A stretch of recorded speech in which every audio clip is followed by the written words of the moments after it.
Another test subject. Whoa, Fry! Mark The mighty be humble. two.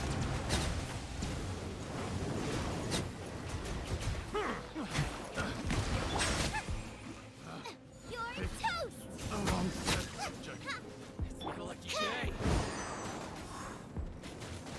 There's more! Settle down. To the very high. The time is beckoning.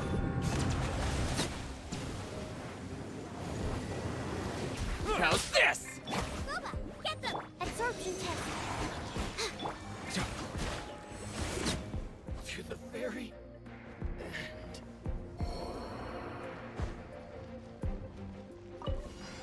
It's my lucky day. Let night fall. Teamwork is teamwork. Ring cutter. Finally, I... To the very... Oz reveal. That evil.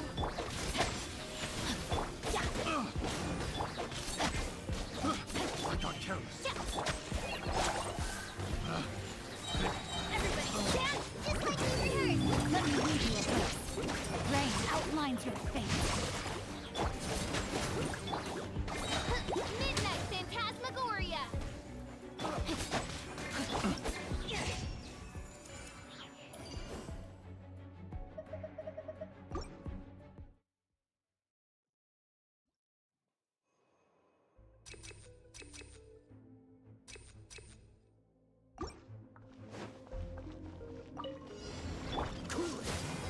So sorry.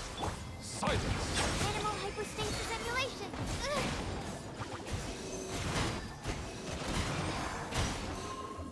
Animal toxicity. None of us about your head. Justice is blindsided. Good luck. Nice and spiked. Be sanctified. Silence.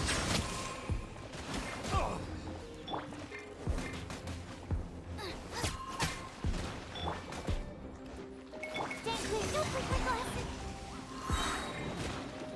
This one will be frozen in time. You need to make adjustments.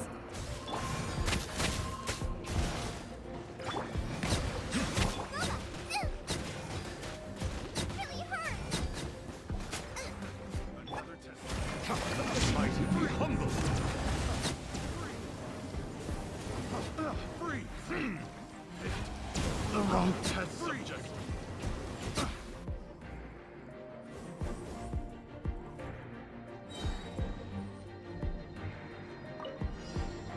By royal decree. Witness the power. Go in.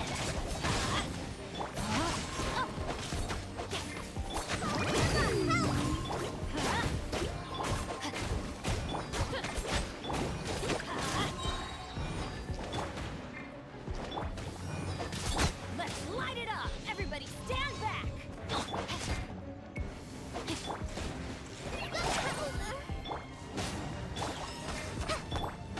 Oz, repeat. Ring cutter. Practice on the side. Another test. Try. Picked the wrong test subject. Fräulein. I'm going in. Try. Eyes. Try. Witness the power. Right. Rain outlines your fate.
body belongs to ice and snow.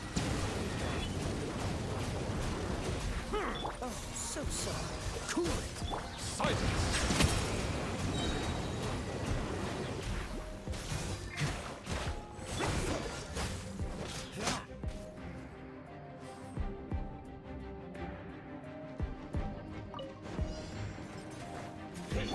My royal go!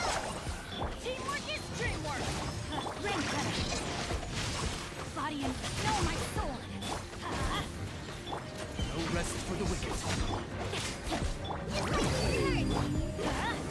Wings of darkness! Come, seven! Everybody stand back! Witness the power of the wild! Light it up!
outlines your...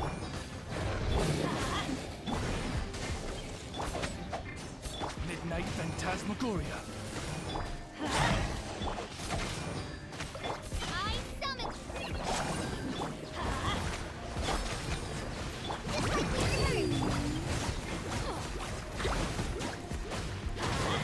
Let me lead you.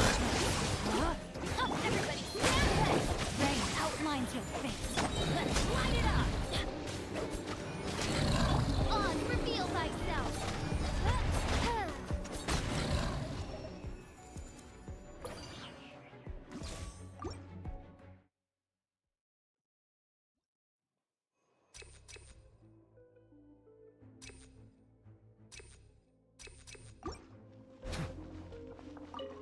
Your journey ends here, Lord of Sand.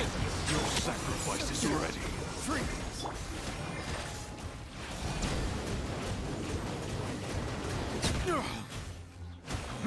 Stand clear! What's that? Bow your head. Will.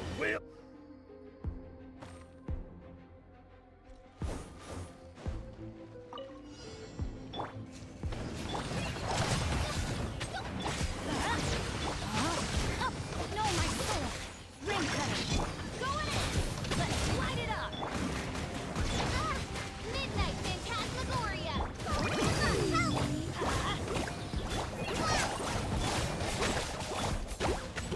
No rest for the weak. Let's light it up! Teamwork is strength! Witness the power of the rock! Know my sword! Practice on yourself! Adventure time!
Ah, my apologies. This heavy rain must be quite an inconvenience for you.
I cannot help but feel that you bringing me here is some sort of an assassination attempt.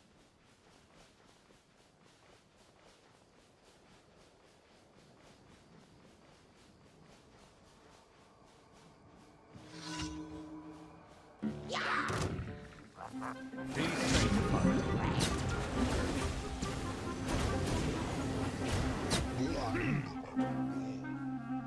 Swirl, mark, let's light it up! Settle down.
Thank you for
What?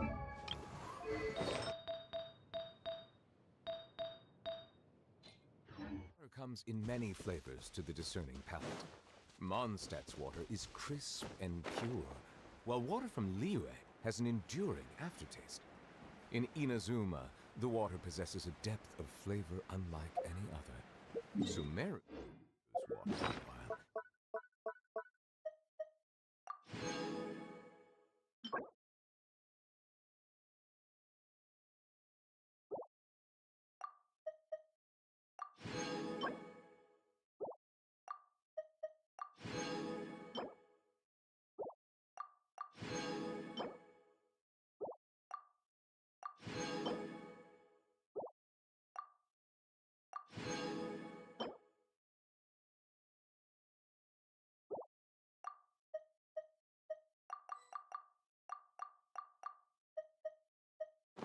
has a rich and complex flavor profile, but it must be savored patiently to fully appreciate.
Animal hypostasis simulation.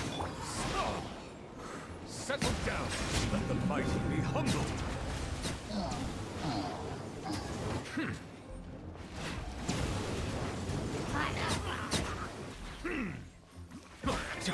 Stand clear. Cool it. Silence. The tides beckon.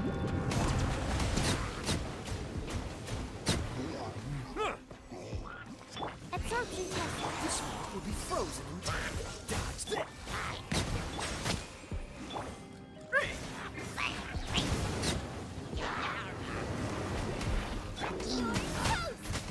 Swirl, Mark 2. Let the mighty be humbled. Settle down.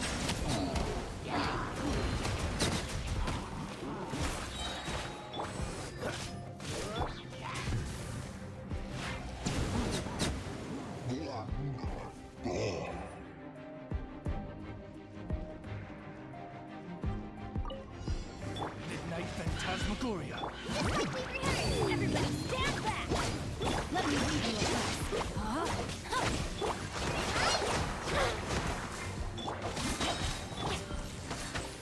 By royal decree, I sub...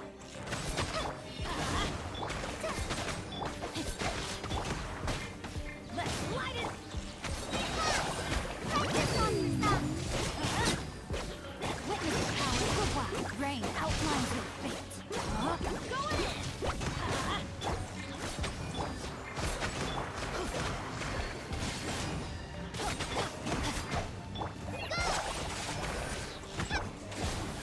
Wings of darkness, come! Let's light it up! Rain cutter, time to... No way! Teamwork is trick! Let's end this now. I'm getting sick of this game.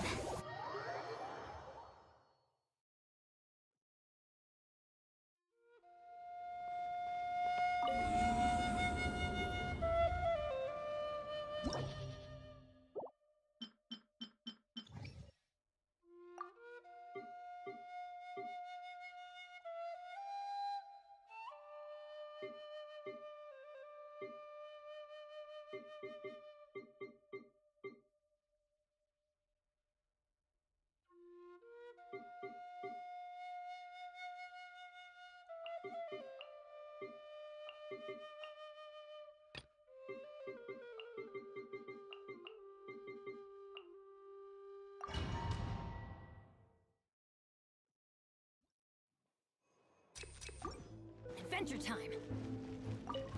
As you wish, me for that. Everybody stand back! Witness the power of the wild. Rain outlines your fate. On, repeat, go! Let's light it up! Practice on your side! Teamwork is dreamwork! Your mom.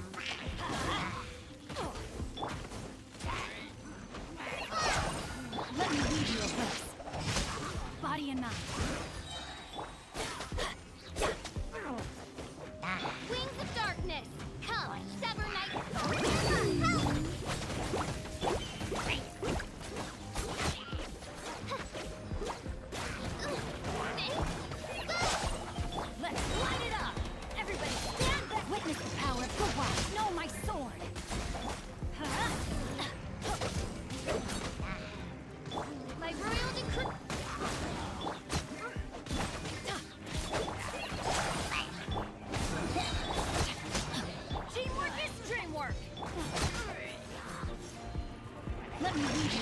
Practice on some. Let's light it up. Rain. Shadow Raven. Let night fall.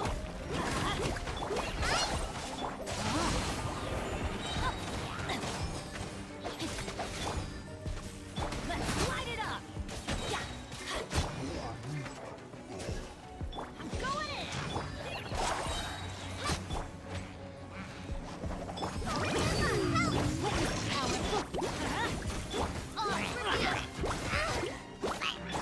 Rain outlines your face.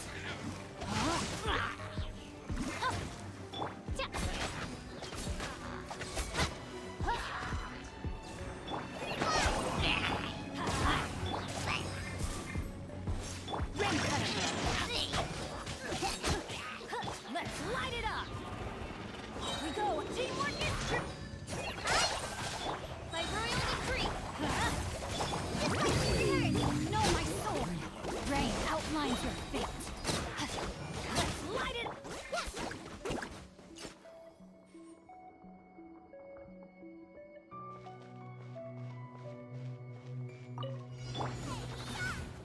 Animal hypostasis simulation. Cool it. Don't get frostbite. Be sanctified. Silence!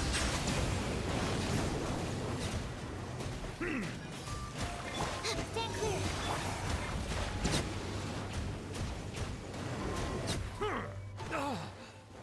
Bow your head.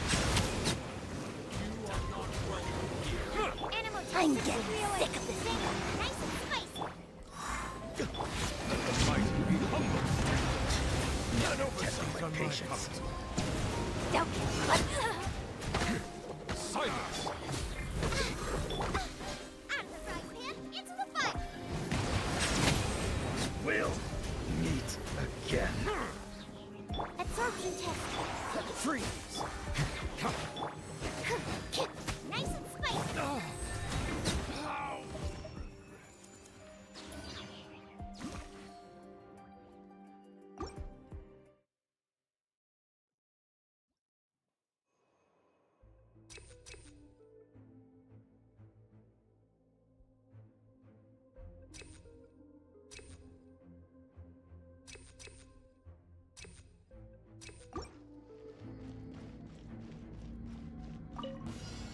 It's my lucky day.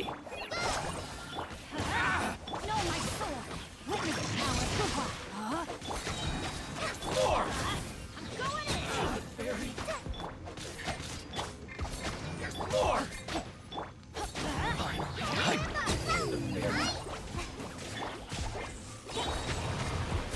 Let's light it up. Shadow Raven, let night fall. Let me lead you a place. Know my sword. Rain outlines.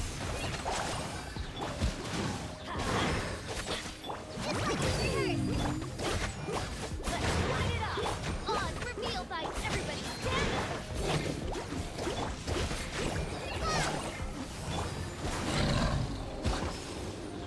No rest for Rain cutter.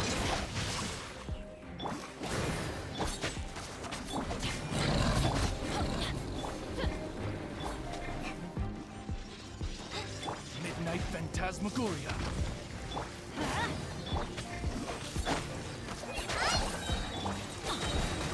Going in. Let me lead you. Practice on the stuff. By royal, let's light it up. Know my sword. Rain outlines your fate. Everybody stand back.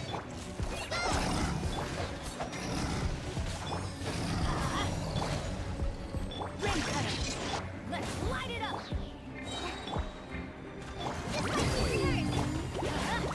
Time to act. Know my sword. Let's light it up. As you wish, Ming Fräulein.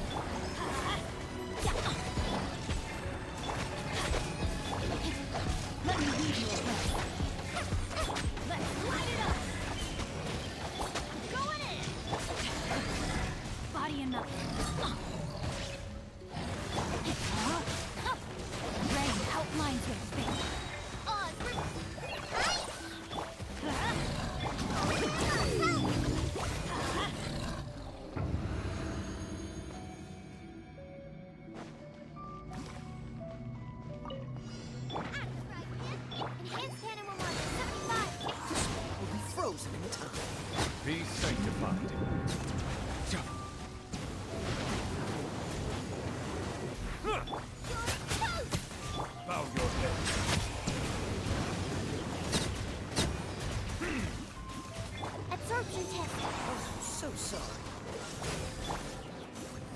Stand clear. Let the mighty be humble. Silence! Justice is blindsided. Cool it.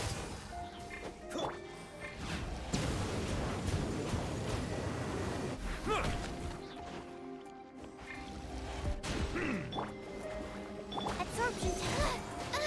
Stand clear. Freeze. Animal hypostasis. Bow your head. This one will be frozen.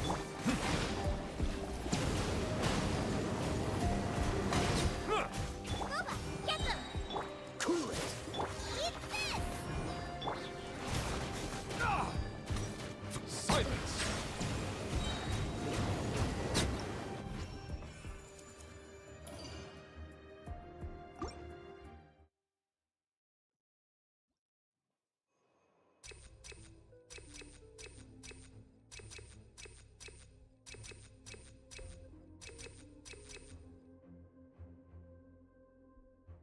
Benny.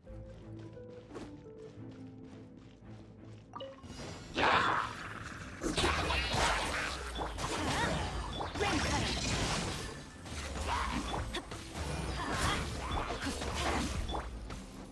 Teamwork is strength. Midnight Phantasmagoria.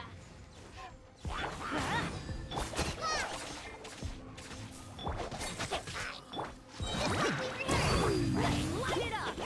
Adventure time. Witness. Know my soul. Off we go.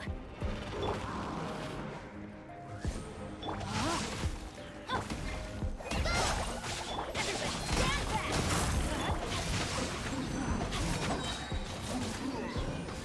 Rain cutter. Practice on stuff.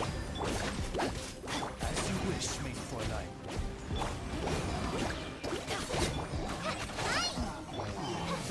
Teamwork is dreamwork.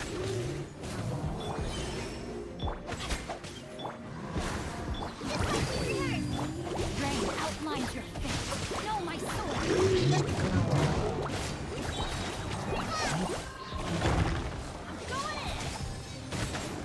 Wings of darkness. Come, sever neck. This realm is no home for a princess.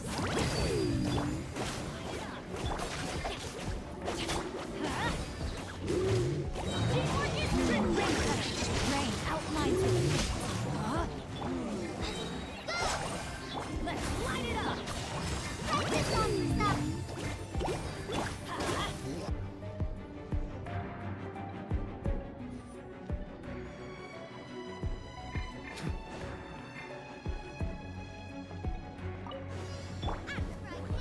Freeze. Be sanctified. Bow your head.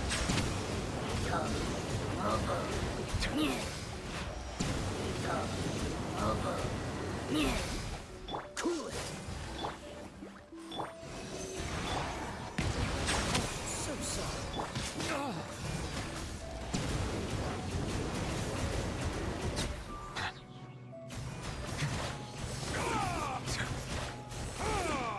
Silence!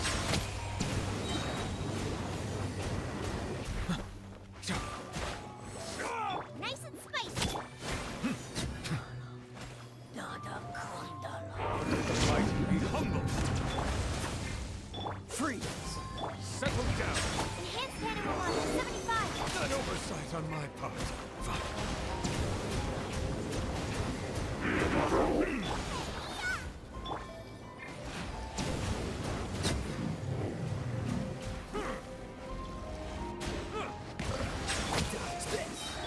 The tides beckon.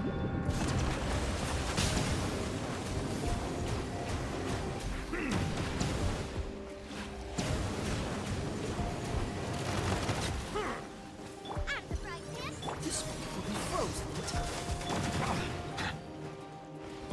Bow your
adventure time!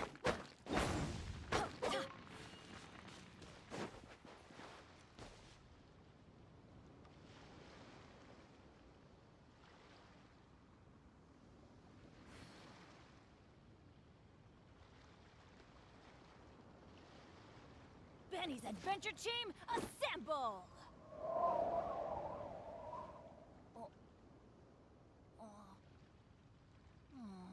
Or not.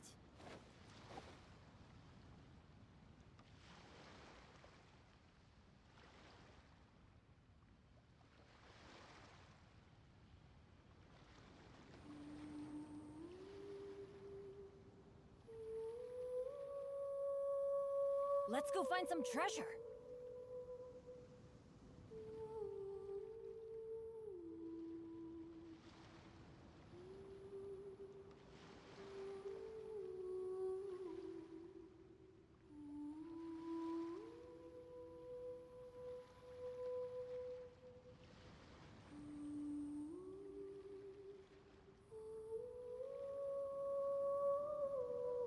Good things come to those who don't wait around.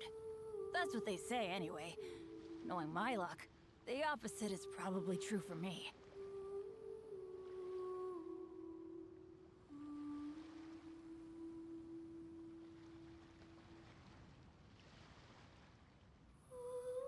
Benny's adventure team, assemble!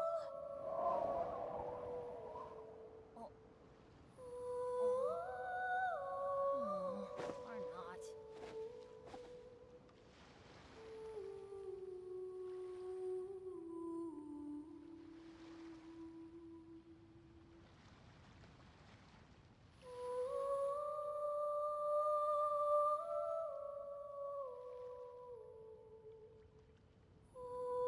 Ow! Where did that come from?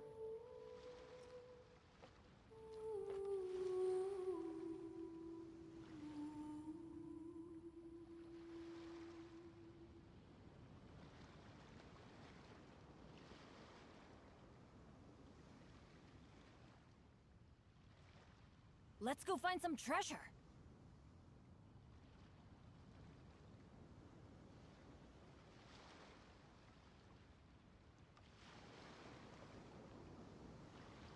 Benny's adventure team, assemble! Or not.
adventure time.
Absorption test.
Settle down!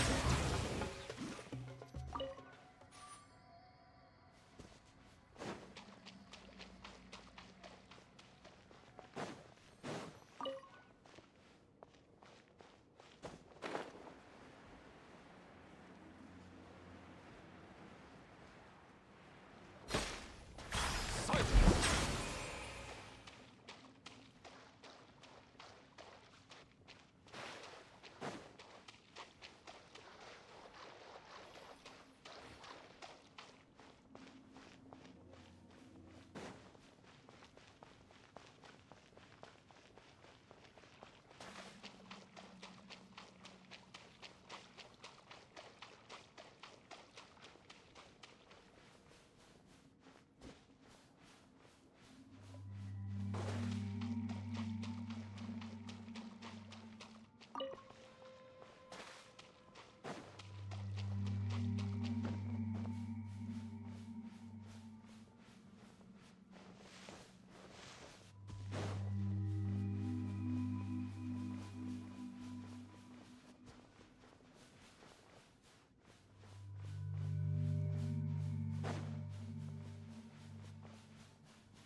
what you wish to find. Hopefully the excitement of opening a treasure chest has at least made it a worthwhile experience.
I find that the beauty of bright sunlight is best appreciated from the indoors through a window.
So you're the blonde traveler that... Oh, a magic pocket? Thanks. Please, also thank the magician.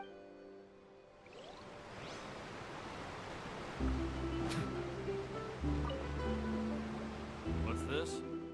So you all... What? No, I believe in the story says that people once lived in the ocean. They were one with the ocean, but as time wore on, people desired to live on land, developed blood vessels, encapsulating the sea within their bodies. So, if you ask me, when water rises and takes us all, it'll be like we're going home. Oh, we hadn't heard that one before. But All right, I'll take it. I guess I just feel that being dissolved into the water doesn't necessarily mean death.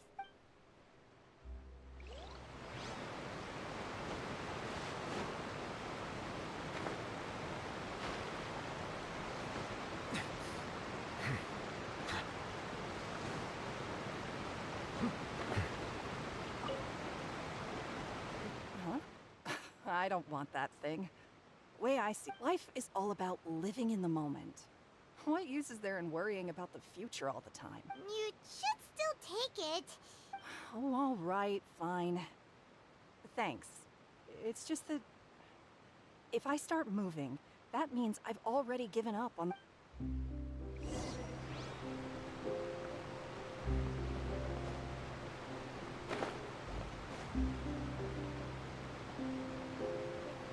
Oh?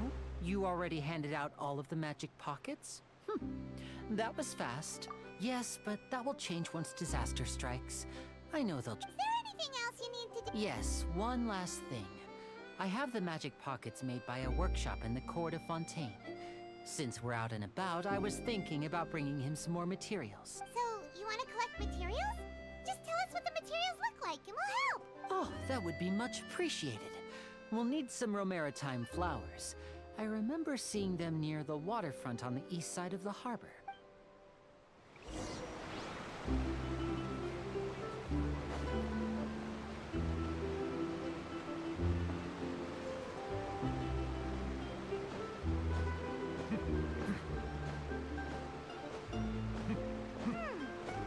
seems we have to use Hydro to collect Romaritime flowers.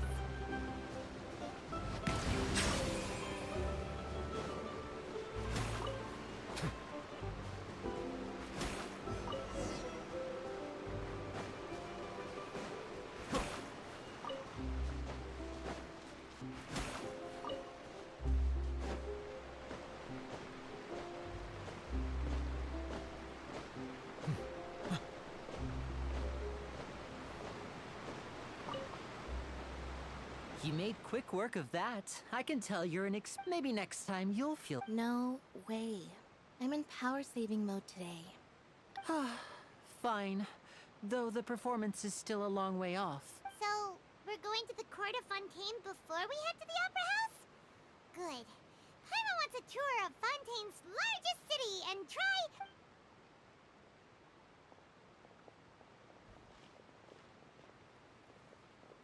Wait, shh. Have you noticed that person over there? The young girl. Huh? What's wrong with her? She's... Magicians and thieves practice similar methods. We divert attention, and a distracted audience is one that won't discover what you're really doing. Watch her movements carefully.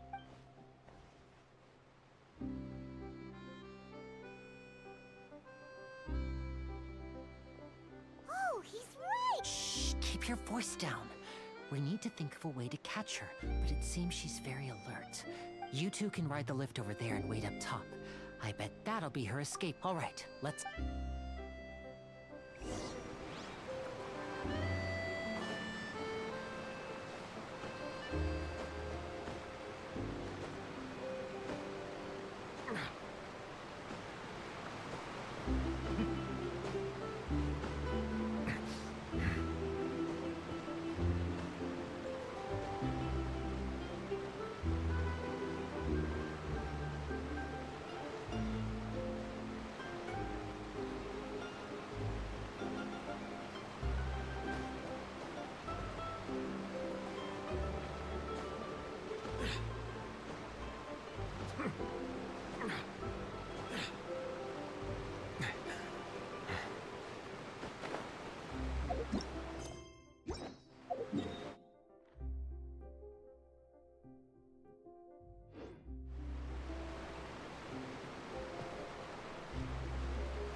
Bow your head.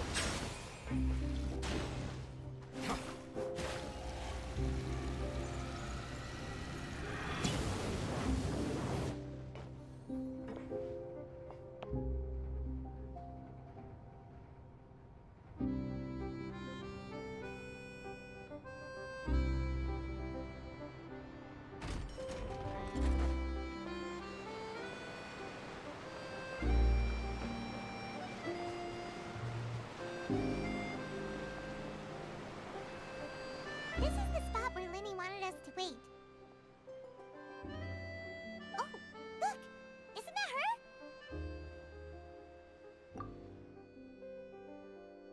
Oh no!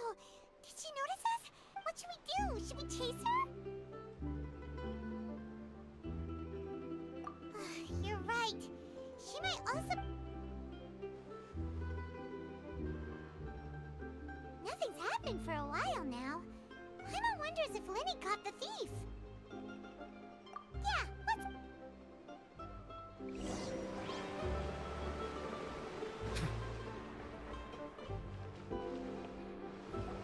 Are you sure that's all she took? You should check to make sure you're not missing anything else. No, that was all. Oh, anyway, I should be go- Oh, were you returning what the thief had stolen? That's right. Pity I wasn't able to catch her. She distracted me by dropping the thing she stole on the ground. By the time I looked back, she was already gone. I saw the general direction she went, but Lenny twisted his ankle, and I needed to make sure he was okay. Oh, did you get... I'll be all right. It's just a twisted ankle, that's all. If you want to play at being a hero, at least try not to get hurt doing it. Imagine what would happen if you managed to derail our performance as a result. You're right, you're right. I have to admit that the thief was even more skilled, but at least we were able to get the stolen items back, so... What a slippery little thief! Guess things turned out all right and... All right, let's put this little detour behind us.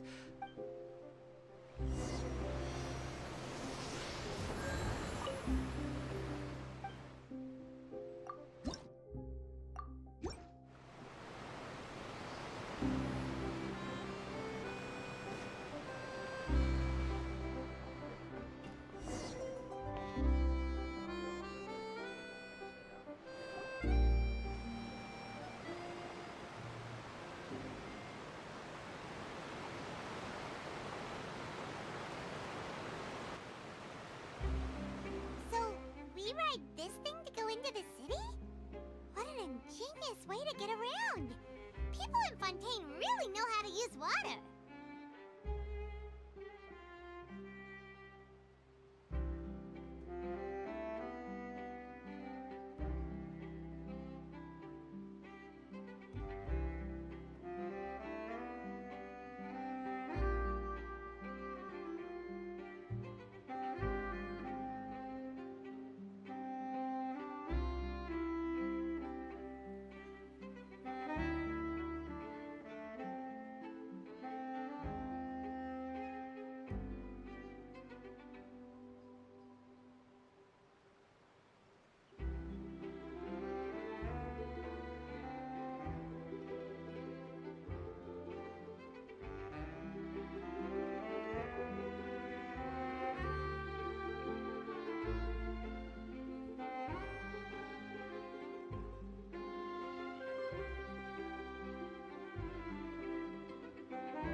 This is an aqua bus. It allows people to travel between several key locations around Fontaine.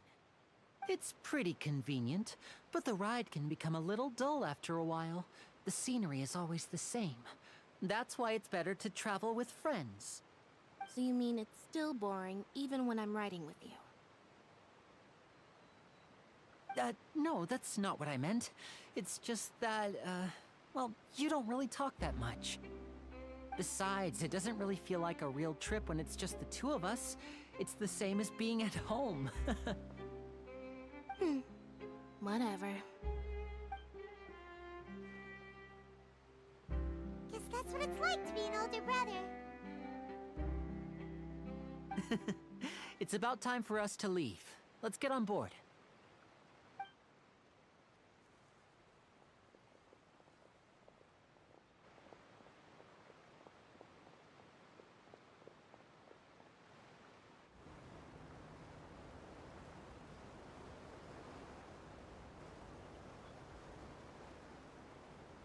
Excuse me! Aren't you the great magician Linny? And his assistant Lynette? Hello? I don't believe we've...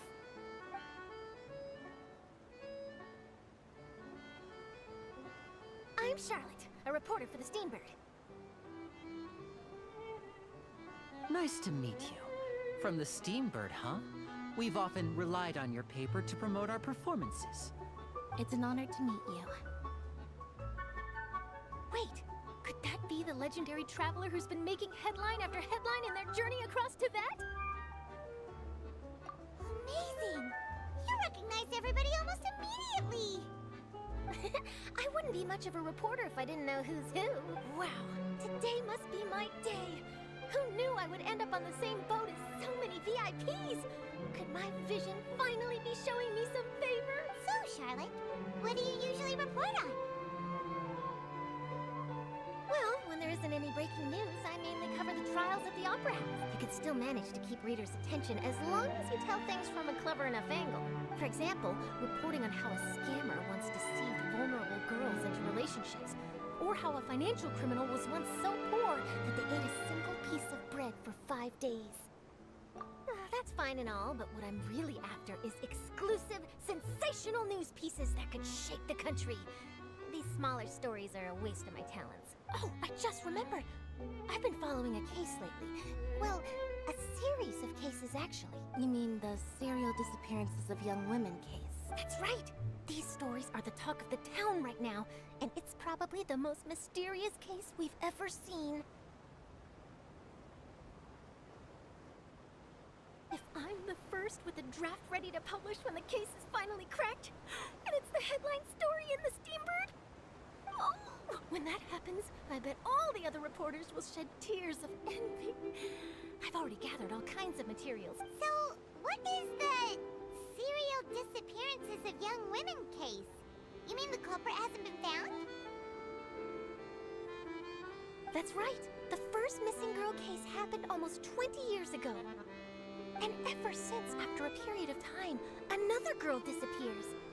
What the cases have in common is that the girls are all of a similar age, and that they've all vanished, but the scariest part is that to this day, none of the girls have ever been found. Many suspects have been arrested over the years in connection with this case, but shortly after each arrest, another disappearance would always happen. Yes, it's possible. But either way, I believe that every case has some precise truth behind it, waiting to be exposed. Yes, I agree. And at the very least, the family of those missing girls deserves some sort of explanation. I just imagined for a second what I would do if Lynette were to suddenly disappear. I'd pay any price to get... Please don't imagine that, Lenny.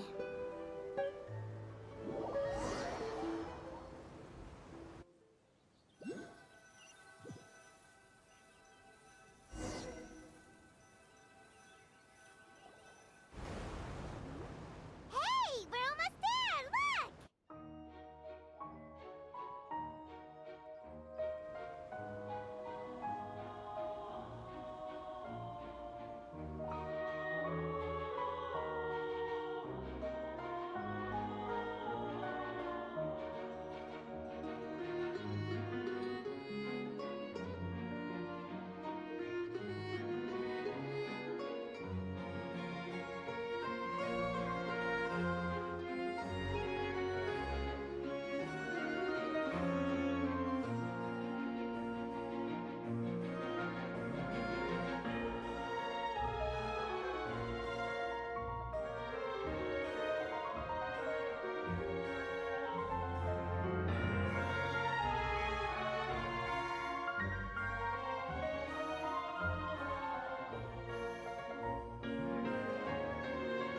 Well, I really enjoyed chatting with you.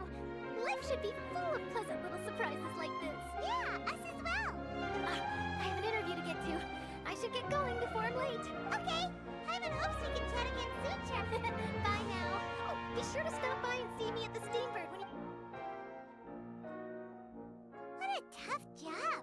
Always running around and interviewing... If you don't mind, how about we stop by my home first? Besides, I still have all the materials we collected.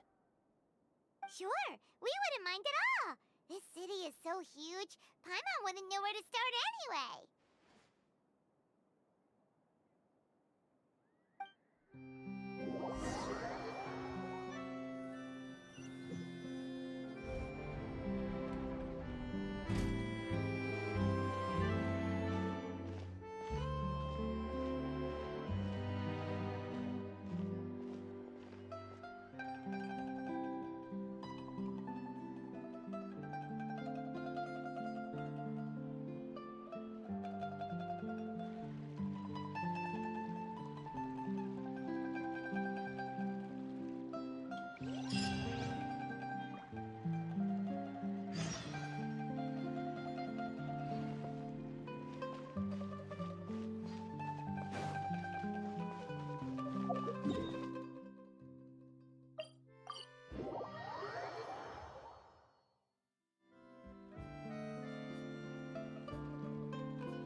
This is our current abode.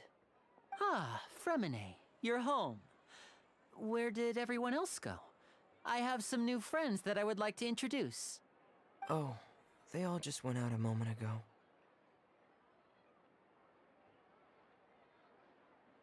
I see. Everyone is getting busier now that Father will be returning soon. I suppose that can't be helped. Allow me to introduce you to my little brother, Fremine. He is a phenomenal diver. Hello. Nice to meet you. Paimon is Paimon, and this is...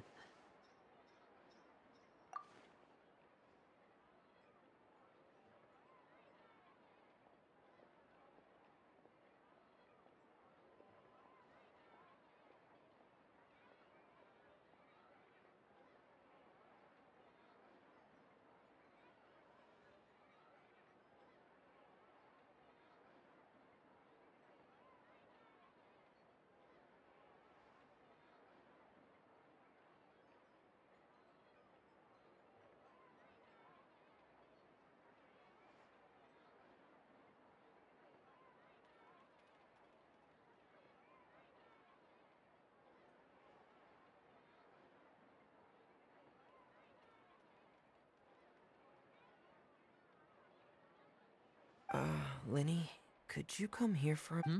What is it, Fremine? Do you have something to tell me?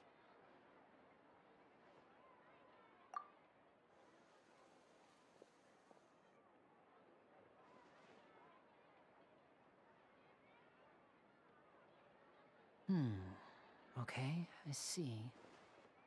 Is everything all right? Oh, it's nothing. We were just discussing a little housework. Sorry for the interruption. Oh, before I forget, the Traveler and I collected more materials to make magic pockets. Were you able to get any, Fremine? Yes, I went diving and gathered lots of materials. I was about to give them to you. That's our Fremine, always quick with the underwater work. All right, I'll take these to the workshop.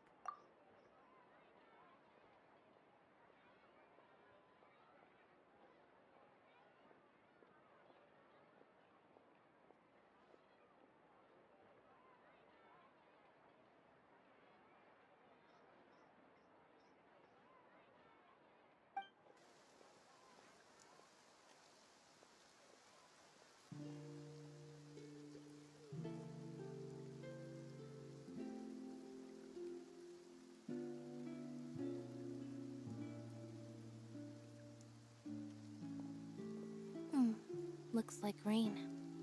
Oh, you're right. But less... I'm afraid that's just how it is here. It often rains on days where there are trials being held in the Opera House, but don't...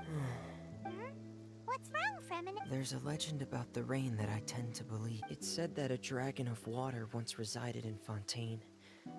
Though we don't know where the dragon went, every time it weeps, the skies will cloud up and pour out rain. When I was a child, my mother told me that if I wanted to go outside and play, I should yell toward the sky at the top of my lungs. Hydro Dragon! Hydro Dragon! Don't cry. If it's an elemental dragon, then having the power to make it rain... Let Paimon try something. Hydro Dragon, don't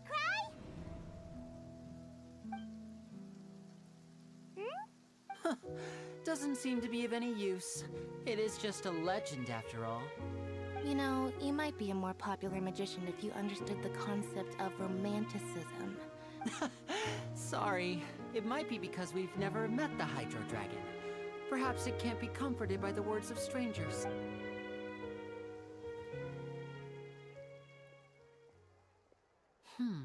It rained for longer than I suspected. Was there something you needed to do? Yeah, some preparations for the show at the Opera House. On the day of the performance, just ride the aquabus to the island of Araneus. I'll have Lynette meet you at the fountain in front of the Opera House. Oh, What is it, Fremine? I'm in a hurry. Oh, I get it. You feel nervous. Perhaps we could trouble the Traveler to help us take these materials to the Beaumont workshop and deliver them to the owner there? I'm afraid that Fremine can be quite introverted, and the boss there tends to be pretty talkative. Fremine has always been a little afraid of her. No trouble at all. Don't worry. sorry for the inconvenience. I'm quite useless. Oh, no need.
Melusines are beautiful creatures. They are the pride of Fontaine. Be sure to befriend them and cause them no harm.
I see the value in my own work, but I also see the meaning in all the endeavors of the people of Fontaine. I believe I will continue to take pride in fulfilling my duties.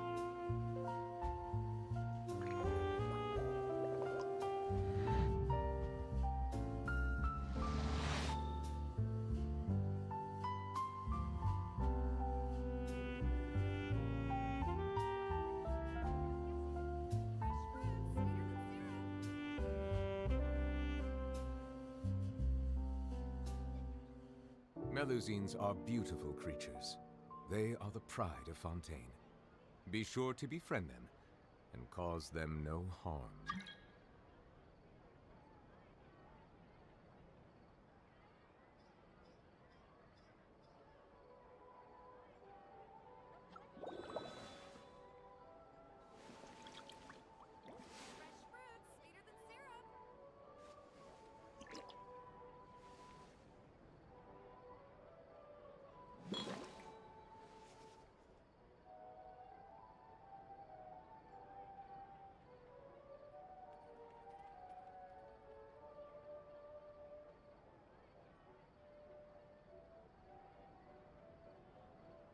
I see the value in my own work, but I also see the meaning in all the endeavors of the people of Fontaine. I believe I will continue to take pride in fulfilling my duties.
Water comes in many flavors to the discerning palate.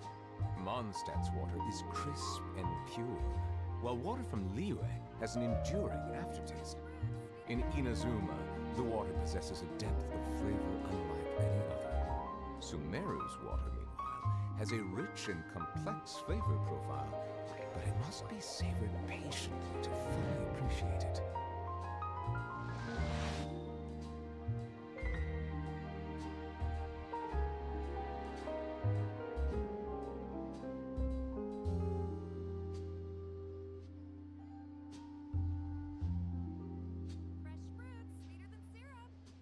I see the value in my own work, but I also see the meaning in all the endeavors of the people of Fontaine. I believe I will continue to take pride in fulfilling my duties.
Melusines are beautiful creatures.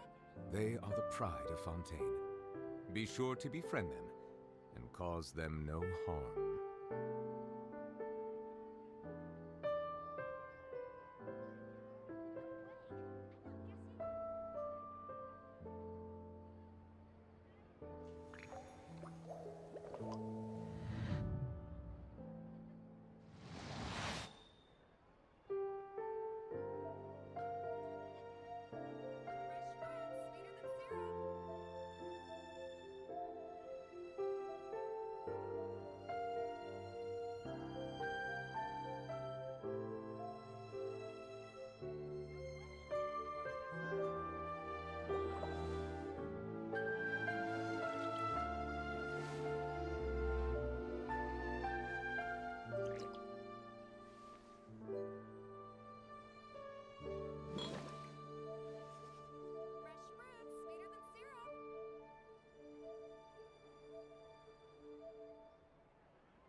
I see the value in my own work, but I also see the meaning in all the endeavors of the people of Fontaine. I believe I will continue to take pride in fulfilling my duties.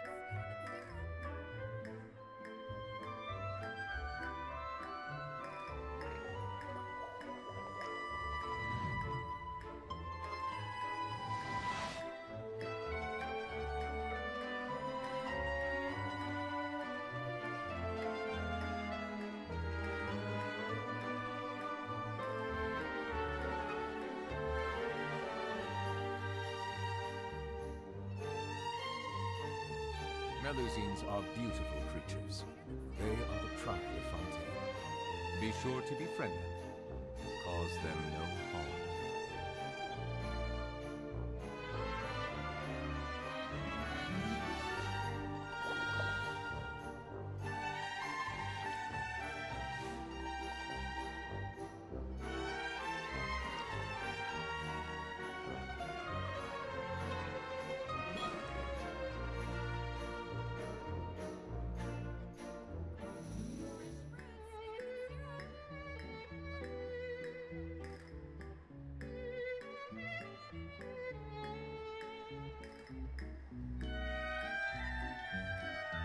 I see the value in my own work, but I also see the meaning in all the endeavors of the people of Fontaine.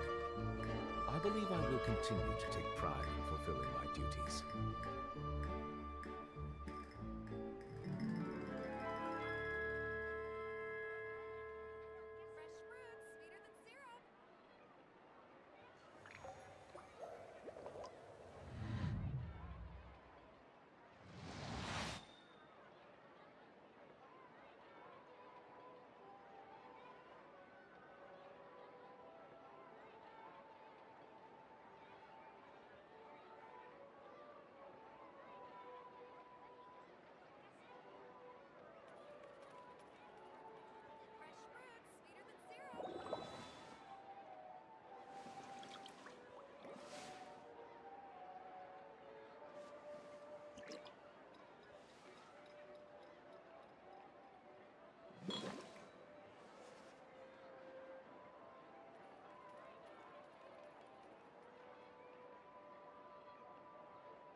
Melusines are beautiful creatures.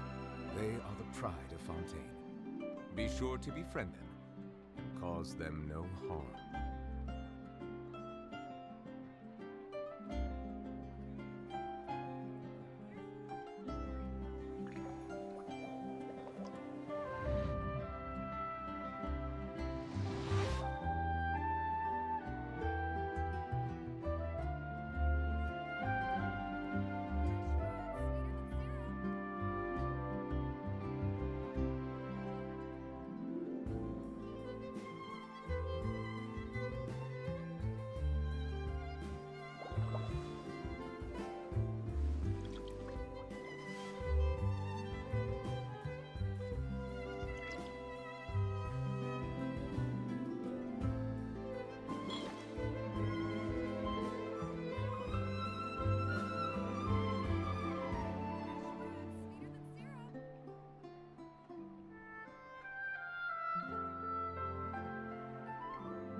Water comes in many flavors to the discerning palate.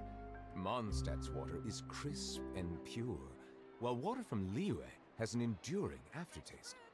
In Inazuma, the water possesses a depth of flavor unlike any other. Sumeru's water, meanwhile, has a rich and complex flavor profile, but it must be savored patiently to fully appreciate it.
I see the value in my own work, but I also see the meaning in all the endeavors of the people of Fontaine. I believe I will continue to take pride in fulfilling my duties.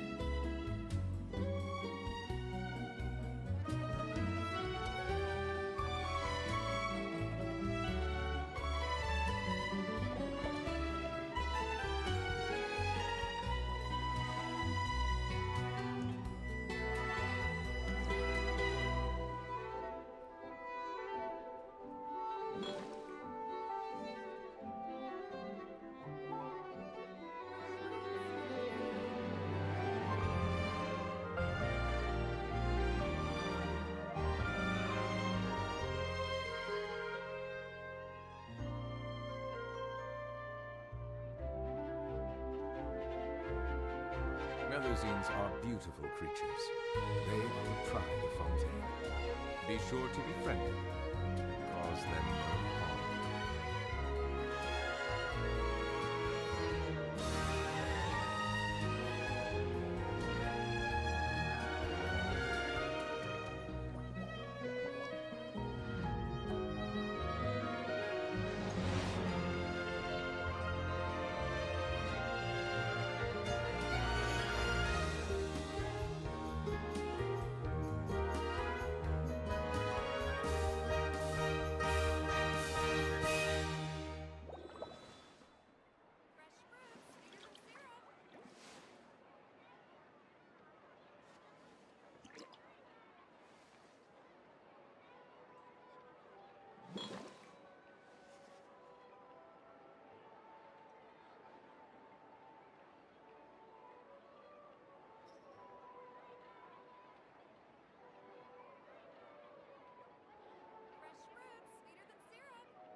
I see the value in my own work, but I also see the meaning in all the endeavors of the people of Fontaine. I believe I will continue to take pride in fulfilling my duties.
Melusines are beautiful creatures.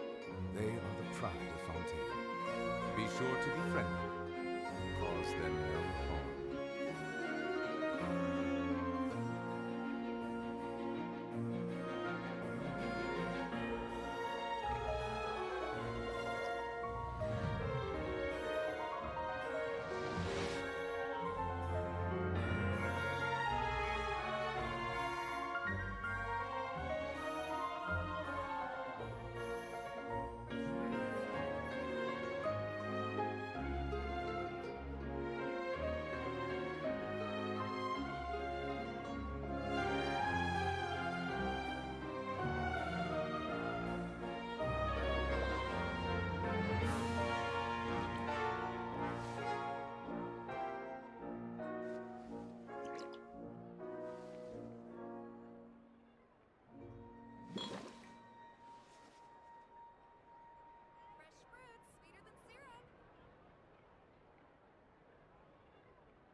Water comes in many flavors to the discerning palate.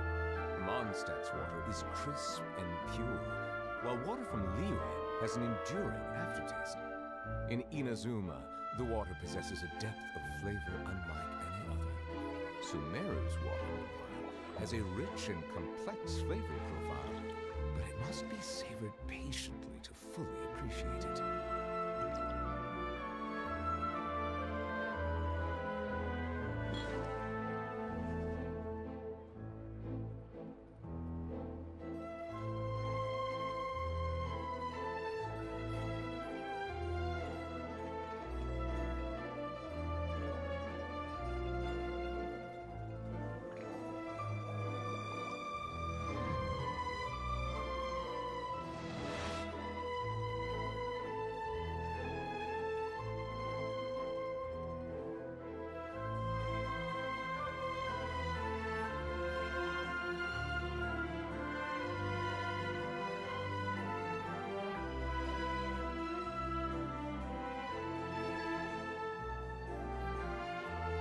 I see the value in my own work, but I also see the meaning in all the endeavors of the people of Fontaine. I believe I will continue to take pride in fulfilling my duties.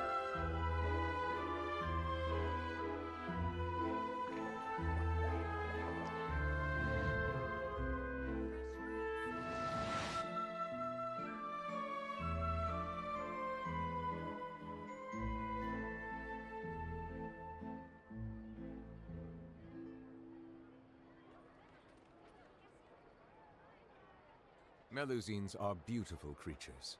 They are the pride of Fontaine. Be sure to befriend them and cause them no harm.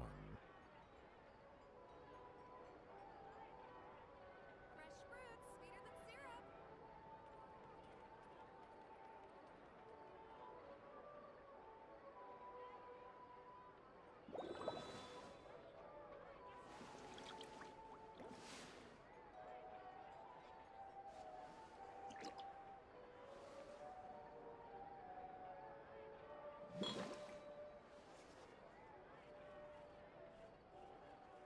Fresh fruits, sweeter than syrup.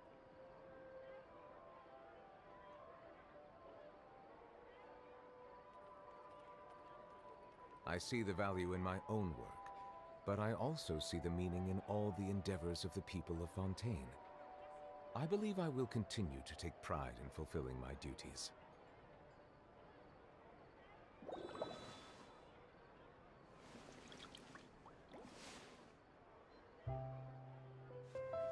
Fresh fruits, sweeter than syrup.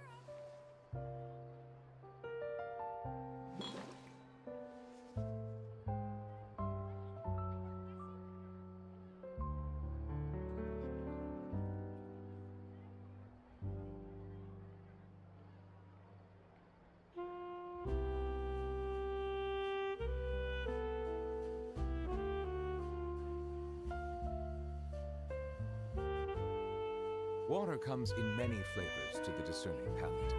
Mondstadt's water is crisp and pure, while water from Liyue has an enduring aftertaste.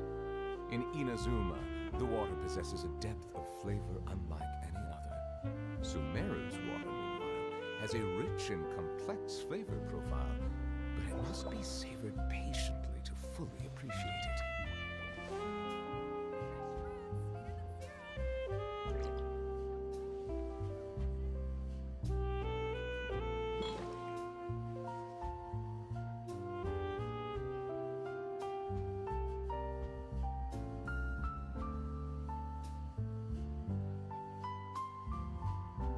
I see the value in my own work, but I also see the meaning in all the endeavors of the people of Fontaine. I believe I will continue to take pride in fulfilling my duties.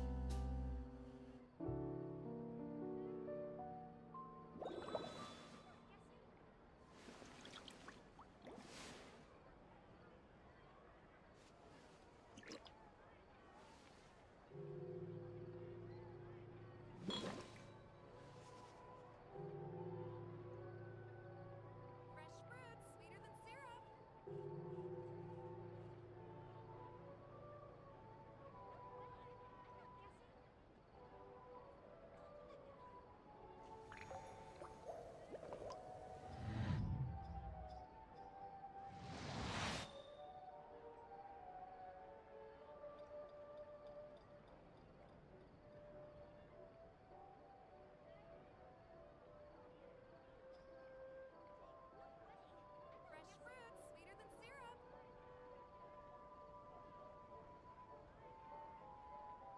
Melusines are beautiful creatures. They are the pride of Fontaine. Be sure to befriend them and cause them no harm.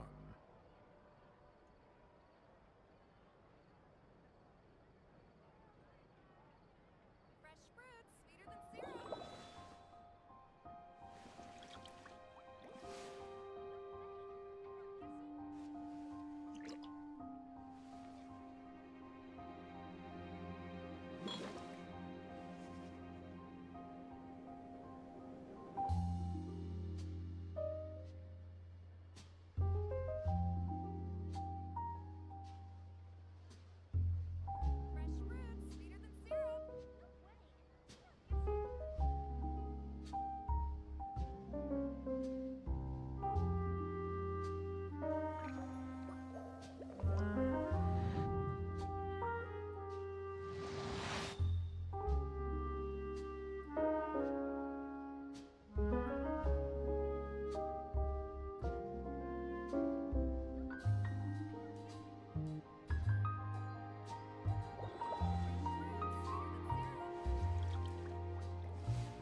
I see the value in my own work, but I also see the meaning in all the endeavors of the people of Fontaine. I believe I will continue to take pride in fulfilling my duties.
Water comes in many flavors to the discerning palate.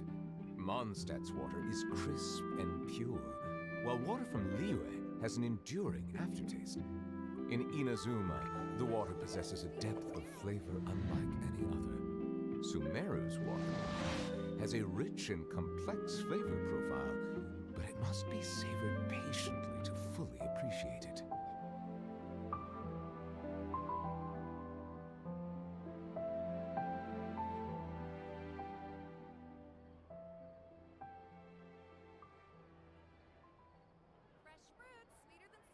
I see the value in my own work, but I also see the meaning in all the endeavors of the people of Fontaine. I believe I will continue to take pride in fulfilling my duties.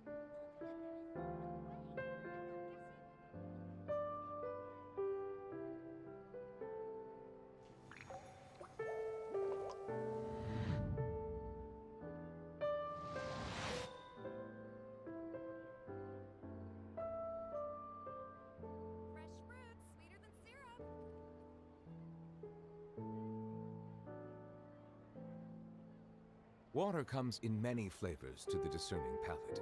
Mondstadt's water is crisp and pure, while water from Liyue has an enduring aftertaste. In Inazuma, the water possesses a depth of flavor unlike any other. Sumeru's water, meanwhile, has a rich and complex flavor profile, but it must be savored patiently to fully appreciate it.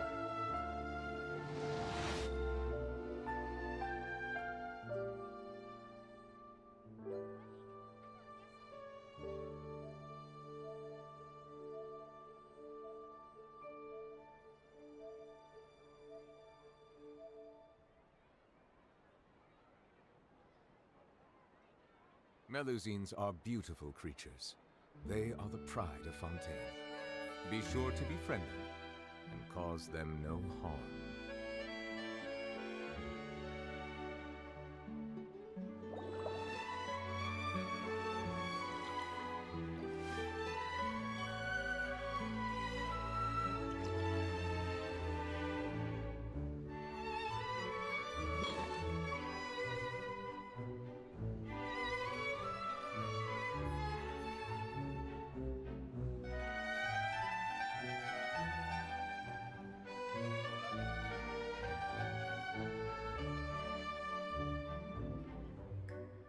I see the value in my own work, but I also see the meaning in all the endeavors of the people of Fontaine.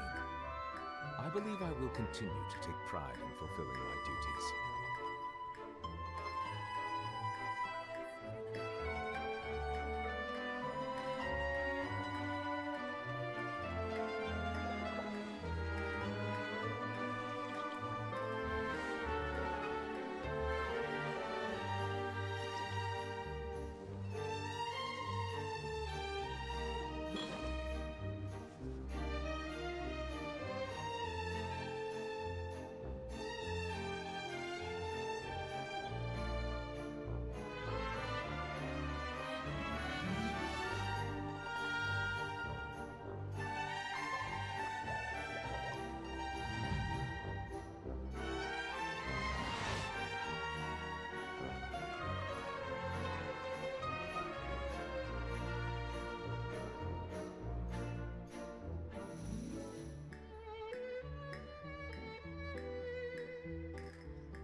Melusines are beautiful creatures. They are the pride of Fontaine. Be sure to befriend them and cause them no harm.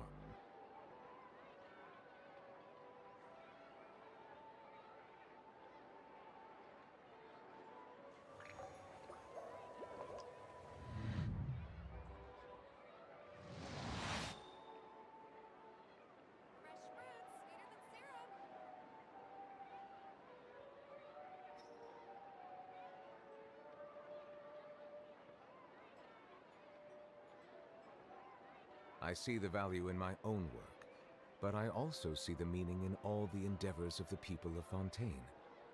I believe I will continue to take pride in fulfilling my duties.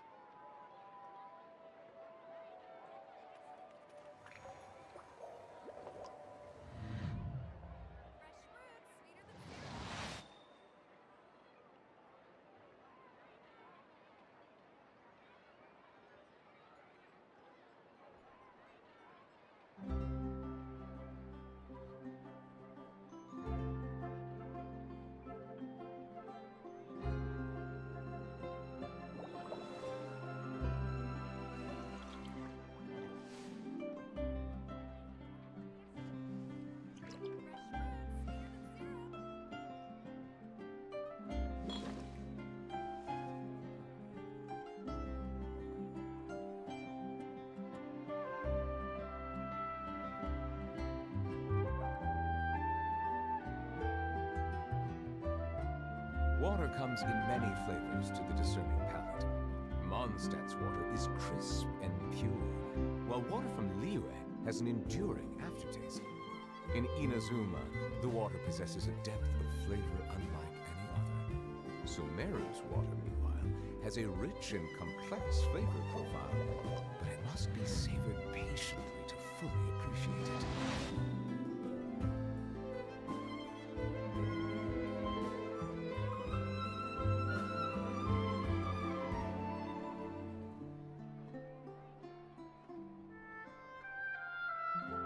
Melusines are beautiful creatures. They are the pride of Fontaine. Be sure to befriend them and cause them no harm.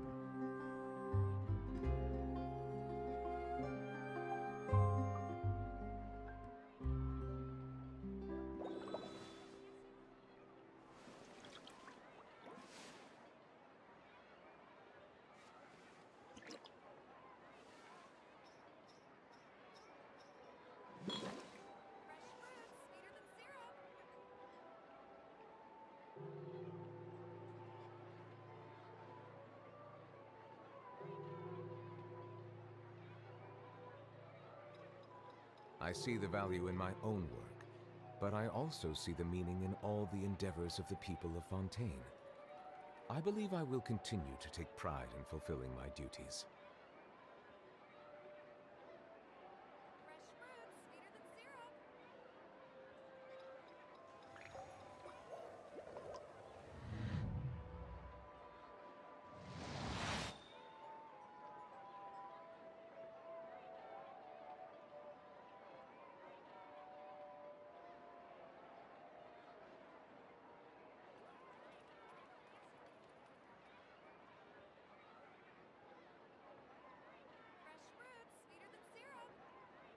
Water comes in many flavors to the discerning palate. Mondstadt's water is crisp and pure, while water from Liyue has an enduring aftertaste. In Inazuma, the water possesses a depth of flavor unlike any other. Sumeru's water, meanwhile, has a rich and complex flavor profile, but it must be savored patiently to fully appreciate it.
Melusines are beautiful creatures.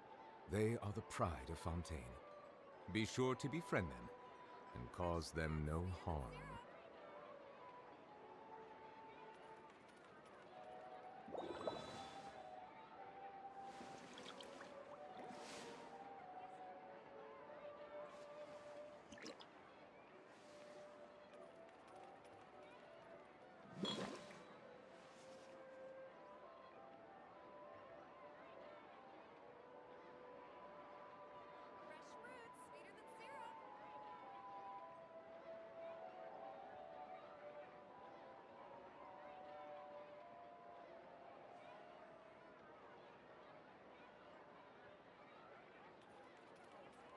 Water comes in many flavors to the discerning palate. Mondstadt's water is crisp and pure, while water from Liyue has an enduring aftertaste. In Inazuma, the water possesses a depth of flavor unlike any other. Sumeru's water, meanwhile, has a rich and complex flavor profile, but it must be savored patiently to fully appreciate it.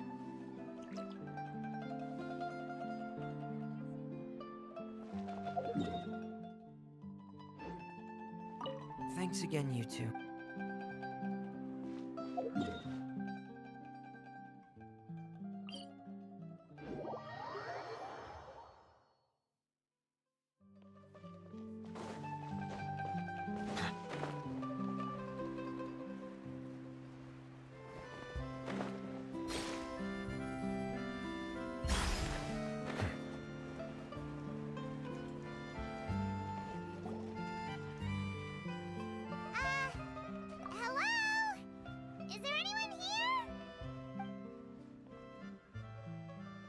Oh, hello there.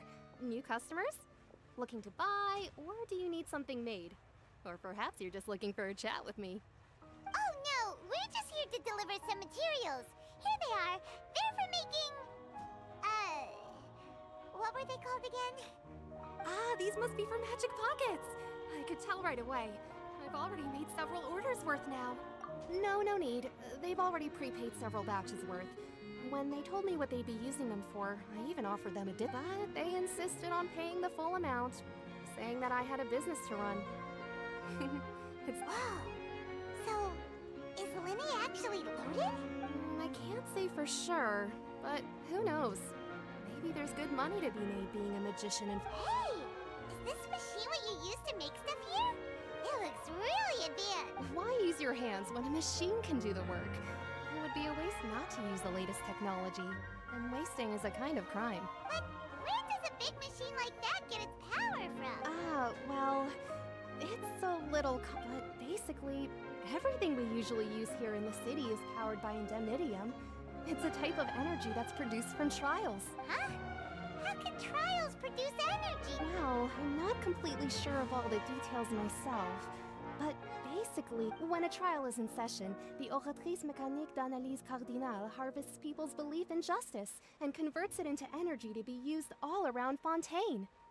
So that's what its other function is? Paimon heard that the Oratrice was created by the Archon to make judgments. But Paimon still doesn't get it. How could something unreliable like people's beliefs be turned into a stable power source for these machines? Oh, yeah! So that means the Hydro Archon relies on the machine to take the energy created by belief and turn it into power for all of Fontaine! Even though I've never heard anyone really put it that way before, besides indemnitium, we have another type of energy called pneumosia. It isn't produced by the power of the Archon, but it is unstable by nature. Even now, it still cannot be widely used by civilians. I thought I'd find you hard at work, but here you are chatting the day away. Since you're already talking, I'm sure you wouldn't mind You again? Didn't I already promise you that I'd have the more I owe to Confrérie of Cabriere by next month? Yeah, but how do we know that you won't go running off by the end of this month? I want 50% today. Wait, no, 70%. Huh?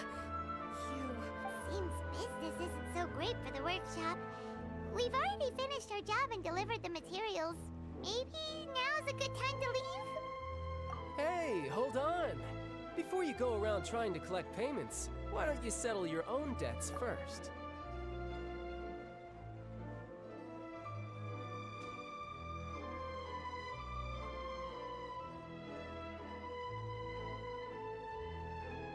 If Confrérie of Cabriere wants to poach clients from Northland Bank, that's fine. But I'm afraid you still owe the bank a hefty sum of mora. So why don't we work things out between us first, before you get back to your little conversation here? You're from Northland Bank. But we said we'll pay everything we owe next month. Traveler, Paimon! I didn't think I'd run into you here in Fontaine. What are the chances? We're surprised to see you too! What are you doing here in Fontaine? You didn't want to stay in Snezhnaya? Long story short, I've already been in Fontaine for some time now. And honestly, Bud, it seems that fate brought our paths together today. Not only will I have some good friends here now, but ones who always seem to find trouble. Either way you look at it, it seems things are going to get a lot more interesting now. Pretty sure we'd want to avoid anything that you'd find interesting. Besides, our trip here has gone pretty well so far. Hey, you, Northland Bank boy. Aren't you forgetting something? Don't interrupt. It's not often I run into the Traveler like this. Why don't you wait for me over there for a while? You kidding? Aren't you the one looking for us? You really expect us to sit and twiddle our thumbs while you catch up with your friend? Listen to me, boy. If you want your mora, fine. Why don't you come and take it? Hey, I just said not to interrupt. Oh, by the way, Traveler, the last time I took Tonya and Tusser ice fishing, Tusser said... Hey! That's way over the line! All right, boys, let's see who has to pay up now! Can you at least let me finish one sentence? Fine. Though the bank told me not to get rough with our clients, you're the ones who started it. This is an act of self-defense. You two will have to be my witnesses, okay? I'm sure this won't take long.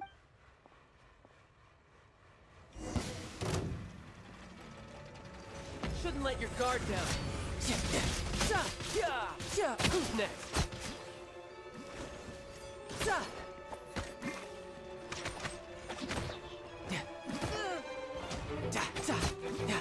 You're mine.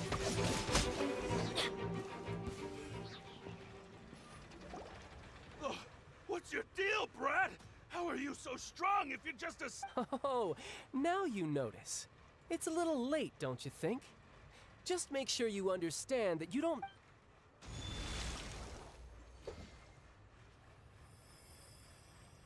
Huh? Now's my chance!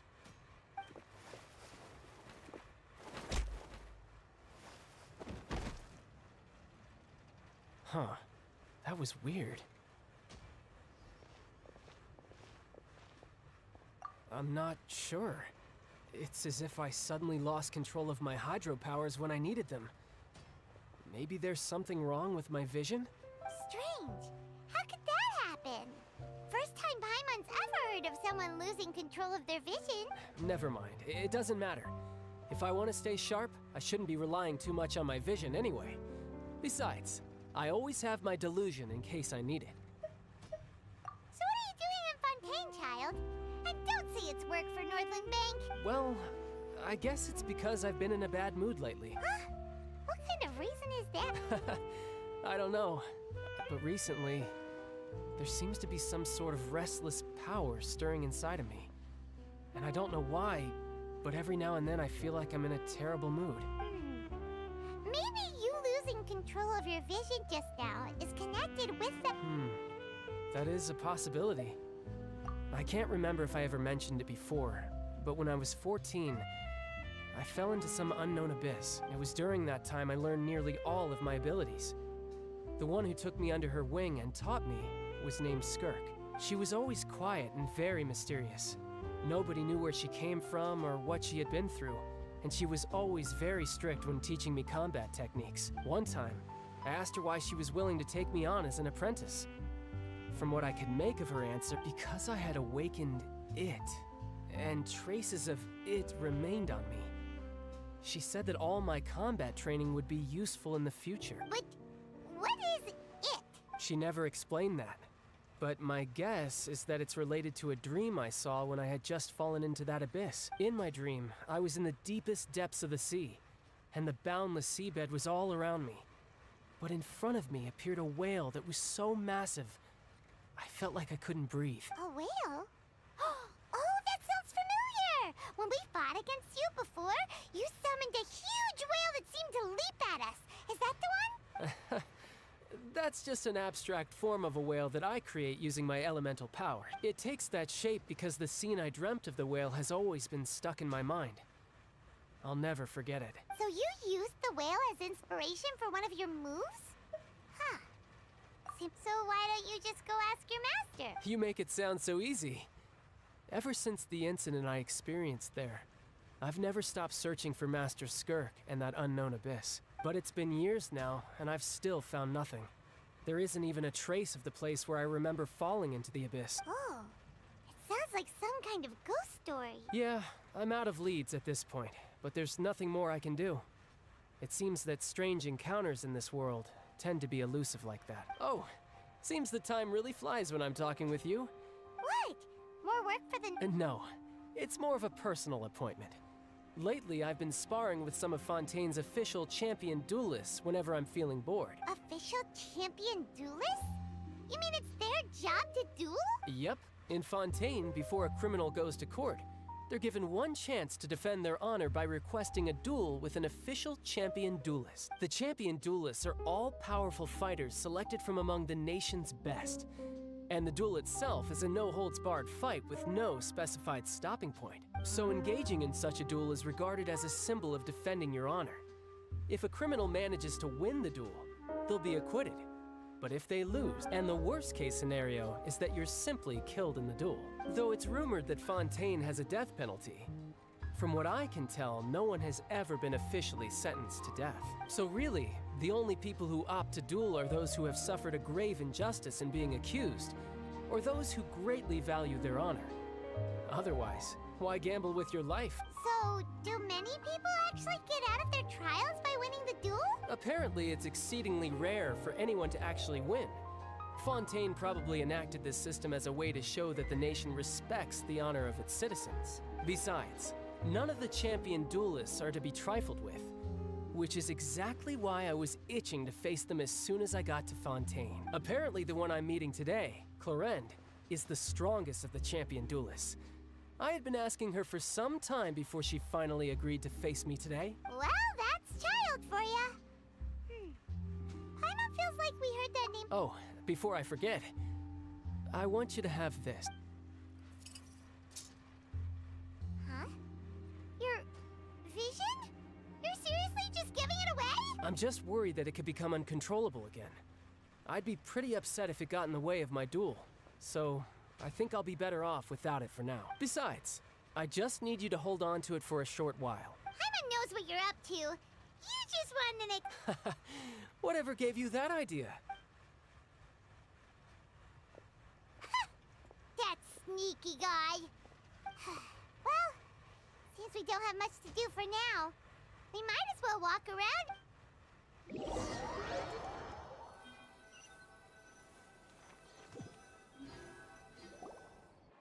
Wow! Who could have seen that coming?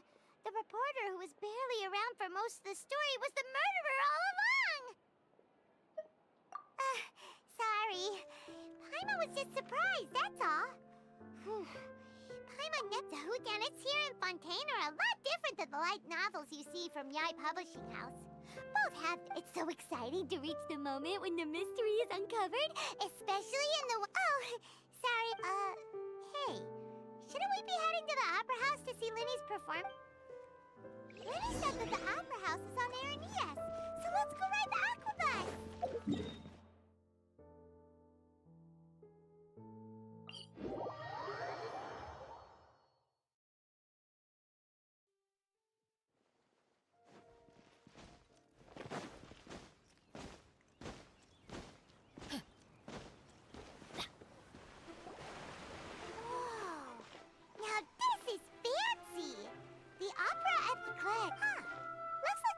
People standing around the fountain. Oh, Archon, please bless us with a bright and healthy child.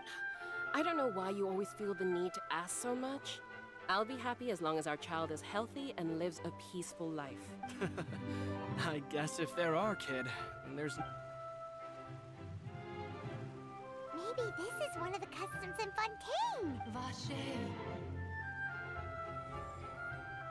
What's wrong? Vache. Vache.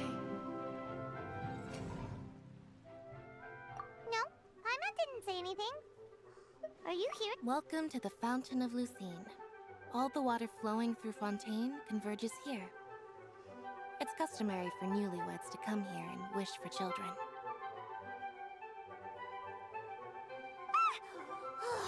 Lynette! You scared Paimon! Lenny asked me to wait here for you. Right. What do you mean? There are a lot of people here right now. Hey! You're not trying to scare... I see. I might be... In fact, you might not be imagining things at all. I suspect that what you heard is a result of your hypersensitivity to the hydro element. It's because of his sensitivity to the hydro element? When do you cry, Paimon? Wait, what? What does that have to do with anything? Just answer me. When do you cry? When Paimon's really sad? Oh, and when Paimon's super happy. Oh, and also when Paimon's really, really scared. Then you should understand that tears contain your most intense emotions. Like I just mentioned, the Fountain of Lucine is where all the flowing water in Fontaine converges. Even the tears that fall to the ground will eventually gather here. So maybe what you heard was the intense emotion coming from someone's tears. So, what did the voice say? If you were hearing their emotions... Rather than worrying about them, we should worry about my brother first. Don't let that calm look of his fool you. He tends to get pretty nervous just before a performance. So chatting with Linny might help him relax. Oh, right. That makes sense.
Traveler and Paimon. Good to see you. Are you kidding? We wouldn't miss it for the world! I can tell, judging by how early you've arrived, but you're actually right on time. The audience still hasn't started entering the venue yet, which means now is the perfect chance for us to take you to the best seats in the house.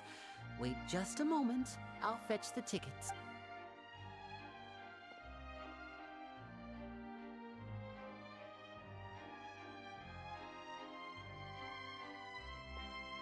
The Opera House has assigned seating, so you always have to make reservations. I've already reserved your seats, and here are your tickets. Ooh, front row seats! Thanks, Linny!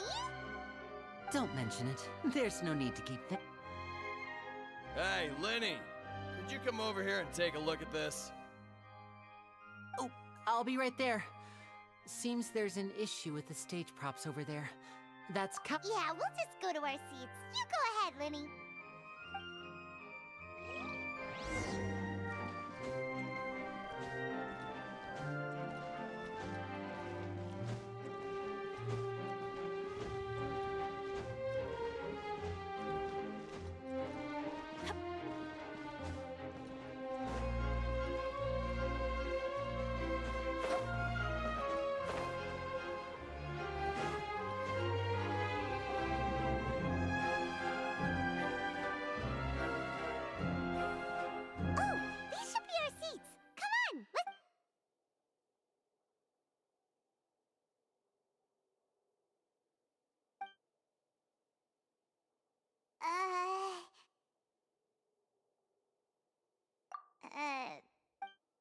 Hey, Traveler.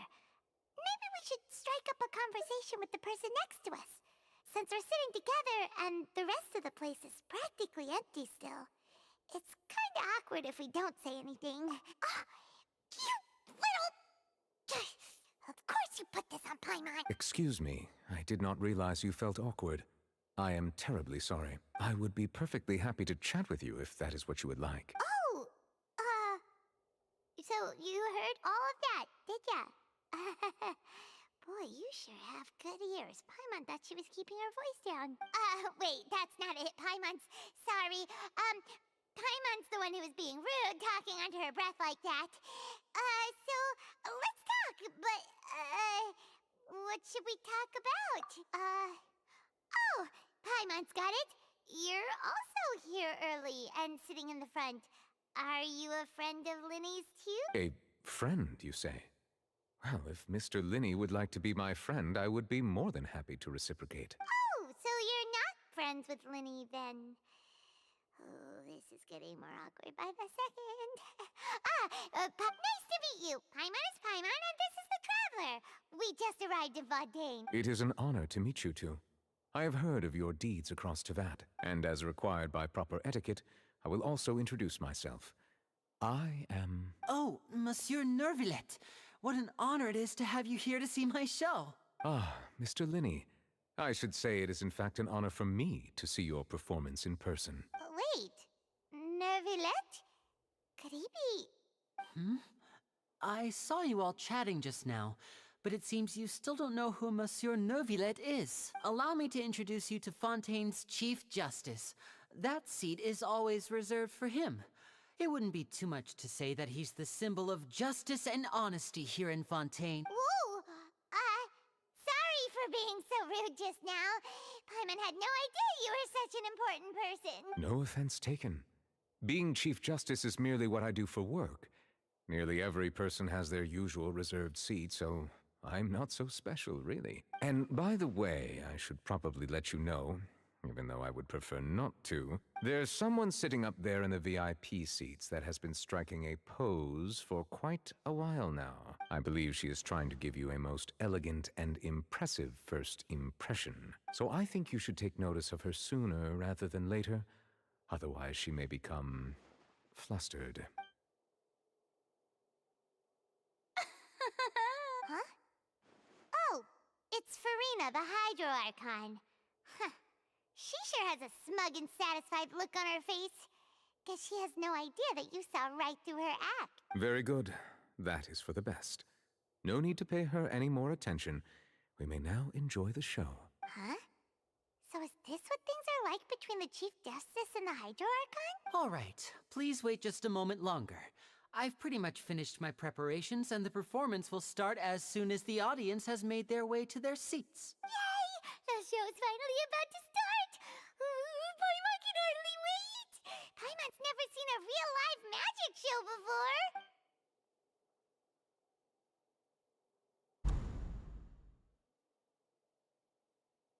Ooh! They're dimming the lights! The show must be starting!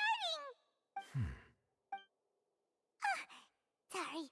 Paimon will try to stay quiet. Welcome, one and all, to the Opera Epiclese. I am the star of today's show, Linny. And over here is my sister, Lynette, who will be working as my wonderful assistant. Please, let's give her a warm welcome. Hello, everyone.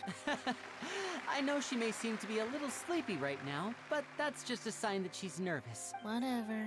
Now, some of you may be thinking, two vision holders who can freely manipulate elemental powers performing magic is not true magic at all. So, I would like to take a moment to assure you that elemental powers will have nothing to do with what you will witness on the stage today.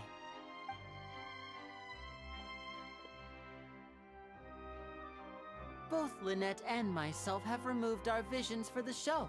That way, even the gods won't be able to help us. Oh, good point. That's what makes the show real magic. Now, without further ado, let the show begin. Lynette will now exit the stage to make some preparations.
I know you might miss her, but don't worry. She'll be coming right back on stage momentarily. Perhaps in an unexpected way. I'm sure she'll be stealing the spotlight soon enough. Oh, and before I forget, there's one more thing I should say. You never know what can happen in the blink of an eye. A magician's greatest skill is making things disappear or appear. The possibilities are endless.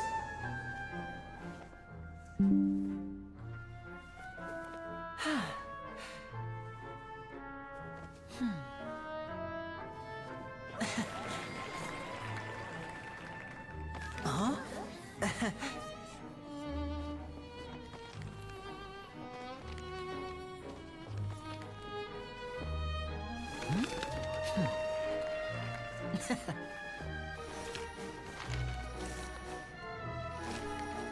But this isn't what you came for. These little tricks, you've seen them all before. So it's time for something truly extraordinary, don't you think? This one's a little tricky.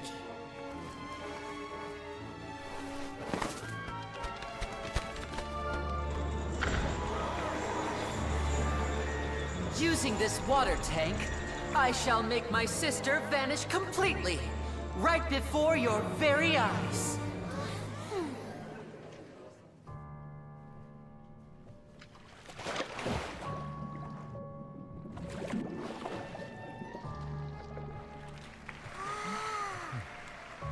It's actually quite simple.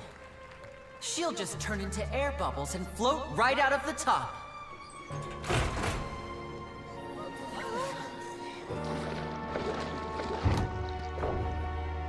Oh no! I told them to check all the props carefully. With the lid on, even air can't escape. An amateur magician would be getting very nervous right around now. Luckily, it's me on stage, so let me show you what a true virtuoso can do.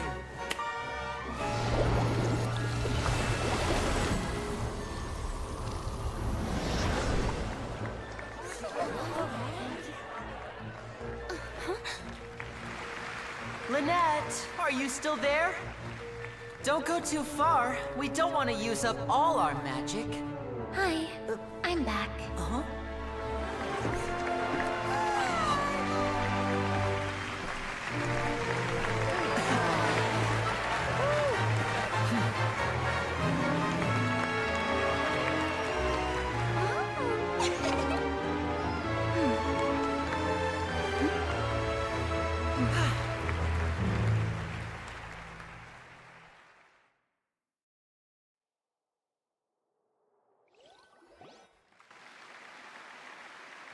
Whoa!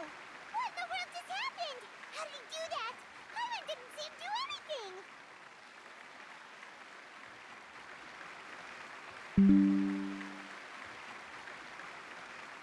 Wasn't Lynette inside the water tank? How did she disappear and then reappear out of nowhere? If we could see easily through his tricks, then that would mean that his skills are still lacking. To appreciate magic, you should focus on the show happening on stage, rather than getting caught up in trying to see that which has been intentionally hidden. Ah, guess you're right. Hyman couldn't believe her eyes. Thank you everyone. I'm glad you enjoyed that performance. But our magical journey has only just begun. The magic of transformation and disappearance can go far beyond what you've just seen. I'm sure many of you are thinking that escaping the water tank was impressive enough. But Lynette is still my assistant after all. In which case, I have ample time to make all necessary preparations. So, for my next trick, I will require the participation of one lucky audience member. Please, if my assistants could bring out the magical boxes now. There are 2 boxes and only 2 boxes. One is here, and one is there in the aisle among the audience. I'm sure many of our clever audience members have already guessed our next. Our lucky audience member and I will each enter a magic box. Now please, everyone pay very close attention to the box you see here. Wow! How's he gonna do this? Hey, do you think this is all magic tricks, or does Lenny have actual superpowers? The lucky audience member will be generated by this random number selector. It selects numbers entirely at random. Even I don't know who will be chosen to participate. Now then, let's begin. Let me see. Oh, row 7, seat 3. Congratulations! You now have the chance to experience magic firsthand for an entire minute. Please, come forward. My assistant will take you beside the magic box. I'm sorry, it might be a little cramped inside, but no need to feel nervous. We've carefully arranged everything for you to be as comfortable as possible. You don't need to do anything, but no matter what strange things may happen, don't come out of the box. If the magic is interrupted, who knows where you might end up? You might even find yourself in the Fortress of Meropide. Oh, okay. All right. Before I enter the magic box, there is one more thing I need to ask the audience to do. Could you all give me a countdown? Like this. 60, 59, 58. Just keep counting down. You can go a little. I won't be able to see anything in the pitch black box, so I'll be relying on your voices to know when time is up. Oh, and no tricks now. If you quickly count from 60 in just 30 seconds, then I'll be in a tough spot. Ooh! Paimon kinda wants to count faster after hearing him say that! No, that won't do. I can see it in your eyes. You still can't be trusted. Let's practice together. Come on, repeat after me. 60, 59, 58. 60, 59, 58! That's right, perfect. Keep it going. All right, I'll see you all on the other side once you've finished counting. 54, 53, 52, why aren't you counting, Nervalet? I am counting in my head. I think things are exciting enough in here as it is. Merely a consequence of my identity and personality. Do not worry about me. Just enjoy the show. Oh, alright. You look so serious that Paimon thought you might be feeling uncomfortable or something. 40, 39, 38! Mr. Linney, are you all right in there? Is everything ready? Yes, I'm fine. I'm just double-checking the direction of the magic. It would be a disaster if we get sent to the wrong places. For example, mid-air right above the audience. Even though he's saying that, Lenny doesn't seem nervous at all. What was that noise? Did you hear it too? Not sure. Anyway, it doesn't seem like it's 25! 24! What's wrong, Mr. Linney? I can still hear you moving in there. I seem to have accidentally knocked over a decoration. I'm trying to fix it, but it's pitch black in here. I can't tell left from right. Never mind the decorations. There's no time for that. The show is what's important. No, that's unacceptable. I want my show to be perfect. Don't worry, we still have 20 seconds. Hear them counting? 19! 18! It seems things aren't quite going as planned. I apologize, everyone. It feels like you're all starting to count faster, but that's all right. I know it can be tiring to do such a long countdown. 10 seconds and change is still plenty of time. 10! Almost there now. Whew. Swapping two people is harder work than you might think. Even a master magician like me can't guarantee I'll get it right the first time. Hey, wait! Is this the back one? I can't tell. They both look the same inside. Huh? No, that's not it. I'll try again. 7! Hey, slow down! Honestly!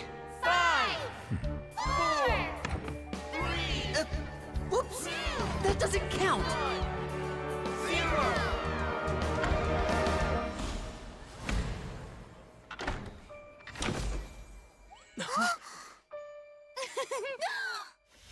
Ta-da!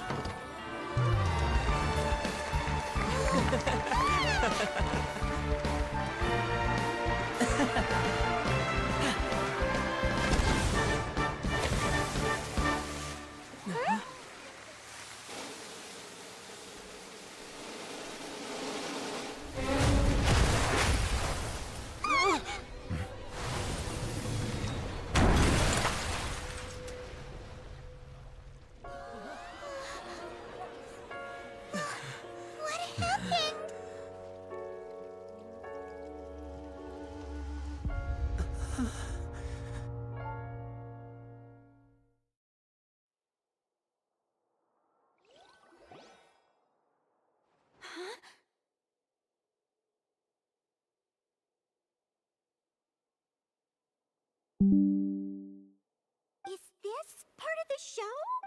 Mr. Lenny, you're going to use magic to fix the stage now, right? What happened? Oh no. Maybe this isn't part of the show. The girl was still in that box, right? This performance is over. Medical staff with me. Guards, secure the scene and detain all the performers. Seal the exits. No one is allowed in or out at this time. Yes, that's right. If this was just an accident, then we must investigate the cause. But if this was all part of some scheme, then those accountable will not escape the judgment of the God of Justice! No need to be alarmed, you two. We'll get to the bottom of this soon enough.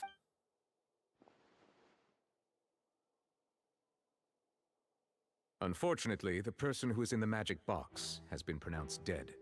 His name was Cowell, one of the assistants in Linny's magic troupe. Apparently, the fireworks on stage ignited the ropes that were suspending the water tank, which then caused the tank to fall onto the stage.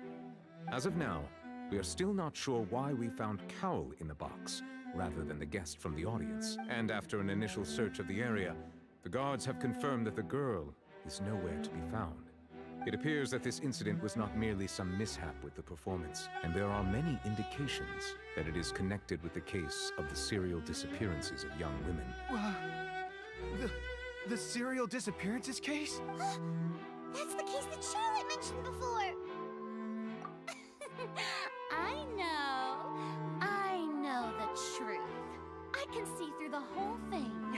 Really, using such a shallow and obvious mystery as his finale. Did he really underestimate us that badly? I say that our powerful magician, Mr. Linny, is now the prime suspect for the serial disappearances case. Huh? Why me? This whole thing was an accident. No, this all occurred during your magic show, did it not? The missing girl disappeared after being chosen, did she not? The deceased is one of your assistants, is he not? Now that I think about it, that whole speech about magicians making things disappear was nothing more than a provocation, a bald-faced challenge. That can't be right. How can Linny do this? He was in the box on the stage the entire time. We can even hear his voice. Besides, before the show, he told us they would like to catch the criminal behind the disappearances. He couldn't possibly mean catching himself. Save discussion for a later time, please. Lady Farina, may I assume that your comments just now constitute an accusation against Mr. Linny and his associates, and that you are pressing charges? Huh? I just think that he... Well, I think it might be a little early to talk about formally pressing charges. But what Lady Farina said just now makes perfect sense. Looks like she's gonna personally deliver justice. A kidnapping and murder carried out under the cover of a magic show. Lady Farina said it all. I mean, of course, my dear people. But what excites me even more than the obvious truth before our eyes is the opponent I'll be facing. That's right. I mean you, Traveler. You'll support Linny, won't you? After all, he was the one who helped you the first time we met. Then there's no problem at all. You know, but with Linny's help, our little duel ended in a draw.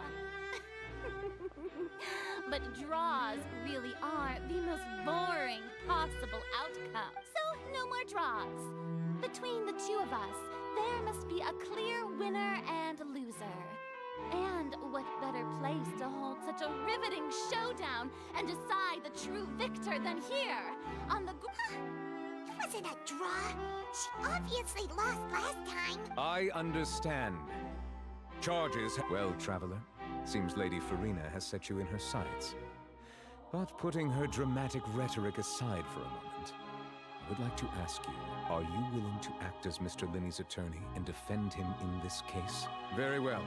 The trial will be held a day from now in the Opera House. Both sides may investigate the scene to build their cases and search for the truth. Linny and his troupe are all potential suspects and shall remain within the Opera House. The audience may begin to leave in an orderly fashion once they have been cleared by the guards. A day isn't that long. Let's see what kind of case this big shot outlander can build in such a short amount of time.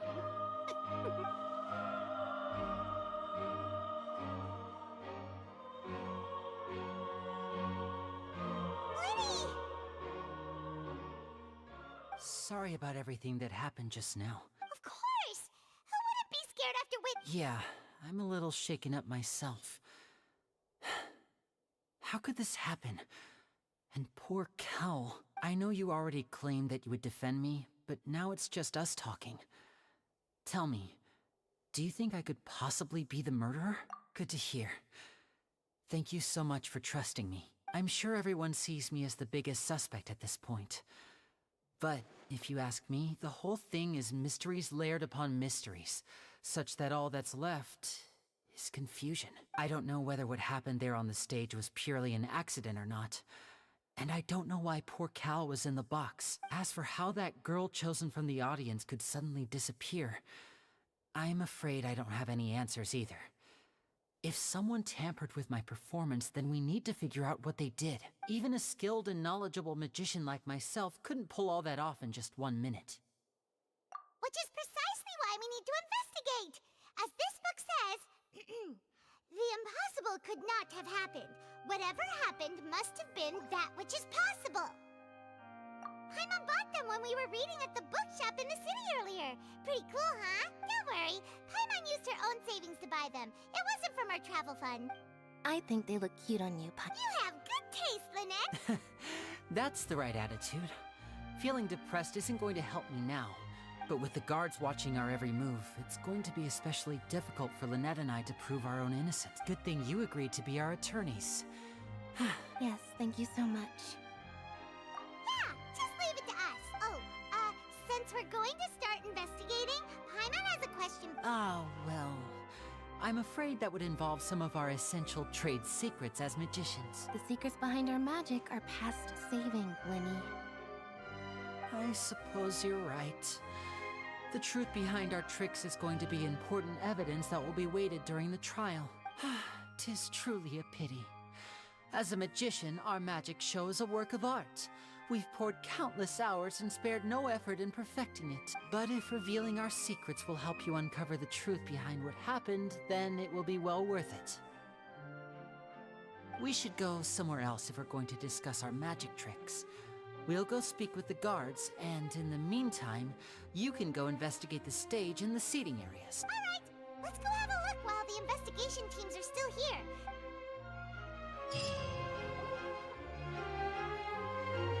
Hello, officer. How's the investigation going? I see. You must be the traveler that Lady Farina mentioned. Listen, I'll be perfectly honest with you. I'd avoid getting mixed up in this whirlpool of a mess if I were you. Huh? What do you mean? Come with me and you'll see.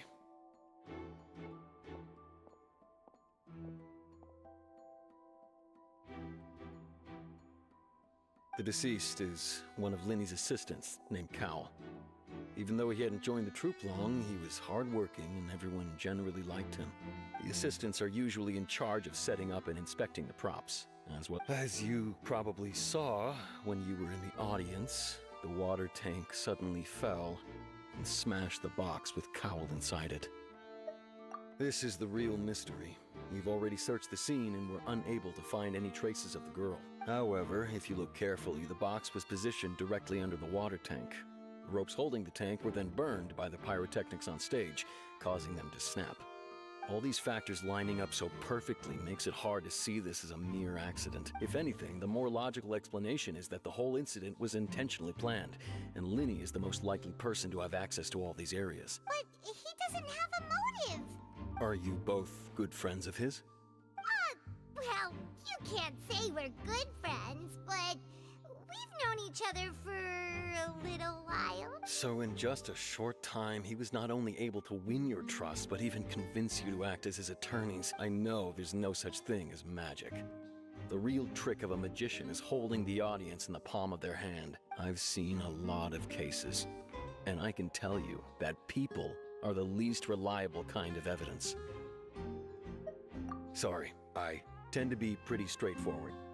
Just know that anyway, you may investigate the scene of the crime yourselves if you're curious.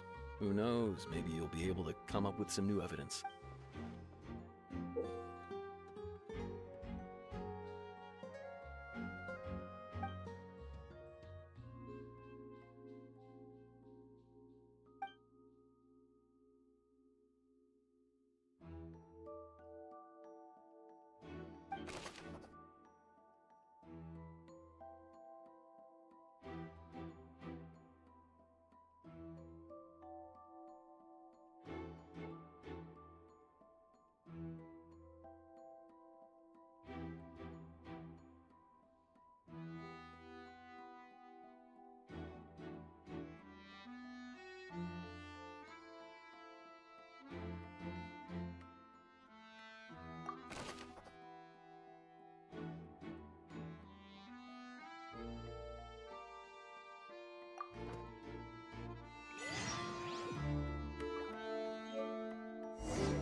The investigation team has some new findings.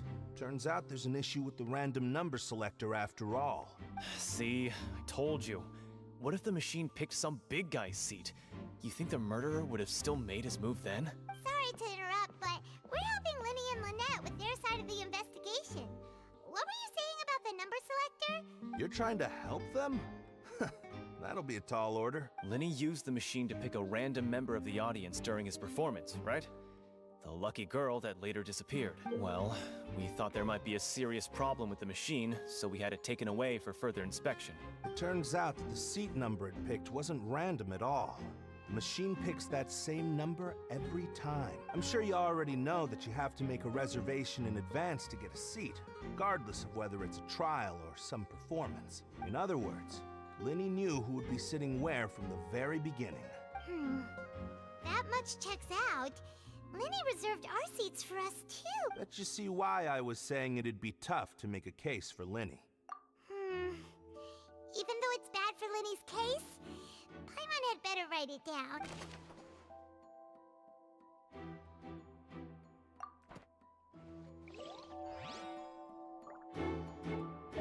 Linny's magic tricks were the stuff of legends, but the way he did Look, doing magic tricks is one thing. Pulling off a crime is something else entirely. Maybe he was just too full of himself.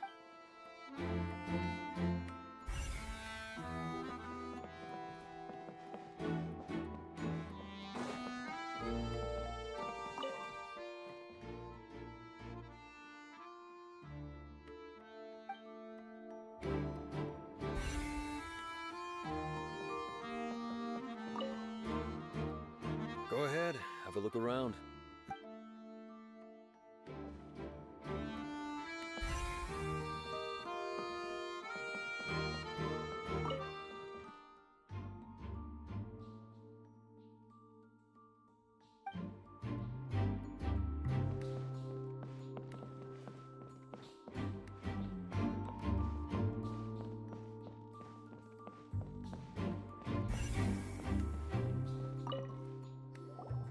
So this is the rope that broke and caused the water tank to fall. The rope looks pretty durable. How can it be burned through so quickly by fireworks?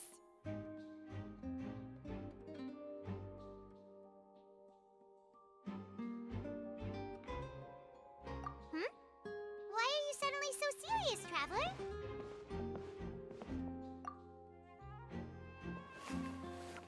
Whoa. Look!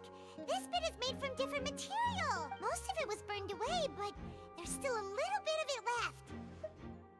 Huh. So if a rope meant to hold something was made with that kind of material in it, then wait, why would you write all this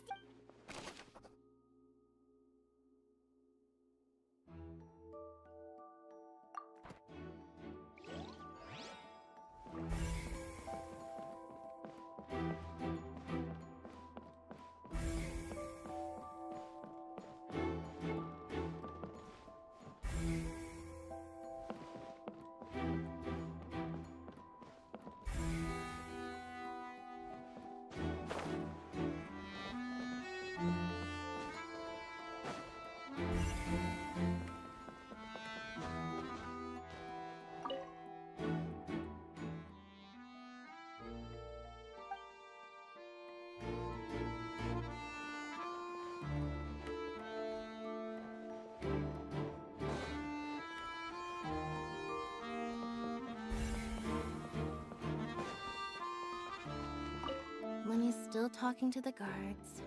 It seems he'll have a lot of explaining to do. I think someone will be assigned to monitor us later, but that's alright.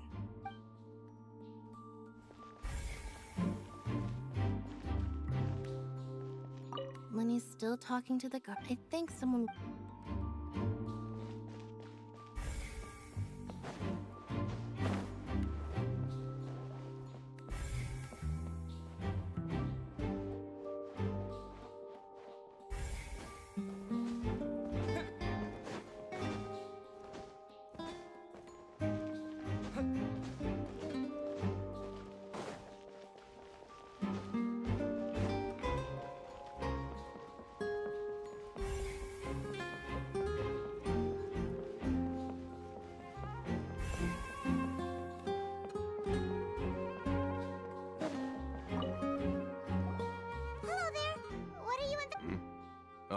This location has also been cordoned off because the Magic Troop members are currently considered prime suspects. The investigation team, the seats were all booked in advance, so we were able to deduce the missing woman's identity by checking the guest list. Sure, it's not like this is confidential information. We will publish it later. Her name is Halsey. She's a painter from Fontaine who's made a bit of a name for herself. Apparently, she wasn't a regular at the Opera House, but she'd been feeling some pressure with her work lately, which made her decide to come see the magic show. The Magic Troop members all claim not to know her. We have looked into her social connections. It seems that she has no personal grievances or conflicts of interest with the suspects. Simply put, she wasn't related to the Magic Troop at all, which matches the features of the previous serial disappearances. Were the victims of previous cases also chosen at random? That's how it seems to us, in any case.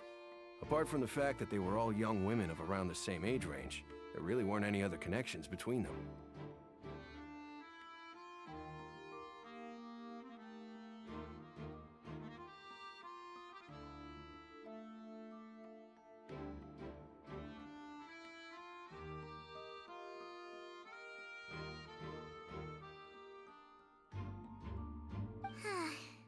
Okay then. No need to be so formal. If you do happen to see the missing girl, please be sure to contact us. It is of utmost importance that we get to the bottom of these disappearances.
You! Yes, both of you! Over here! I've been keeping an eye on you for a while now. Huh? You mean us? That's right. If I'm not mistaken, you're also among those who wish to cut down the thorns and pursue the truth. No? And by the looks of it, you're not from Fontaine. Well, you're right on the more about that one, but who are you? Have you never heard of the Spina di Rosula? From mediating disputes and providing protection to solving conundrums, you name it, Spina and I, Navia, have the honor of being its renowned president. Though those who play by our rules call me boss. I'm Silver, her attendant. Pleased to meet you. And I'm Melus. Demoiselle's various daily needs and affairs are under my purview. Huh? Boss? Demoiselle? Well, I am the second generation president.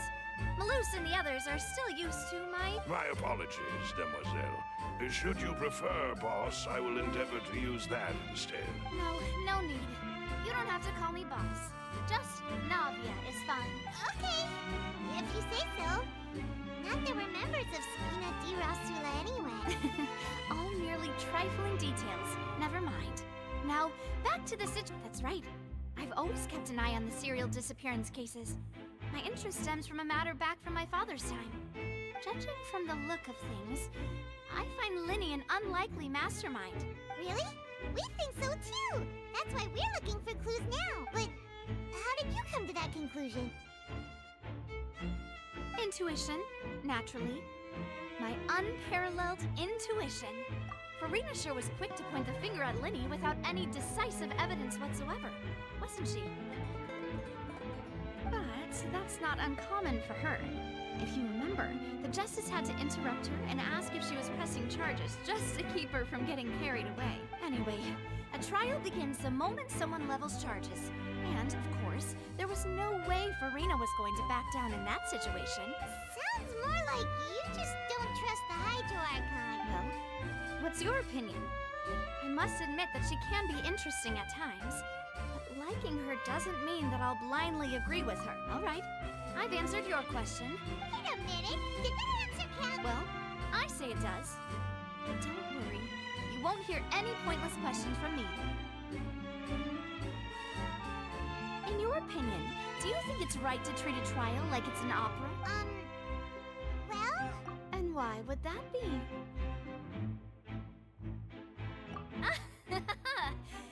See, Silver and Malus?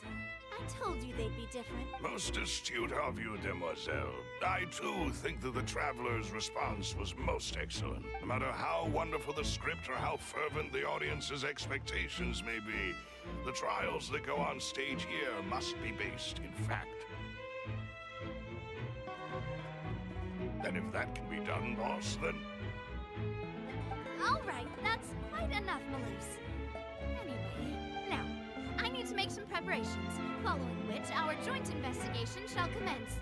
You two? Wait! Since when did we become assistants? Oh, well, I can be the assistant, sure. Or your companion, if you like. I'm really not that fussy. That's more like it. Far be it from me to brag, but I believe that you wish to save a friend from false accusations, and we wish to unravel the disappearances. You have a point. And what about you over there? What do you think? You seem like you've got some... I have nothing to add. Oh, alrighty then. We'll be making some preparations first. Just be sure to let us know if they start revealing Linny's tricks.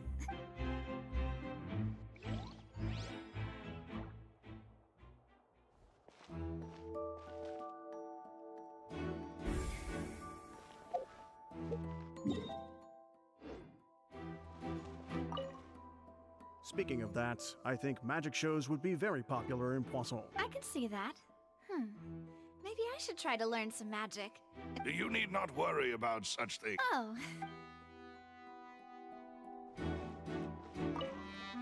Speaking of that... I can see that. Maybe I should try to learn some magic. You need not worry about... Oh.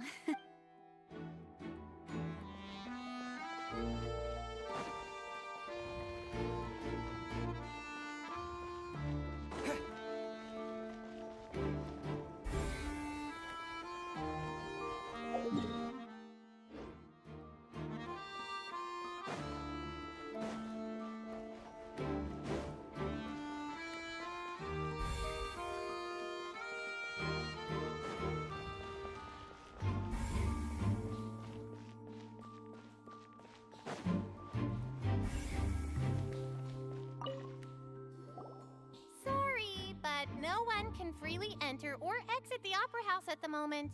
If you wish to leave, you must register your identity with us first.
attorneys, so we're investigating the case.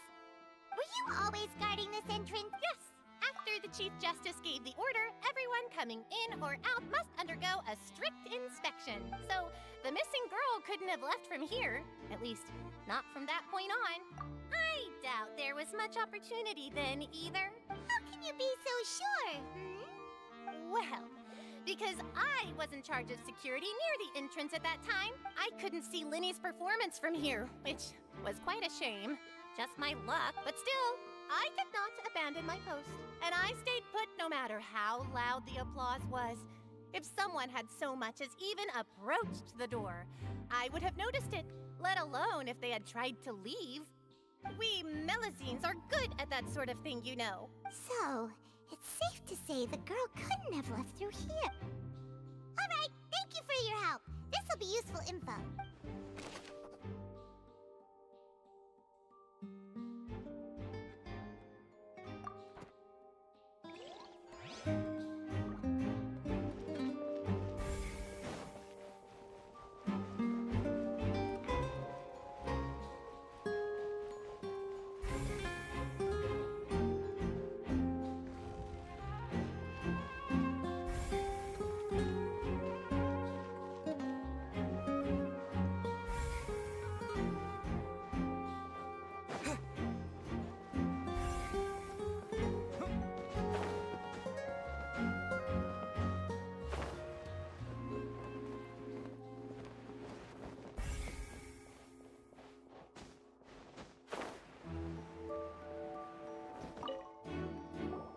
I see that you're investigating the area.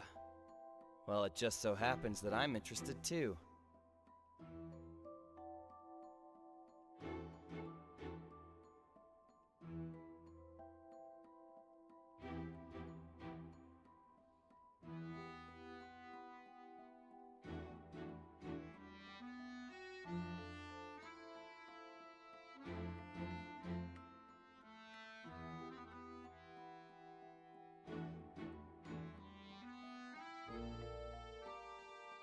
If you find any new and interesting leads, be sure to share them with me, alright? We don't have too many thoughts yet. Then why don't I tell you my hypothesis first? The way I see it. And I'll start it with that loud thud. The thud? Oh, you mean this— Yes, exactly. It wasn't terribly loud, but I suspect that most people heard it. It's just that everyone was awaiting the results of Linny's trick with bated breath, so no one paid it much mind. But now that the incident has happened, the thud has become an important clue. That makes sense. I'm of the opinion that it may have been the sound of Linny's accomplice. Lynette, perhaps. Jumping atop the water tank, or something like that. And when the pyrotechnics went off, she cut the rope, sending the water tank crashing down. Wait, wasn't the noise we heard too loud for that? Perhaps the balance wasn't right, leading to a particularly rough landing. Oh, that's true. I suppose I must reconsider. That does remind Paimon, though. What was with that sound?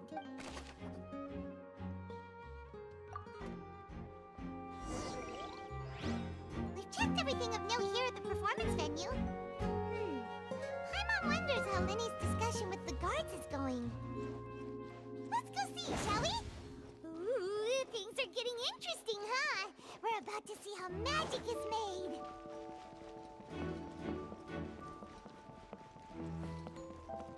If you do encounter Miss Halsey, please contact the guards immediately.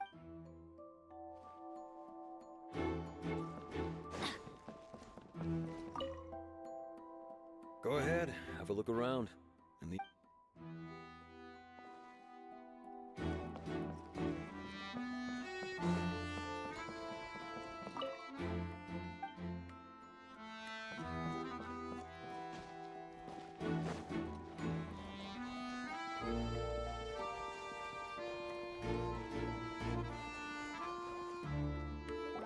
Understood. Then I will be going with you. Just so you're aware, I will be monitoring your actions and making notes as necessary. Very good. Thanks for being so agreeable. I'd pull a rose out of my hat as a gift for you if I could. You may spare the pleasantries. You've arrived. Who's this? Me? I'm Spina di Rosula's guardian angel. If you've got a problem, I've got the firepower. Sorry, I got a little carried away there. Call me Navia, and these are my companions. Would you mind if they join as well? Fine by me. Oh, new helpers? I would be. Well, let's just say we're tagging along. It's not every day you get to see the secrets behind magic performed on such a large scale. I appreciate your kind interest. Come with me. We'll be heading below stage.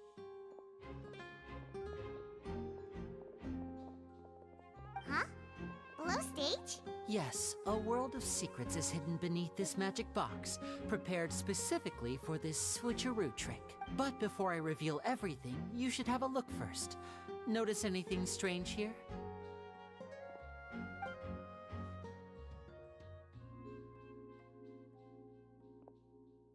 I'm not trying to be dramatic. Remembering the details of a trick will help you understand the methods used to perform it more easily. Huh. Weren't there balloons and other decorations here? Where did all that go? Ah, good eye. That said, you're still far from discovering the answer.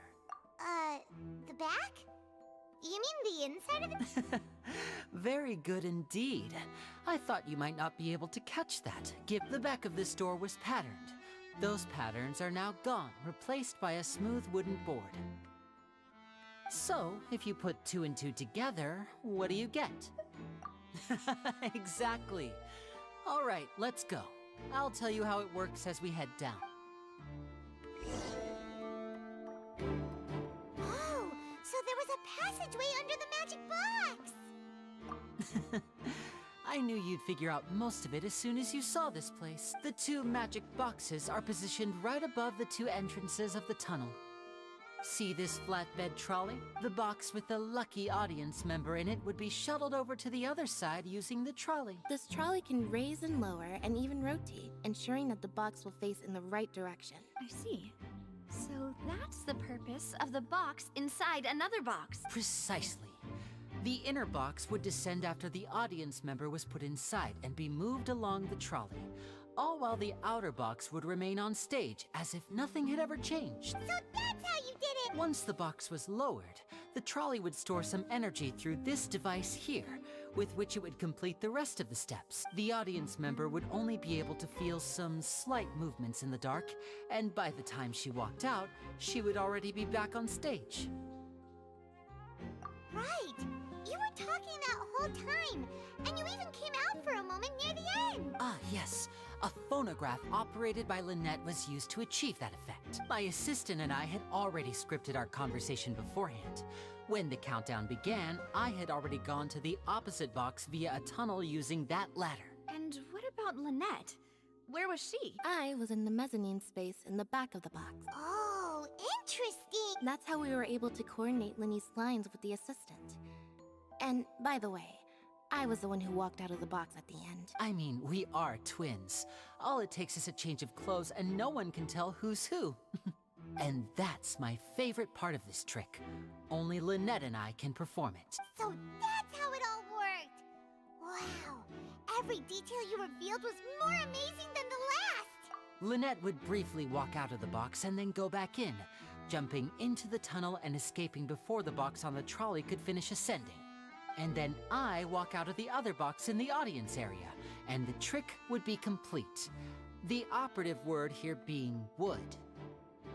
But as you saw, Cal was in the box, not our audience member. She, on the other hand, mysteriously vanished. We really don't know how that happened. If not for that interlude, this would have been an astonishing trick. I probably never would have figured out how you pulled it off. And yet, to think that someone was able to use this magic trick to commit a crime. Could we have a look around? I think we can come up with some more leads. This is the scene of the crime, so Linny and Lynette are not permitted to stay here. I'll escort them back up. Yes, of course. No need to be so strict now. I won't disappear into thin air, you know. Thanks, everyone. We're counting on you.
The floor is wet. Please be careful not to slip. Speaking of which, why would there be water here? Oh, Paimon knows! It's one of those tricks where you pour water into a jug and then flip the jug over only for the water to disappear. And here's a broken vase.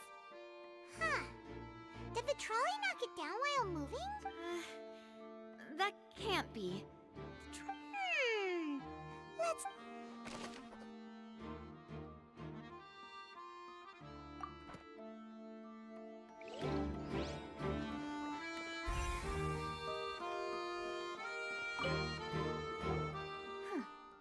What's this? Looks like a hook tied to the end of a rope.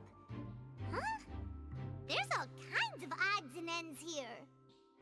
Perhaps it was a prop for a different trick.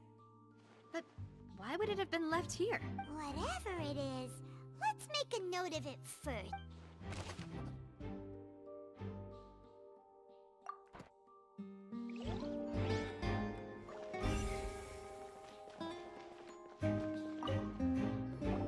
Oh, these are the clothes that the lady chosen from the audience was wearing, right? Her clothes are here, but she's nowhere to be found. Right. And do you really need to do that if you're kidnapping them? Ugh, this is so confusing. Paimon doesn't want to be a detective anymore.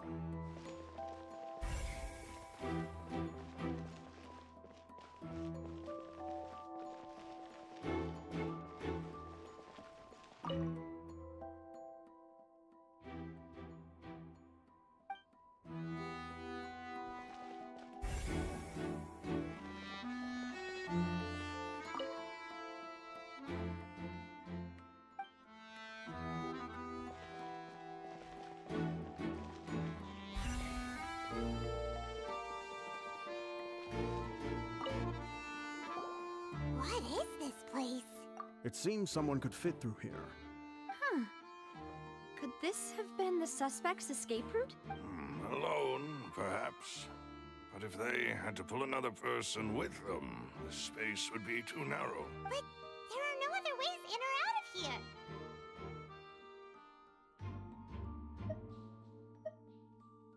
Oh, you're right! Let Paimon write that down.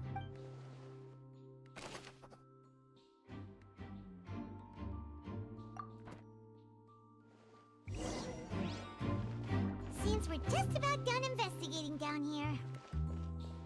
Yes. Let's head back up.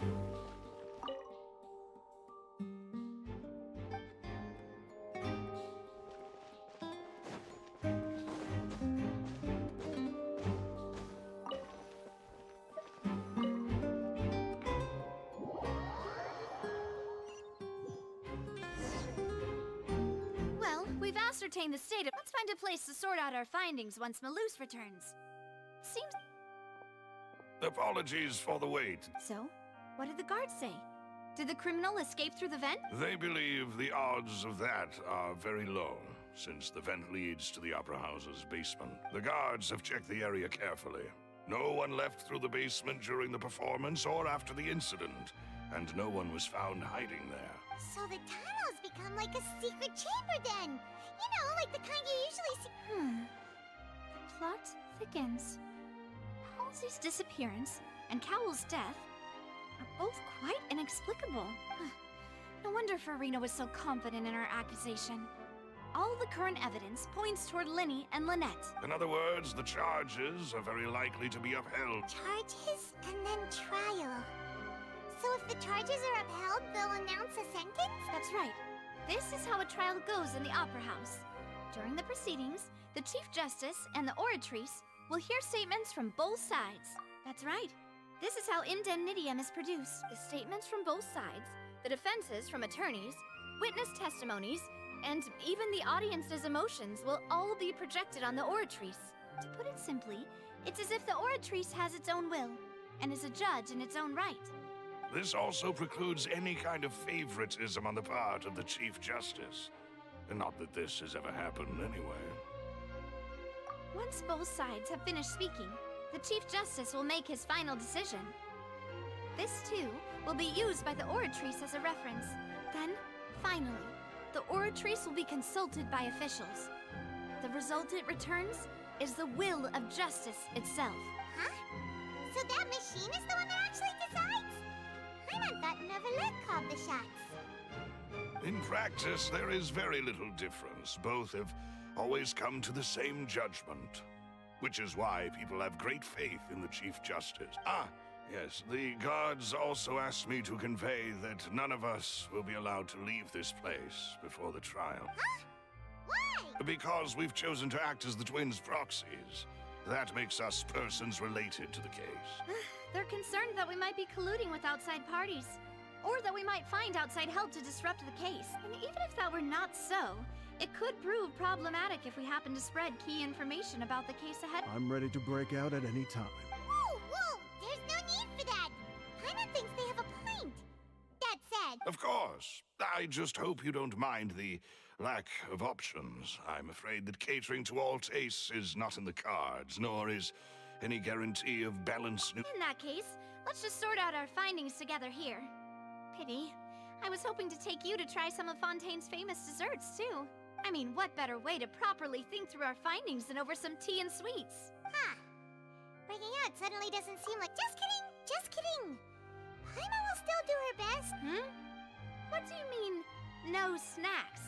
Of course we'll have snacks. If we cannot buy some, then we'll simply make some. Huh? Here? But how?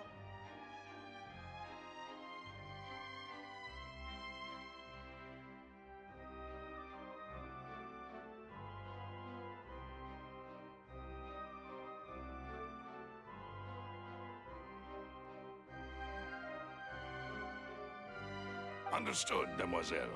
Everyone, please come with me.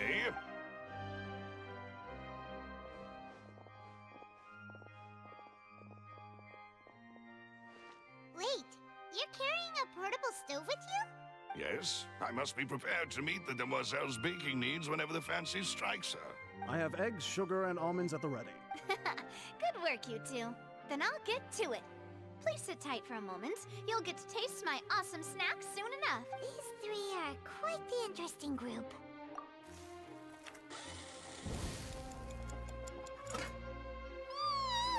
And Paimon thought it smelled good while it was still in the oven! From the way you had these two guys carrying all that stuff around, Paimon thought you'd have them do more during the baking process, but you ended up doing the entire thing by yourself! Beating the egg whites, grinding almonds, everything! I was applauding. And I was giving encouraging smiles.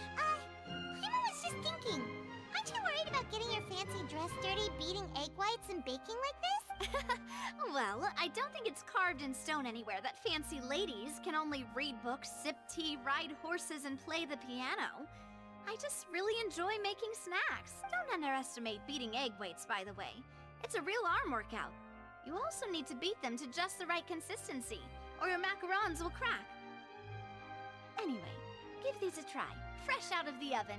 There's 3 for each of us. Only 3? Well, eating too many sweet treats might send all that sugar to your head. You wouldn't be able to think clearly about the case on a sugar rush, would you? Tea is ready to be served as well. This is Demoiselle's favorite. Strong black tea with a floral fragrance that clears the mind and lifts... No need for concern, All right, then. Down to business. As Paimon mentioned previously, the tunnel seems to be something of a secret chamber. However, we can assume that Linny and Lynette were not alone within it. Some criminal also occupied its sealed confines. The magician twins could have committed the crimes, of course, but they lack any logical motive. Exactly! Why would they do such a thing right when everyone was watching? The flower vase and the thud we heard during the performance could indicate some altercation between Halsey and the criminal in the tunnel. resulting in the shattering of the vase, the discarding of her clothes, and her abduction. Perhaps the criminal thought that since she was chosen from the crowd, she would be too easy to identify if she was still wearing the same clothes. Paimon thinks that makes sense, but the real trouble is... True. None of the clues we found thus far support the existence of this third person, but the only people left to consider are both technically victims, whether it's the missing girl, Halsey, or poor Cowl. Huh. Could Halsey have secretly made modifications to the magic props in order to murder Cowl before making her escape?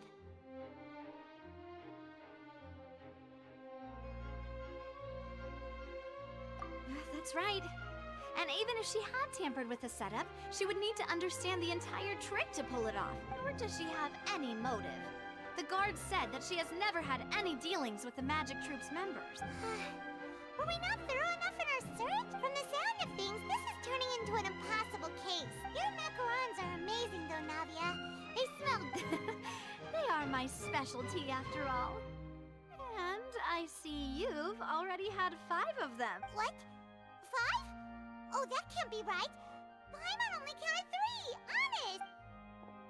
Please don't worry about it. At my age, a few less sweets might actually be a good thing. No. Being greedy is one thing, but Paimon knows how to count. Besides, Paimon knows that if she ate too many, then others wouldn't have enough. Wait, even you don't believe Paimon? If Paimon ate those 2 extra macarons, then may they turn into stone in her stomach! All right, we get it. Well, I suppose one of us might have gotten too engrossed in our chat and eaten them by mistake. No big deal. Malus, set up the stove again if you would. Huh? What are you doing? Making sure everyone gets 3 macarons, of course. Exactly. We don't want to trouble you. As you wish, demoiselle. And I have the egg, sugar, and almonds. Well, this really is your...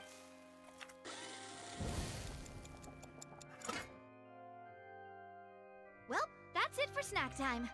I'm going to have another look around the area. I don't know what we're looking for yet, but we've still got some time. As attorneys, I suggest the 2 of you think the case over again. It would be awkward if you got all tongue-tied on stage during the trial. All right, thanks for your help and for the snacks. It was nothing. A small task for the Spina di Rosula. Silver, Malus, it's time to go. I'll be back if I find anything new.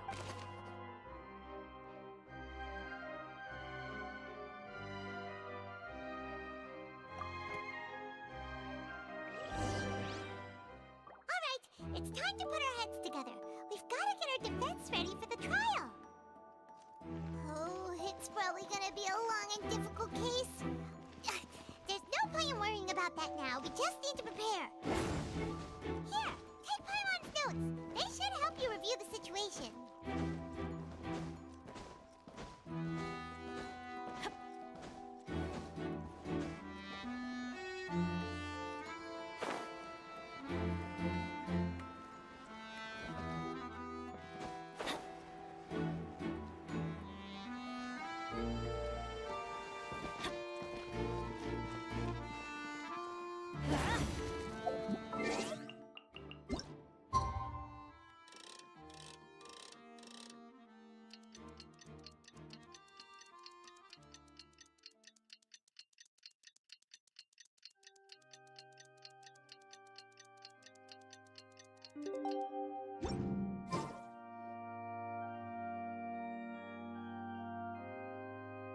What do we do?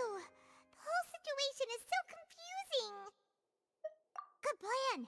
Impossible things don't just happen. Just relax. Even if everyone else suspects Lenny and Lynette, at least we will... Besides, I doubt Farina understands any more about what happened than we do. Thanks, Navia. Best of luck to you.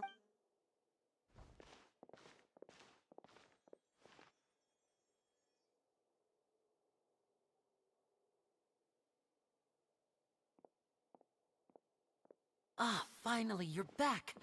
Well, how did your... To be honest, you might be disappointed. No. We're already very grateful that you were willing to help. Well now, don't you all look disappointed? Don't tell me that your investigation came up empty-handed? That was to be expected, of course. The guilty can never produce proof of their innocence, but don't let that stop you. I shall be terribly disappointed should you, my most anticipated foe, concede so easily. Since both parties are present, I declare that the trial regarding the magic show incident is now in session. Firstly, in order for the audience to understand the causes and results of the incident, could we please have Mr. Linney explain the trick? Yes, of course. I will explain while Lynette demonstrates on stage. All the necessary items have been prepared. Thank you, Mr. Linney. In that case, I take your statement to be that you ran to and remained hidden within the magic box in the audience stands once the trick began, and thus could not have committed the crime. Is this correct? Yes, that's correct, Your Honor. In that case, I call upon the prosecution. Lady Farina, do you wish to refute his statement in any way? Why, of course I do. Allow me to take the first shot and break this case wide open. Mr. Linney is clearly lying. There is no way you could have been in the box the whole time if you were to abduct Halsey and murder Cowell. In fact, I'd say you were hardly in that tunnel at all. That is simply your hypothesis based on the presumption that I'm guilty. Oh, is that so? And if I may ask, what did you hear while you were inside your box? The roaring countdown of the crowd, of course. That's how I kept track of the time and built anticipation for the finale. And you didn't hear anything else at all? Nothing that might leave an impression of any kind? No, nothing. I see. But when the count reached 30 seconds or so, there was a thud. One so loud that I believe practically everyone heard it. Huh? Hey, hang on. Something's not right here. Yeah, I'm sure he could have heard a noise that loud from inside the box. I was right by the box and I definitely heard the thud. Look at those scales. Could those mean... Well then, ladies and gentlemen, allow me to use the words of the magician himself. You never know what can happen in the blink of an eye. Indeed, it seems his alibi can also collapse in the blink of an eye. Of course, I have armed myself to do far more than smash your alibi. Confidence cannot go unfounded, and my foundations are rock solid. Tell me, aren't you and Lynette actually from the House of the Hearth? The House of the Hearth?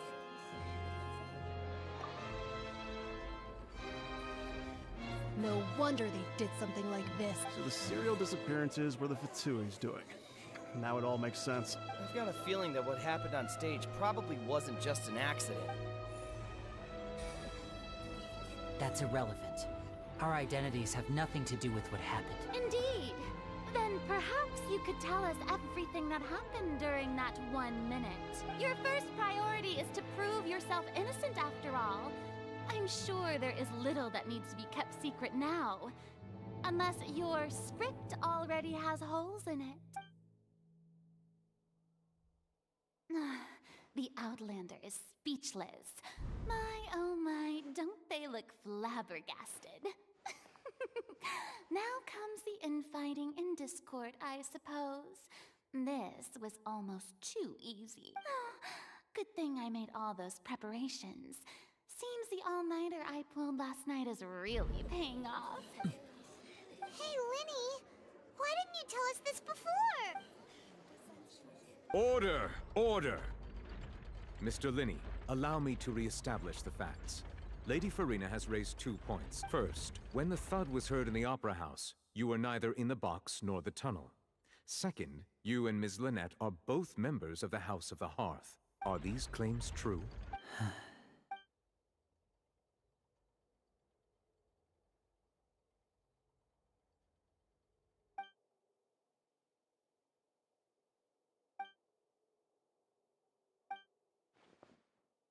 Please answer my question, Mr. Linney. I'm sorry.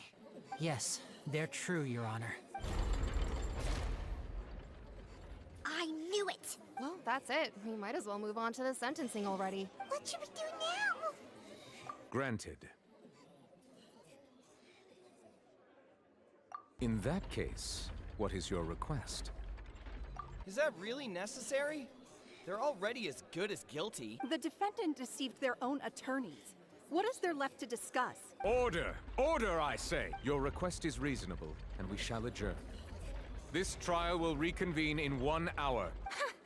So you would stick to Mr. Linney's defense even after knowing what you do now? You certainly have more professionalism than I thought. In that case, my dear audience, let's allow the joy of victory to steep for a little while longer.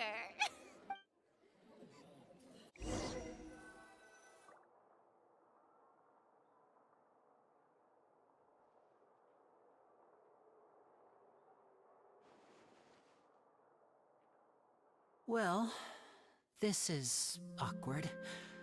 I didn't think the Hydro Archon would dig all that up. I'm sorry, Traveler and Paimon. Yeah, sorry. Paimon doesn't know where to start. We trusted you two. We based our entire reasoning on the assumption that you weren't bad guys. Not to set the wrong tone or anything, but Paimon's really mad. I'm very sorry. I know you're angry, and reasonably so, but please, let me explain. I know you've clashed with the Vitui several times before. I wouldn't be surprised if just hearing the word is enough to make you upset, but our organization is very, very large, and the Harbingers have very different personalities and goals. Right now, we want to save people. As many as we can. That's right.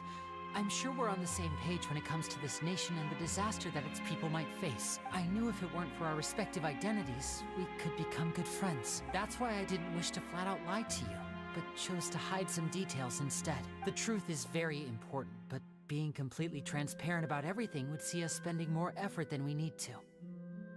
Right. So, you be the judge.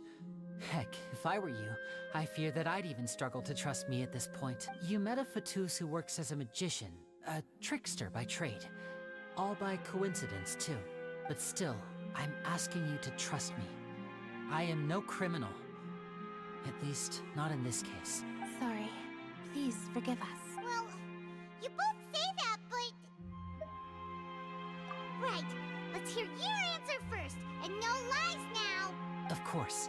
I'll answer any question you ask. We've been trying to find out how the Oratrice operates. We want to know why it has a consciousness. Why can it deliver sentences accurately? During our investigations, we learned that the machine's core is beneath it. From that moment on, Lynette and I have been designing this box swap trick with the objective of getting close to the core. Is that why you needed a whole minute? That's right. In truth, the audience would take about 75 seconds to count down from 60, while I would only need 15 to get to the opposite box. So, after jumping into the tunnel, I accessed the Opera House basement via the vent, and went to investigate the room in which the core is stored. That air vent was created during the construction of the tunnel specifically to execute this step. Well, nothing. As soon as I reached that room and was about to investigate, I heard someone's voice, which should have been impossible, of course. I was quite certain that I was the only one in the room. That voice seemed to recognize me and tried to speak to me.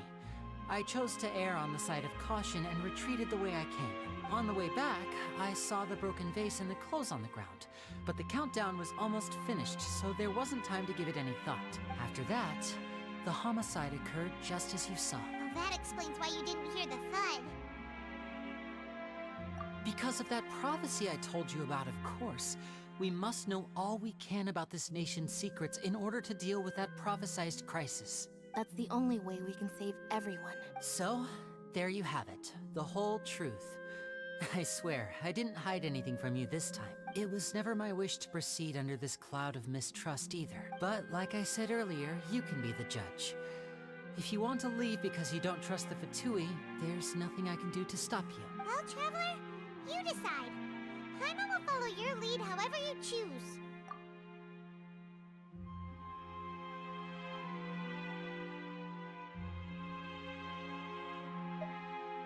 Okay, Thank you. Thanks for giving us a chance. The current problem is that the scales are tipped pretty badly against you two. If we want to refute the Hydro Archon's accusations, we're gonna need a seriously huh? Oh, Paimon thinks she gets what you mean.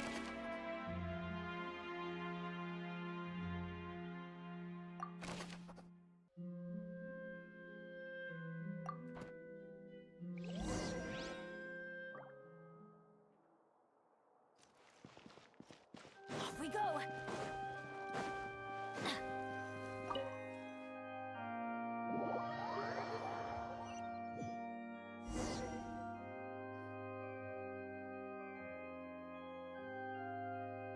Both parties have returned to their positions.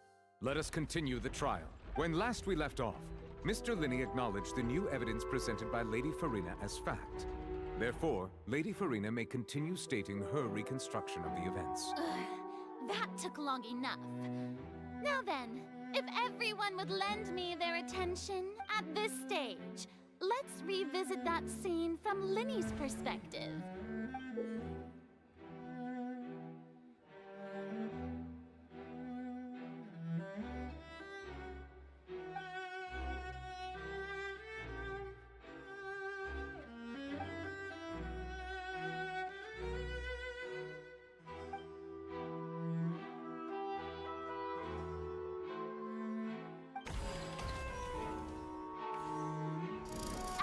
Countdown began, he entered the tunnel. When the flatbed trolley passed, he opened the box and got into an altercation with Halsey, which caused the loud thud. He did not realize that the sound could be heard by everyone in the opera house, which is why he claimed earlier that he could not hear the sound. Finally, he used the vase to knock her out, before making her change clothes to prevent others from recognizing her. At this time, Cowell arrived in the tunnel, having heard that strange noise, and caught Linney red-handed. So Linney proceeded to knock him out too before stuffing him into that box. Afterward, Linney passed the unconscious Halsey to his accomplice through the magic box in the audience stands, before operating the devices such that Cowell's death would be ruled an accident.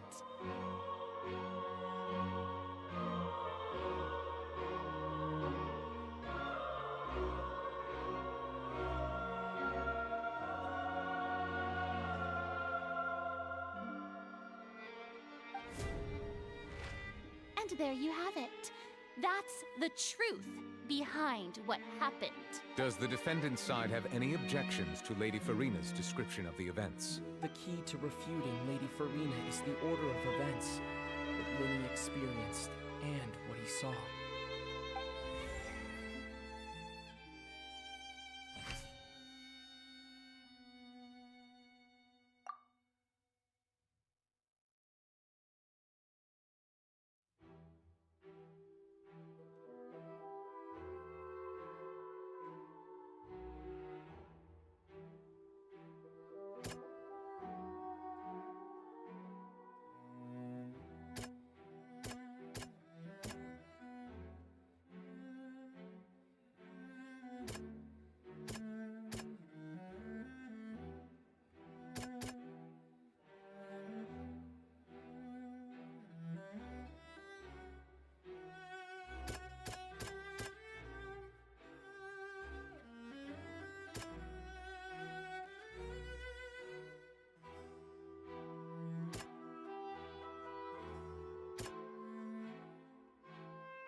Seems this won't produce a particularly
According to Linny, he left via the vent after entering the tunnel.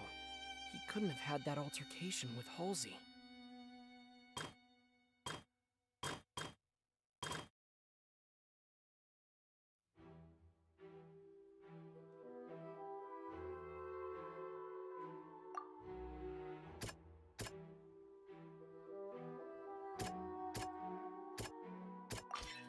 Linny went to the room that contains the Oratrice's core. This is the actual truth.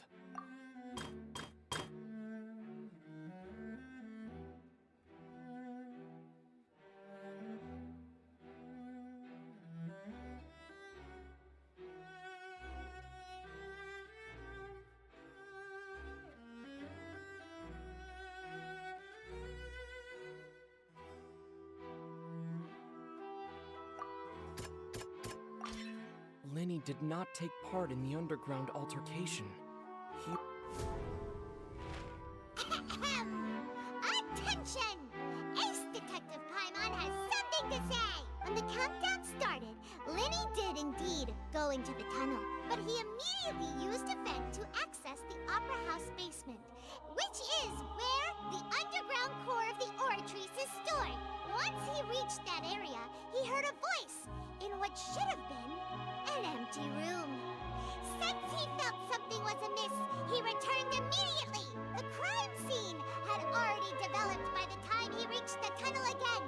And in order to complete the magic trick, he did not remain there for any length of time. Finally, he reached the surface, and that was when the accident happened from his point of view. Therefore, he's innocent.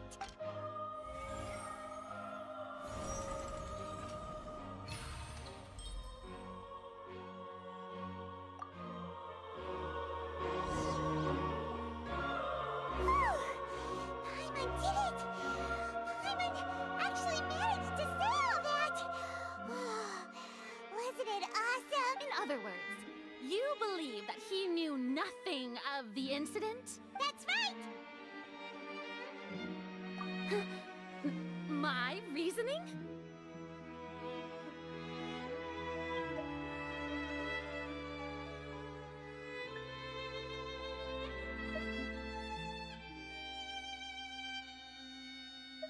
If that's the case, then if Cowell hadn't entered the tunnel, who was the entire setup meant to kill?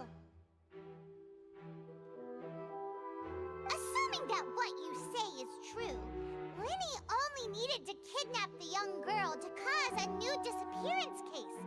What would the point of killing someone on stage be? Oh, they have a point. That's right, you tell him! And that's why they're partners of mine. We've managed to turn things around. Oh, well, your denial is very strident, I'll give you that. But what proof do you have to back your claims? Of course I do. If he had been in the magic box the whole time, how could he have not heard that sound? Why do you ask? You're saying that he wasn't.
in the box or in the tunnel.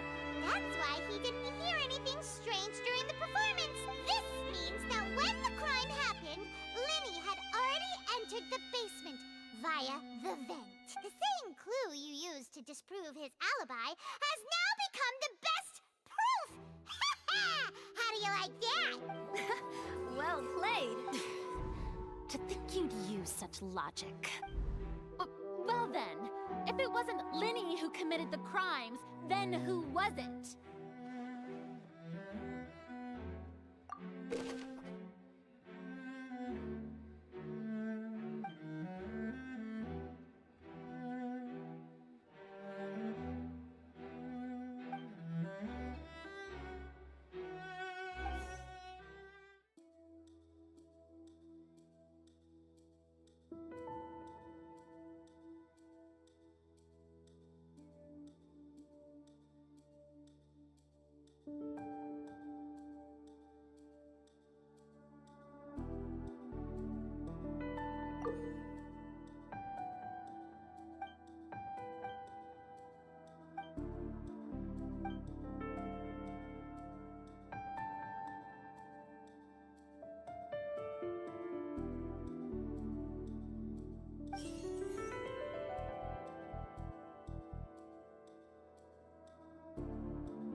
Could there have been a third person involved? Is that really a possibility?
The deceased's name is Cowell, Linny's assistant.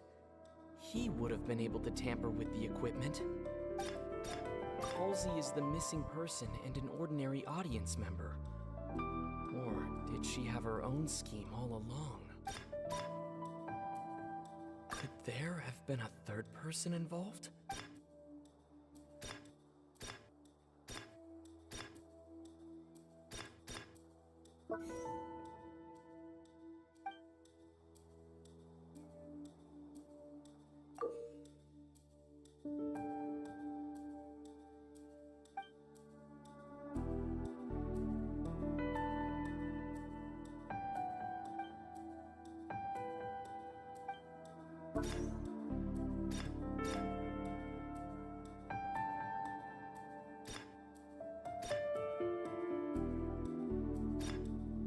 Halsey is the missing person.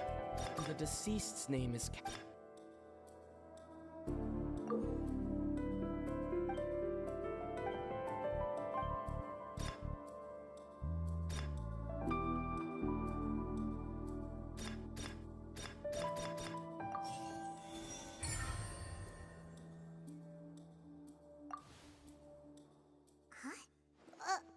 That can't be right. Are you serious? The killer was, in fact, Cowell,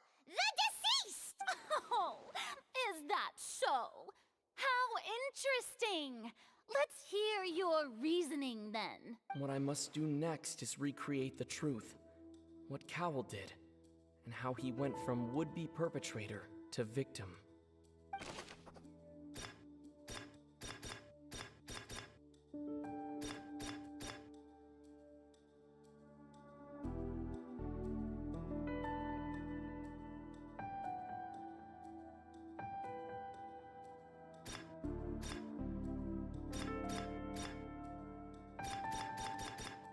No one entered or left the Opera House through its entrances. So where would the criminal have wanted to take Halsey? The sound we heard may have come from a clash between the missing Halsey and the criminal.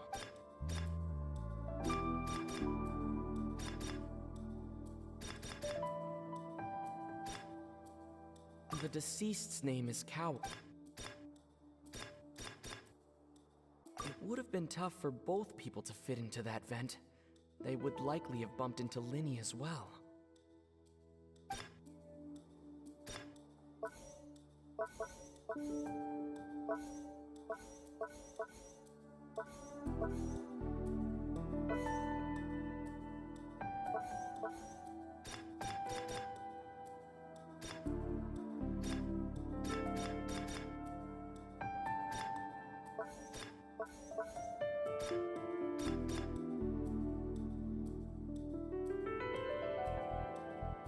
The sound we heard may have come from a clap.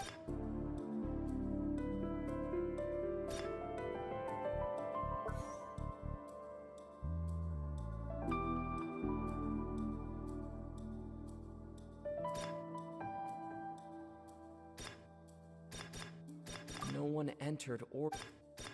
The sound we heard may have come from a clash between the missing Halsey and the criminal.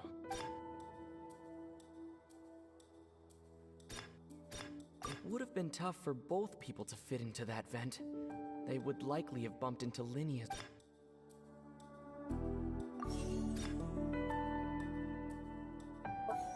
It would have been tough for both people to fit into...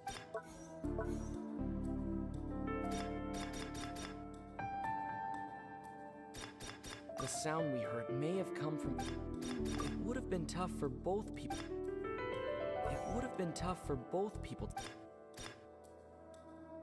Linny was not in the tunnel at that moment, which gave our criminal ample time. The deceased's name is Cowl. Linny was not in the tunnel at that moment.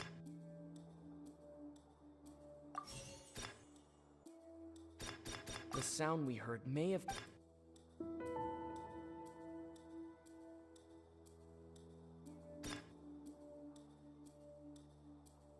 Halsey's clothing was in the tunnel, so there must have been some fear that she would attract attention.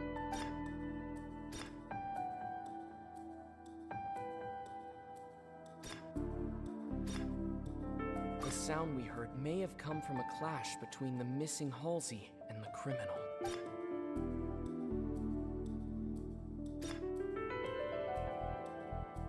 Halsey's clothing was in the tunnel, so...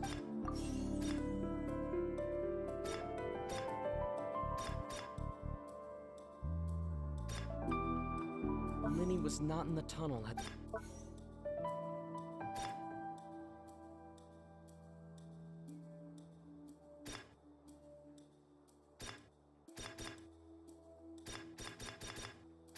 The sound we heard may have come from...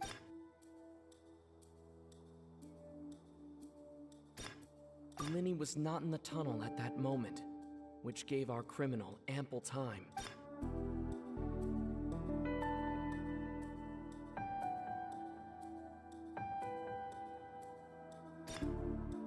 It would have been tough for both people to fit into that vent. They would likely have bumped into Linny as well.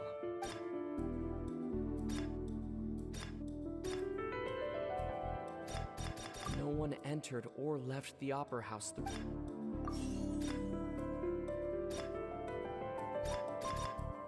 Linny was not in the tunnel at that moment. The deceased's name is Cowl. Linny's assistant.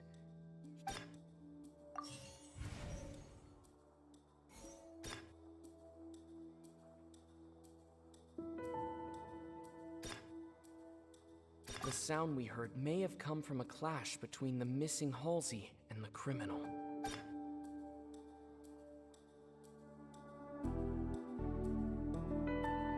No one entered or... It would have been tough for both people to fit into that vent. They would likely have bumped into...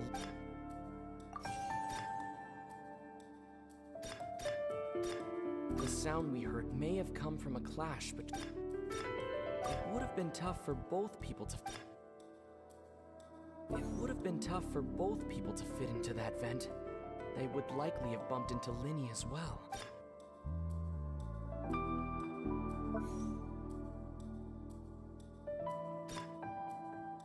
The sound we heard may have come from a clash between them. It would have been tough for both people to fit into that vent. They would like... It would have been tough for both...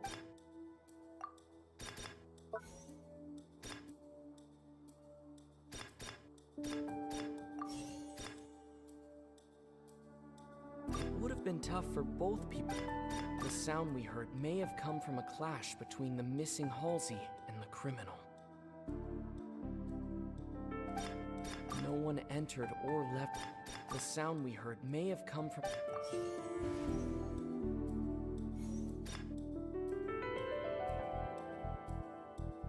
Halsey's clothing was in the tunnel, so there must have been some fear that...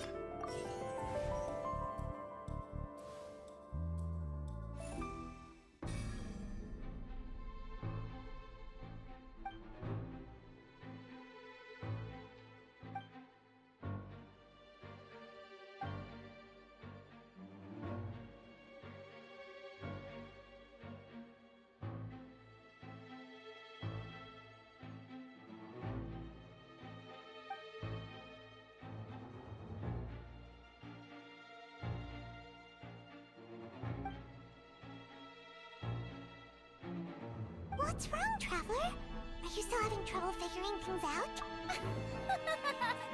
I see how it is. So this was all just a bluff. And here I thought you had something to show for it. But it seems you're still far from the truth.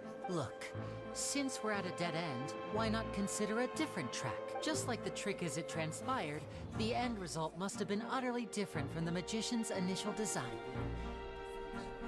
If only we knew how Halsey disappeared. Well, that would be nice, but the tunnel only has 3 exits, and none of them seem very likely. And it's not like this is a magic trick where you can just make a real live person disappear. You know, like you did from that water tank, Lynette.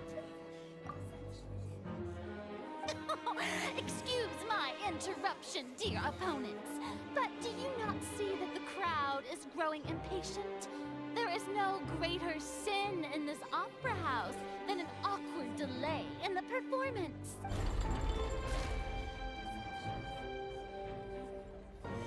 If the defense is unable to make further effective arguments, we will move on to the next stage of the trial.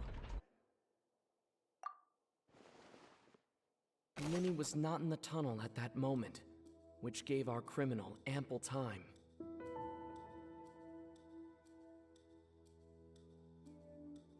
The sound we heard may have come from a clash between the missing Halsey and the criminal. The deceased's name is Cowell, Linny's assistant. He would have been able to tamper with the equipment.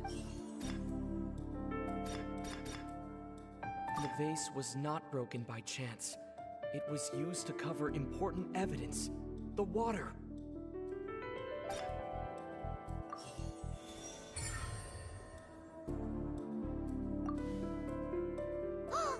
Paimon gets it!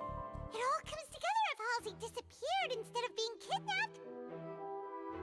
Lynette escaped from the water tank, vanishing gradually and leaving only clothes behind. If there's a similar method where a person could be transformed into water... Oh, just a moment, please. I do hope you know how preposterous you sound at the moment. How could a person ever be transformed into water? This is reality we're talking about here, not some magic trick.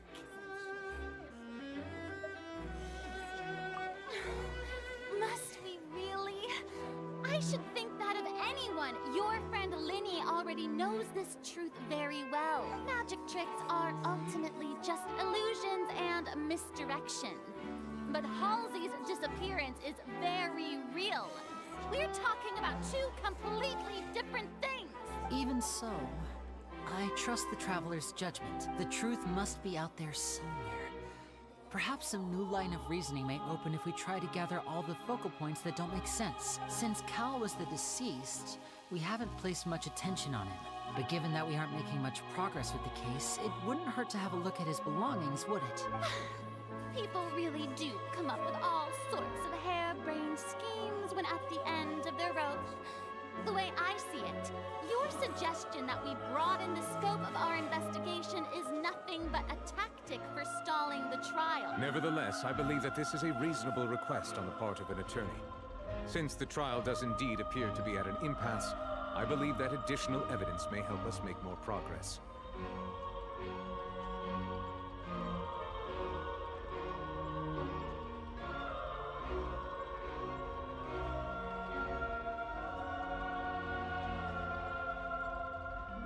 Guards, please step into the lounge and examine the personal effects of the deceased Cowell. We are still examining the items, but we have already made critical progress that we feel must be shared with everyone post-haste. We discovered several test tubes of fluid within Cowell's baggage, each labeled separately. The notebook in his backpack claims that these fluids are water from the Primordial Sea. The Primordial Sea? The note's contents also indicate that Cowell belonged to an organization that sells illegal drugs and that he had an accomplice.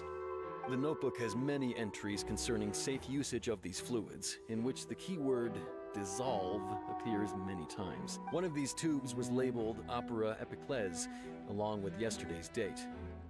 It is empty. The notes also state that these dissolution properties work exclusively on people from Fontaine. It's likely that Halsey was chosen as some sort of test subject. As such, we believe that the defense's hypothesis is, in fact, supported by sufficient evidence. You've got to be kidding! People dissolving into water? Could something so ridiculous actually be true? Wait a moment. This reminds me of a certain prophecy, but it's just a coincidence, isn't it? If people can become water, does that mean that the water tank's real use was as a means to hide water stains? And if Cowell was targeting that girl, wait just a minute, could that mean... You two, with me, quick! Demoiselle, wait! What about your partner? Let's go. Just trust me. Order! Order! It is undeniable that further examination of the deceased's personal effects has yielded some surprising results. But we cannot yet verify the veracity of these clues. Still, let us assume that these clues are indeed authentic, albeit with the understanding that Ms. Halsey has yet to be found. Guards, please continue examining the items along. Mr. Linney, it appears your hypothesis is supported by the evidence, so please continue speaking. Of course. Thank you, Your Honor. If we uphold this hypothesis, I believe that many of this case's seemingly unrelated clues can be connected together. Right! Like the metal hook! That one didn't make sense at all. Let's think about this. Cowell's methods must have something to do with that water from the Primordial Sea.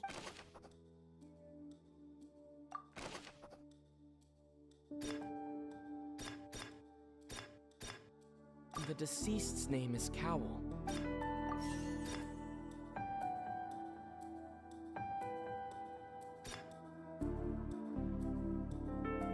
Now it seems like the hook rope was not meant for another magic trick, but was instead some form of triggering mechanism.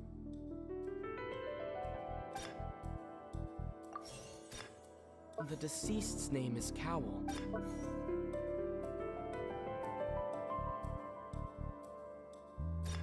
The water from the Primordial Sea should already have been prepped before Halsey entered the magic box. The rope that held the water tank up was lit by the fireworks and snapped. As such, the focus here is on the water. Lynette was in the magic box on stage the entire time. Did she have something to do with this?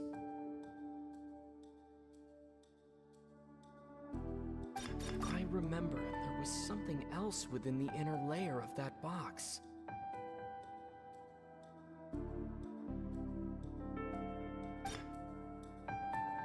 Now it seems like the hook rope was not meant for another magic trick, but was instead... The deceased's name is Cow. Now it seems like the hook...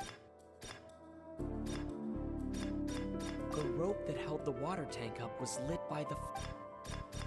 I remember there was something else within the inner layer of that box.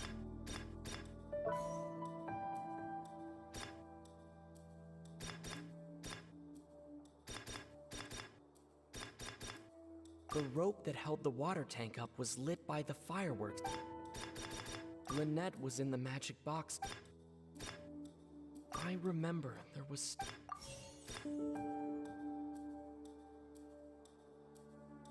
The deceased's name is Cap... The water from the primordial sea should already have been prepped before Halsey entered the magic box.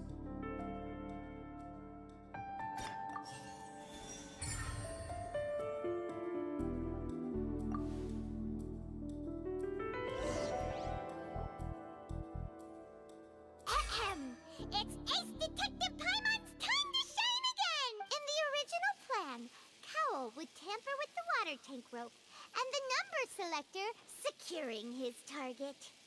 When the magic box containing Halsey was lowered, the metal hook would retract gradually and pierce the balloon at the top of the box. When the balloon attached to the box popped, the water from the primordial seed inside it would pour down and dissolve Halsey. Afterward, Cowl would enter the tunnel and break the flower vase to conceal the water inside the tunnel, with the remaining evidence being covered up by the water tank on stage.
But he encountered something unexpected in the tunnel and wound up being fatally hit by the same water tank he meant to use to cover his tracks. Huh.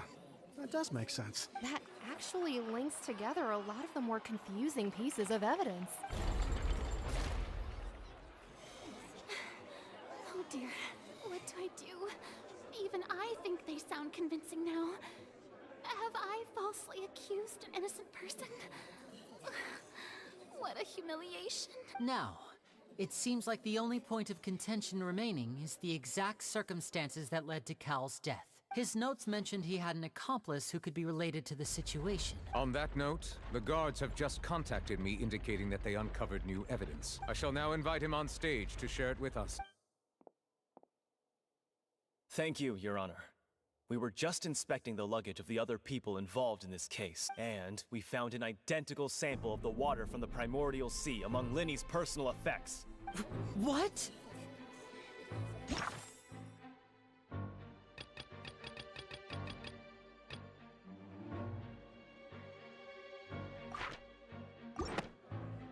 can't be. Oh, I see. Well, how wonderfully comedic to have your own counterattack only to come back and wound you.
this not clear all doubt?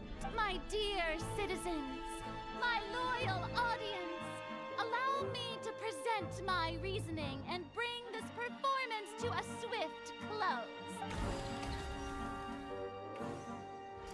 Linny did not need to take part in the dissolution of the young woman at all. Indeed, he did leave the scene via the vent. Having made modifications to the props beforehand, his accomplice Cowl then caused Halsey to vanish using the water from the primordial sea. But upon his return, in cruel avarice, Linny desired sole credit and prepared to do away with his partner in crime. Ultimately, he knocked Cowl out, and the tool meant to cover the crime up also became a murder weapon. Now, as much as I regret having come to such a viciously straightforward conclusion, it does seem that the famed Fatui is quite the cold-blooded and ruthless organization. Am I right, Mr. Linny? We've used up all the evidence we collected. There's no way for us to make a rebuttal here. Is this the end of the road? Oh no. I can't think of anything either. It doesn't look like there's any way around this. Seems using the water as new evidence was too good a move. Why did this have to happen now? I think we've all seen enough now. And we have ample witnesses to my flawless reasoning. I believe this is indeed the finale. Now then, my good, noble Chief Justice, should we not, in your view, move... Excuse me, everyone, but I must interject. Miss, I must ask you not to shout, and to respect the ongoing legal proceedings. Oh, come on. Don't be hasty. I have a good reason for interrupting, you know. Now, would anyone here like to take a little break from all this debate and see a little magic? I'll show you an amazing trick. One that can bring a young woman who has disappeared back in the flesh, right before your very eyes. Please, do the honors, Mr. Linny, if you would be so kind. What in the world is she saying? No offense, miss, but miracles like that are beyond my scope as a magician. Come on now, don't be silly. Magic is all about misdirection, isn't it? It often conceals the truth while presenting a fascinating illusion. But once everyone believes the illusion, can't magic reveal the truth to them once again? And wouldn't such a trick be the most marvelous finale to today's performance? Come on, Linny and Lynette, give it another go. Don't worry. Spina di Rasula has made the necessary arrangements on your behalf. But, as the magic makers and stars of the show, I think I should leave the final performance to you. I understand. And voila!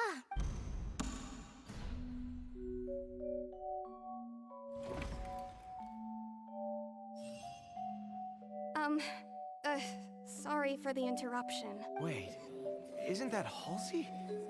So the whole thing about people dissolving wasn't true after all? To be clear, I'm only here because this person told me that if I testified, the merit of doing so would lessen my sentence. I was hiding outside this room listening to the proceedings because I was afraid that I would be the one put on trial.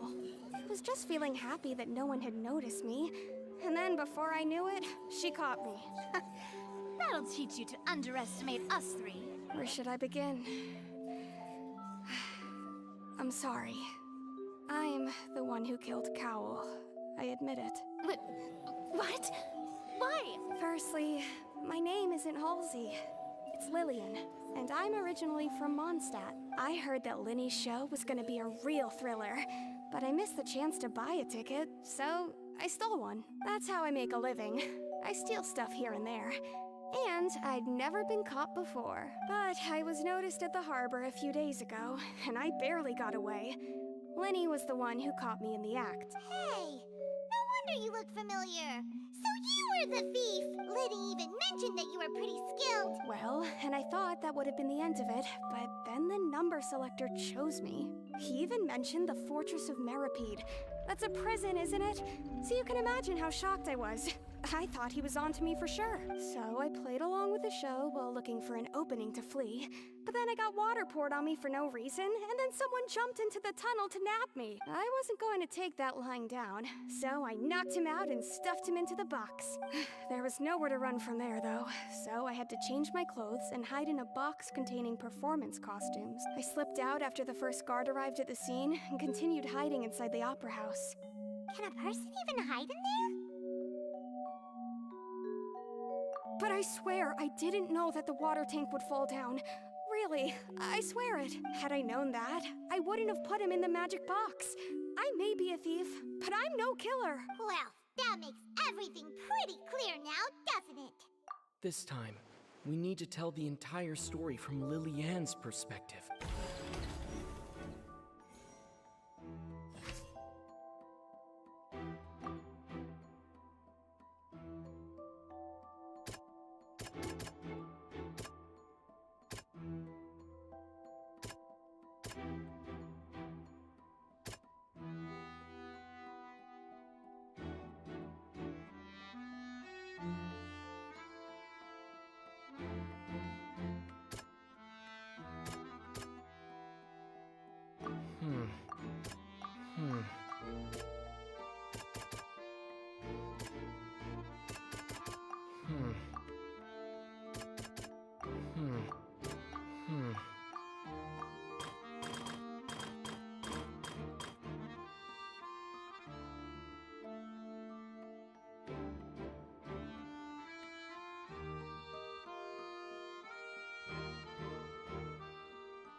The strange sound wasn't from a fight.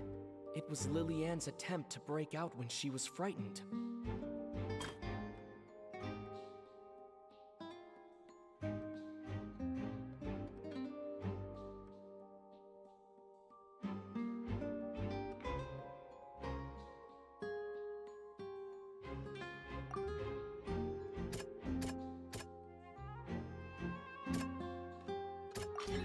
The flower vase was not broken to cover anything up, but it was smashed during the struggle between Lily-Ann and Cowell.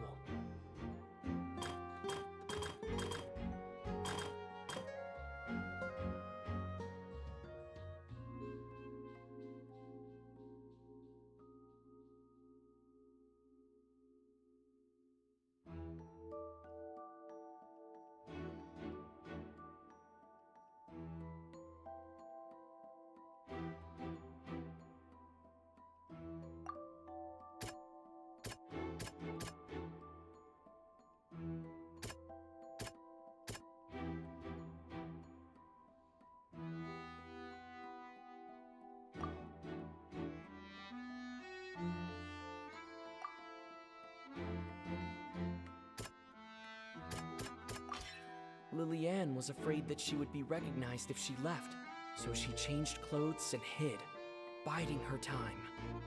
Just what one might expect. And it's Ace Detective time on top! Having been selected out of the blue, Lily-Ann panicked. Her panic only intensified after she entered the tunnel and had water poured on her head. So she kicked the door open, producing the thud we all heard. Hearing the commotion, Cowell leapt into the tunnel, only to discover that Lily-Ann had not dissolved. He did not know that Lily-Ann was not from Fontaine, but was a thief who made her way in by stealing a ticket. Mistakenly believing that the water from the primordial sea needed time to take effect, he tried to force Lily-Ann back into the box. The two broke the flower vase during the struggle, but Lily-Ann came out on top, knocking Cowell out and putting him in the box. With no way of escaping, she changed her clothes and hid in the costume trunk until the performance ended.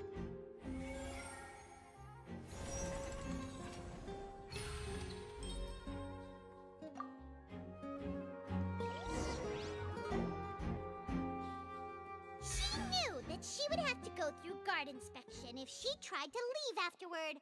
So, she has been trapped in the Opera House these last 2 days! She had already become desperately hungry by the time we were chatting over macarons.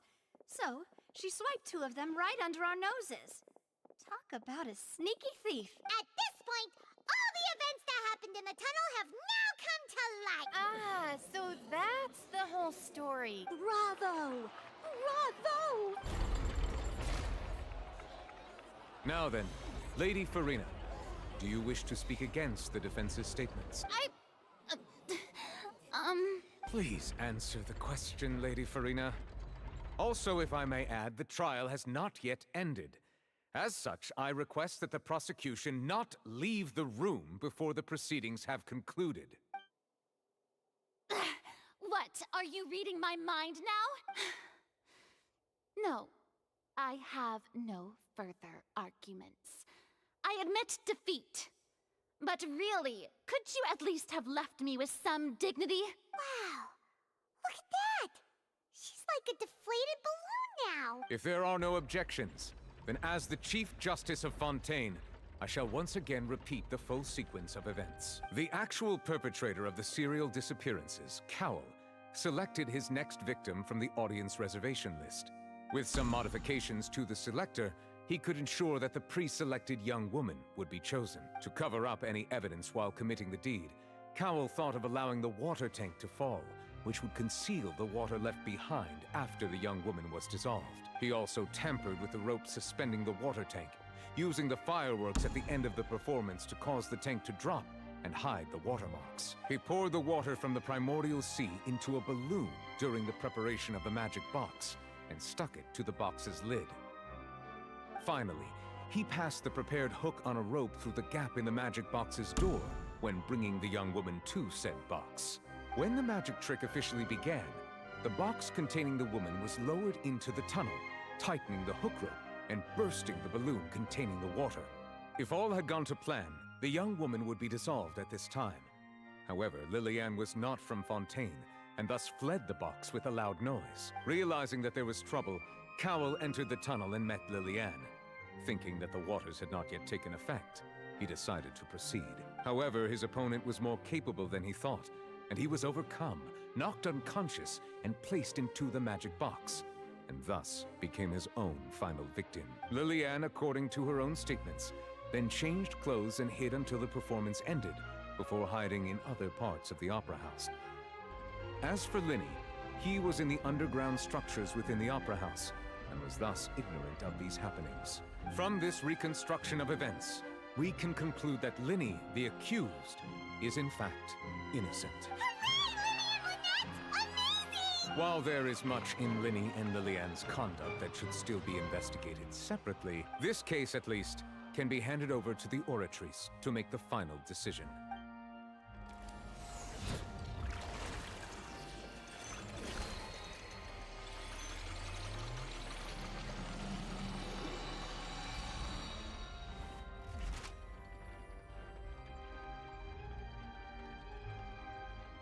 As such, Linny and Lynette are officially declared not guilty. Great work, partners. Thank you all. Thank you so much. Next, I think we deserve an explanation, Guard Vaughn. How did you find the water from the primordial sea in Linny's baggage? Right! Your discovery caused me to make a serious mistake, you know. Or was that not a discovery, but false evidence that you dare to bring before this court? I suspect that the accomplice mentioned in Cowell's notes was not Linny, but you, yes? I'm sure you know what you must do to lessen your sentence. Speak quickly! Unless you want to earn yourself a one-way ticket to Coupon Town. I was just following orders. We were supposed to place blame for the serial disappearances onto Linny, and thus cause suspicion to fall on the Fatui. The higher-ups said this was the best opportunity to do so. And now that your plan has fallen through, and the secrets of the water have been revealed, you have become a liability to said higher-ups, yes? Therefore, you would be wise to tell everything you know, and seek the protection of the Guard. Yes! I'll tell you everything I know. Our boss discovered that the water can cause people to dissolve. It can also be made into a potion, which when extremely diluted, can cause people to experience unforgettable exhilaration. We've been in this business for a while now, and have made decent mora off it. The disappearances were also the boss's idea. I mean, this is the boss we're talking about. The...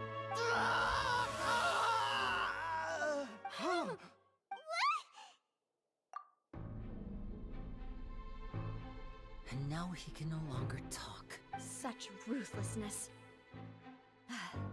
I shouldn't have expected any less of them. An outrageous act. All present, please submit to inspection immediately.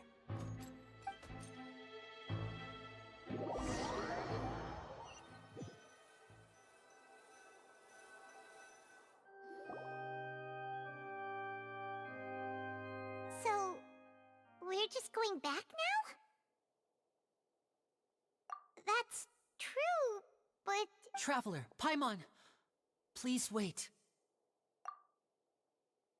Lenny... I know you may not want to speak to me right now. Maybe you don't even want to look at me, but still. Let me thank you again for defending me to the end, even after you learned that I'm a member of the Fatui. I guess. But regardless, I'd like the opportunity to set things straight. I didn't approach you with any ulterior motives or ill intent. I've spoken to you as myself, just plain Linny this entire time. As for why I'm a Fatus, it's because the goals of the House of the Hearth align with those of an orphan like me. That's all. That was how Father, who you might know as the Knave, approached recruiting us back then too. The Knave? The one who controls the House of the Hearth? That's right. And since we're here, I was wondering, would you mind hearing a story? It's about my past.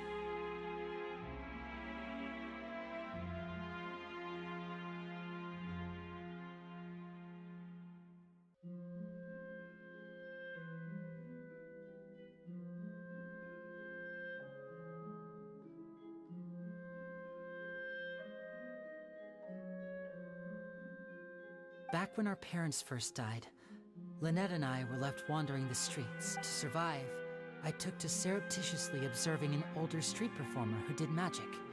It took me several days to figure out how he pulled off his amazing tricks. I took my sister through several streets until we found a crowded corner, and we began to perform magic tricks there. To my surprise, we proved to be pretty popular, and we could at least stop worrying about where our next meal would come from for a time. But I didn't want my sister to remain a street rat together with me forever. Before long, an aristocrat came to me and claimed that he wished to take us in after watching my performances. So you went from orphans to nobility just like that? That was how we felt at first too.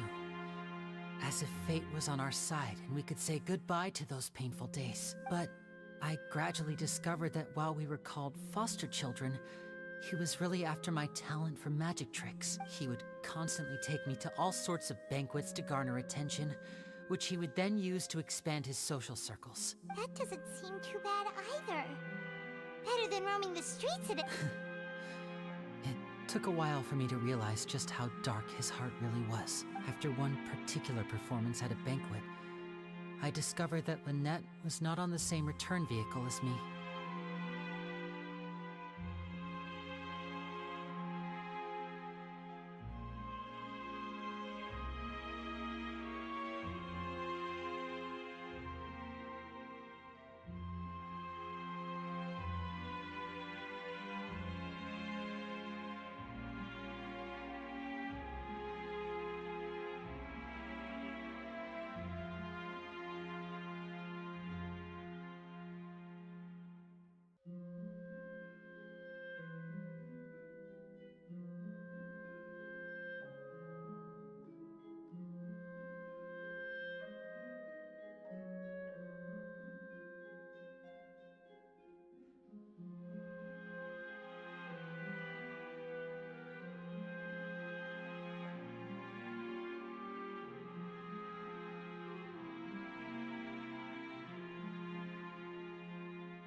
I waited a long time after we returned home, but she did not come back. I went to that noble's bedroom and asked him about her whereabouts. The answer he gave me was, she caught the eye of the most eminent person at the banquet, so I sent her over as a gift. I mean, you'll be able to perform your magic regardless of who your assistant is, yes? Oh no. So he was gonna... But wouldn't Fontaine's laws deal with such people? As far as outsiders are concerned, this is a relationship akin to adoption or foster care, and they have their ways of escaping the eye of the law. I managed to ferret out the location of the mansion of that so-called eminent person and hurried through the night. But by the time I leaped over the walls, avoided the guards, and made my way in, all I saw was the moonlit ground covered in blood, and the knave standing there in the darkness. So, she'd already taken care of that guy. That's right. She had rescued my sister before she could come to any harm, and had even discovered several girls hidden in a basement, all of them orphans. Father, the knave, might have seen something in me, and so she made me an offer. The House of the Hearth welcomes you, for your interests align with ours. Here, none will ever betray you. Indeed, betrayal shall never be permitted here. I was hesitant to trust her. I had just been betrayed by nobles, but she was also quick to destroy the noble who had taken us in at first, giving us back our freedom.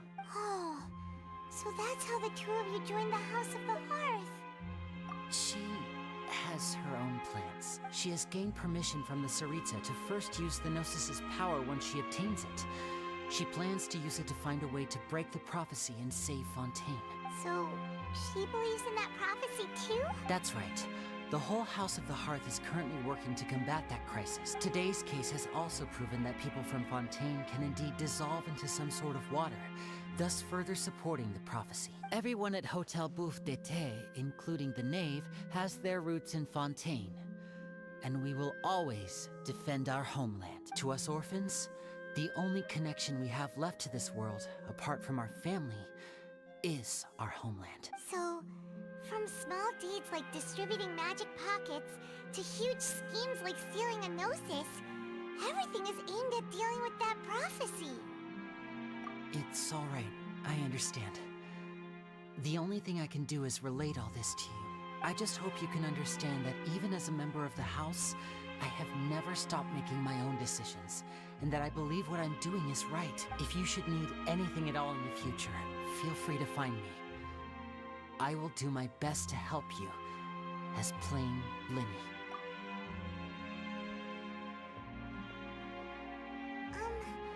Bye, Linny!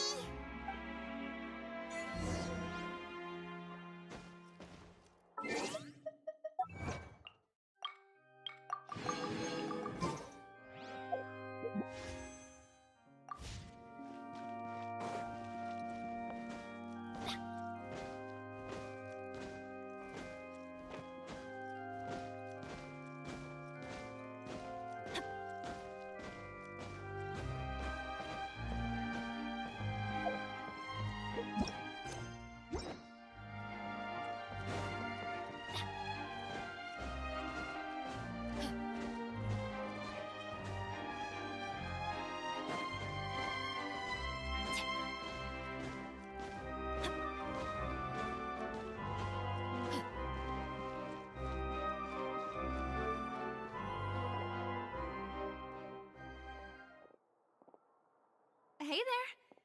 What was with the disappearing act you pulled right as the trial ended? Were you looking for us, Navia? Well, this whole thing isn't exactly over, is it? I do feel that we're getting closer to solving the serial disappearances case, though. Don't you think so, too? Huh? What's wrong, my dear partner? Besides, are you sure we're the ones who can crack a case that's been cold for decades now? And given that there's new evidence from the trial, there should be a trail of breadcrumbs for the Hydro Archon's people to follow now, right? Ah, I see. Well, I won't lie.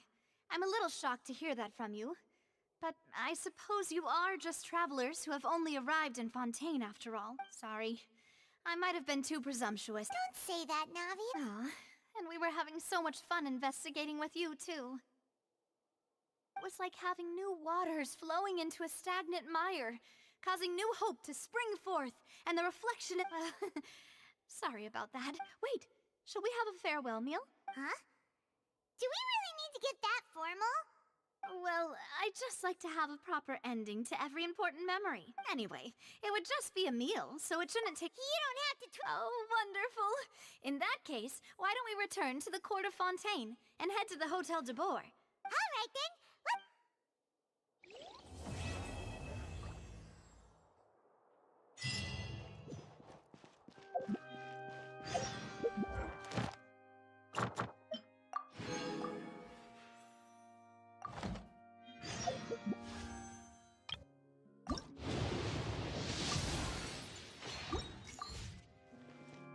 Adventure time!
What's the hurry?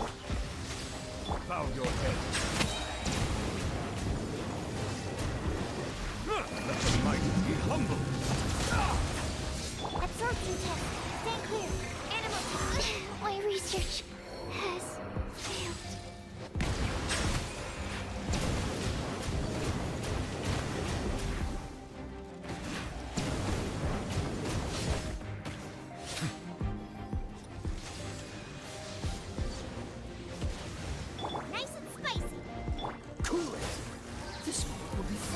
Bow your head.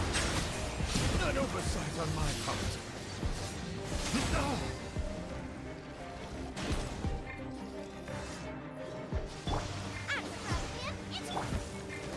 Dodge this!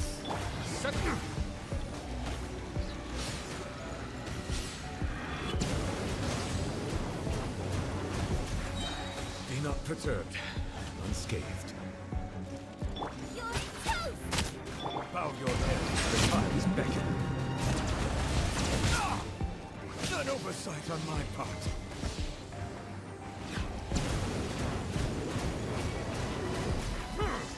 Settle down.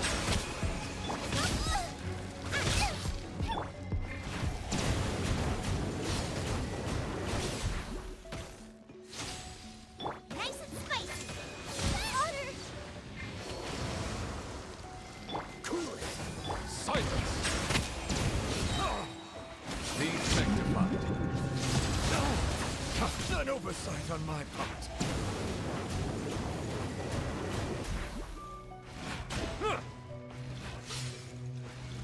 Justice is blindsided.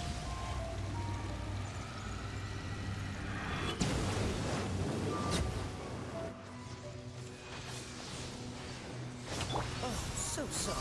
Freeze! Settle down!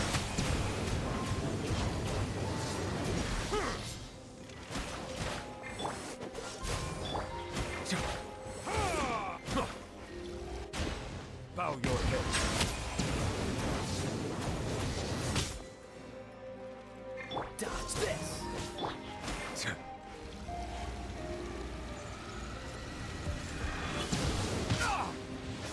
Settle it down. The time is beckoning. Come on over. You're getting on my nerve.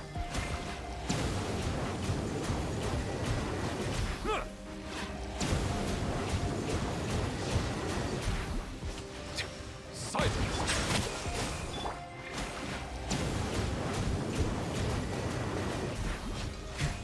Justice is blindsided. This one will be frozen in time. Bow your head.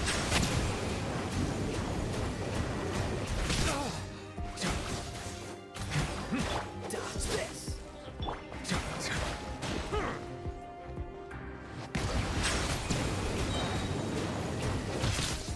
Be sanctified.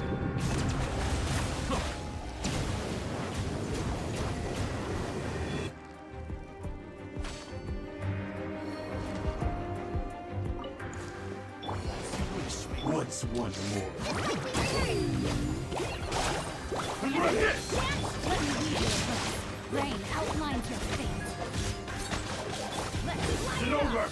Cheap tricks! This will do for me! we go. Let's light it up. I summon thee. Take this!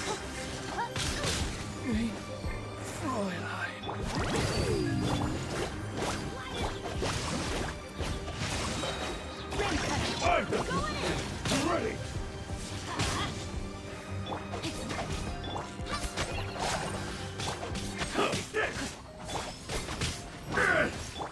Cheap tricks. Let's light it up. This will end you! Why do they never miss? This isn't over! No, my soul. Rain outlines your fate. Away! Teamwork is dreamwork. Let's light it up. Cut down! Like this. Let me lead you away. Fall before me! Let's light it up.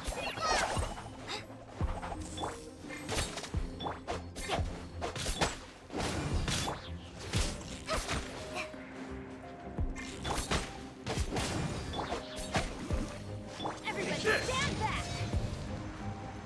Adventure time. No, my sword. Ring cutter. Rain outlines your fate.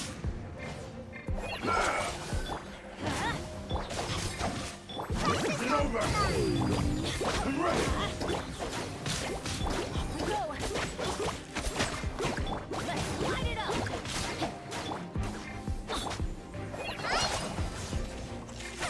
Let me lead you away. You win! This. The insolent shall be punished. Let's move! Shouldn't get careless. Shouldn't get careless. Body and Let's move! time to act. Detoxifying heat! Teamwork is dreamwork. You need to hurry up! No, my sword. Ring cutter. Don't see that coming.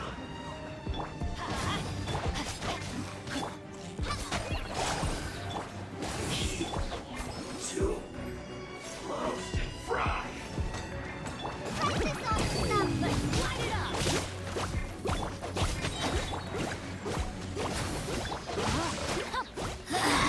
This is Her Majesty's gift!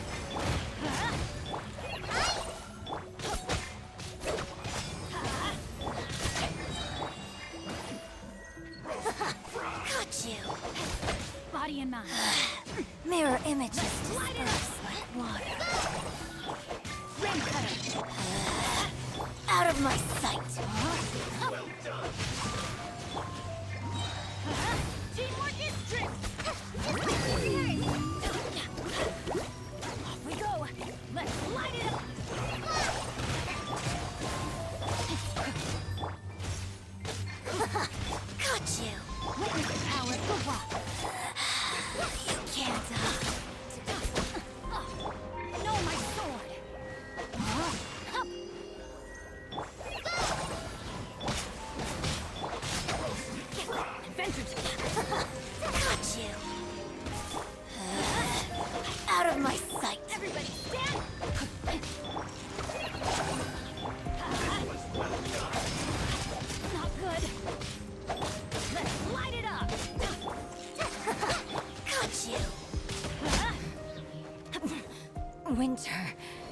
eventually come. Let's light rain outlines your fate. Feels close!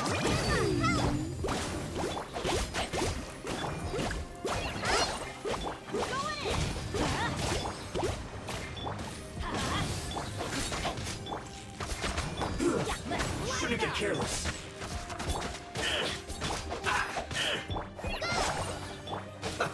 Let's move.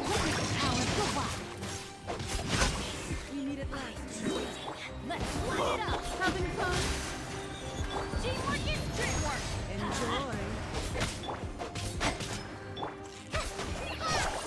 Please hold for just a moment. Body and mind. Forgive my prior inconsideration. Watch your footing. Let my magic begin.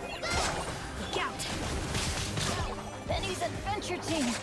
I have failed you.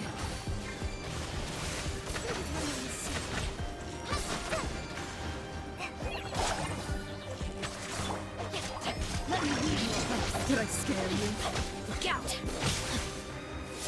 Having fun? Enjoy.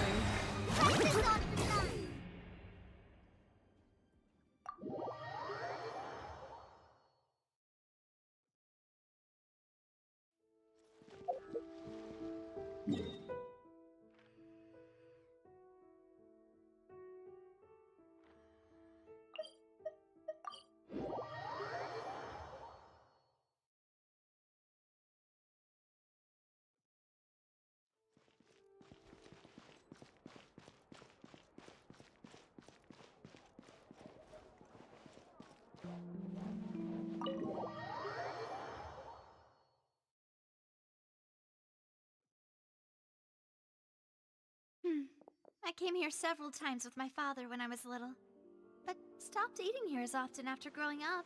Oh, don't worry. We haven't eaten at a hotel like... In that case, I'll... Ooh, everything looks so good. Why, of course. Go ahead, try whatever you like. If the... And if it's... Well, Yeah. Oh, we called this a farewell meal, but we could also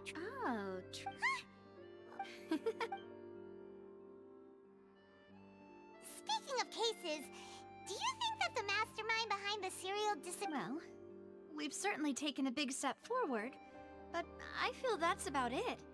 We know that there's an organization that means to dissolve these young women, but we still don't... If it hadn't happened right in front of us? Right? Yet it was because this was... Ugh. If only that guy could have finished speaking! We were so close to hearing who was behind it. In such investigations, even the smallest step can seem like a yawning chasm if the trail of clues is cut off. To be honest, I don't have high hopes for any follow-up that the authorities might conduct. It's not that I don't have faith in their ability. It's easy to guard against and deceive a single narrow perspective. A shift in thinking, which is exactly why the Spina di Rosula exists. Those highfalutin folk are not all-knowing. That's why we exist. To seep into the cracks... Seems Paimon thought things were... It's all right. Let's talk about something else. Like, what are your future plans? That's true. We didn't have a chance to speak. I see. So, I've heard that there's a long line of people waiting to meet Lady Farina. Yeah, we've heard that she's super... Well, would you consider some more... Guess that's Spina di Rosula's boss for you. Chock full of sketchy ideas. Well, one way would be to infiltrate a performance troupe at the Opera House, only to abandon your act at the play's climax and ask to speak to her after the performance. I'm sure Lady Farina would be eager to see the ending, and would agree... Could you suggest something a little... All right, here's another. Find a way to conceal yourselves under her bed, then wake her up in the dead of night and demand answers. Don't let her go back to sleep until she answers all your questions. I can personally testify that this one works. When I'm sleepy, I'll do anything as long as I can finally get some sleep. That might work, but that's not really the problem. Valid point. I overlooked that part. I was just thinking about... All right, no more joking around. You did defeat her in court, clearing citizens of hers from false accusations. false accusation she had nearly upheld personally. You mean that if we catch her while she's on a break, she might be too embarrassed to refuse? Oh, that does make some sense. Why don't we give it a try after this meeting? Huh? Was this your drink? Sorry. No, it's fine. Alright. Honestly, Paimon wouldn't recommend Fanta anyway. It tastes kind of salty and icky. Is that so? Huh. If we're all finished eating, then... Yeah, we're...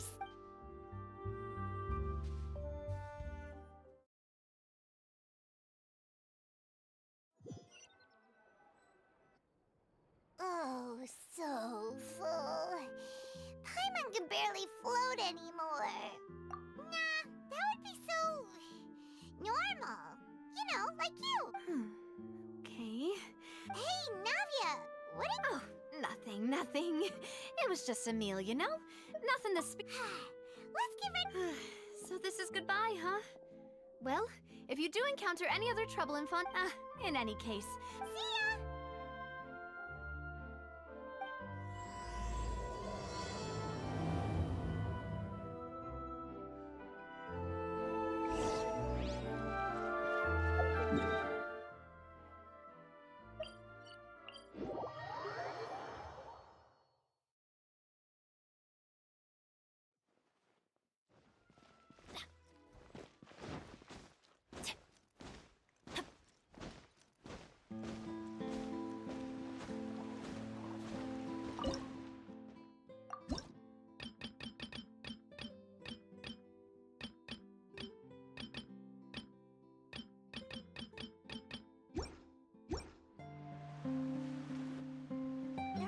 People around anymore. Vache. Looks like we're back here again, huh? Traveler? Vache? Vache. Hey, why are you still walking towards it? There might... Huh? Hang on. Hey, Traveler? Stop walking! Come on, wake up!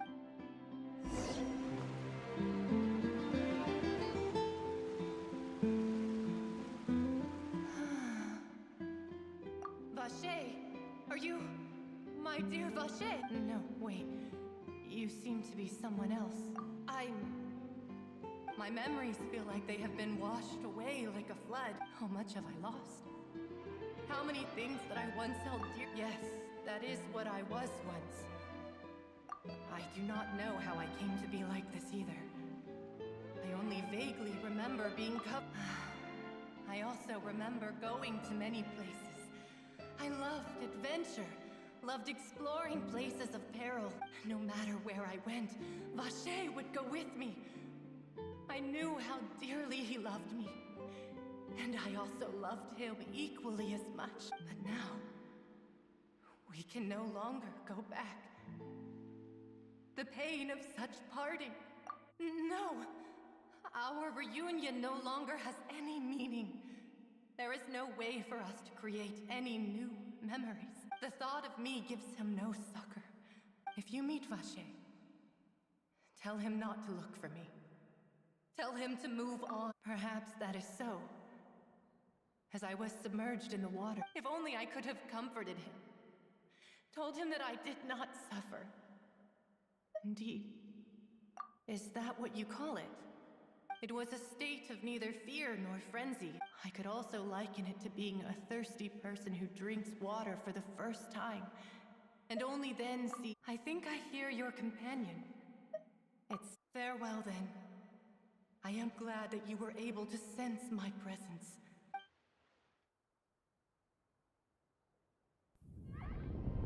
Wake up! Come on, hurry! Navia's outnumbered!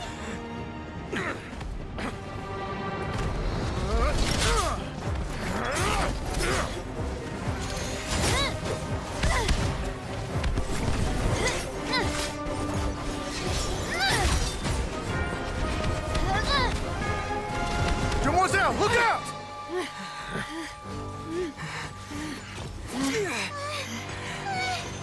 Dear God, it's a whole army of Gardamex.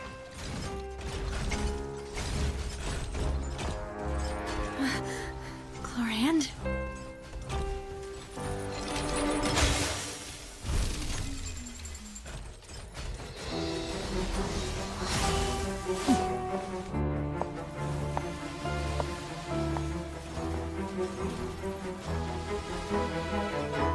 Quick, now's our chance!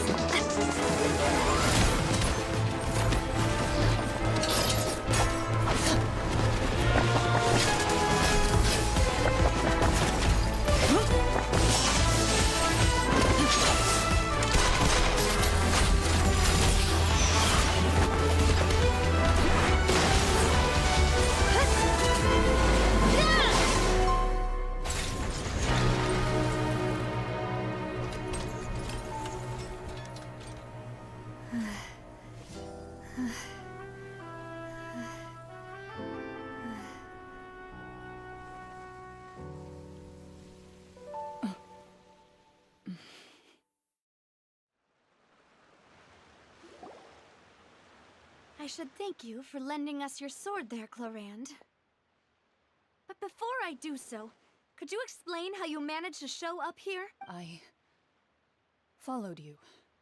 It seemed to me that danger has followed you more closely as of late. I believe that following someone without their knowledge is actually called stalking. Mr. Callus's last wish was for me to ensure your safety, and I will not betray his trust.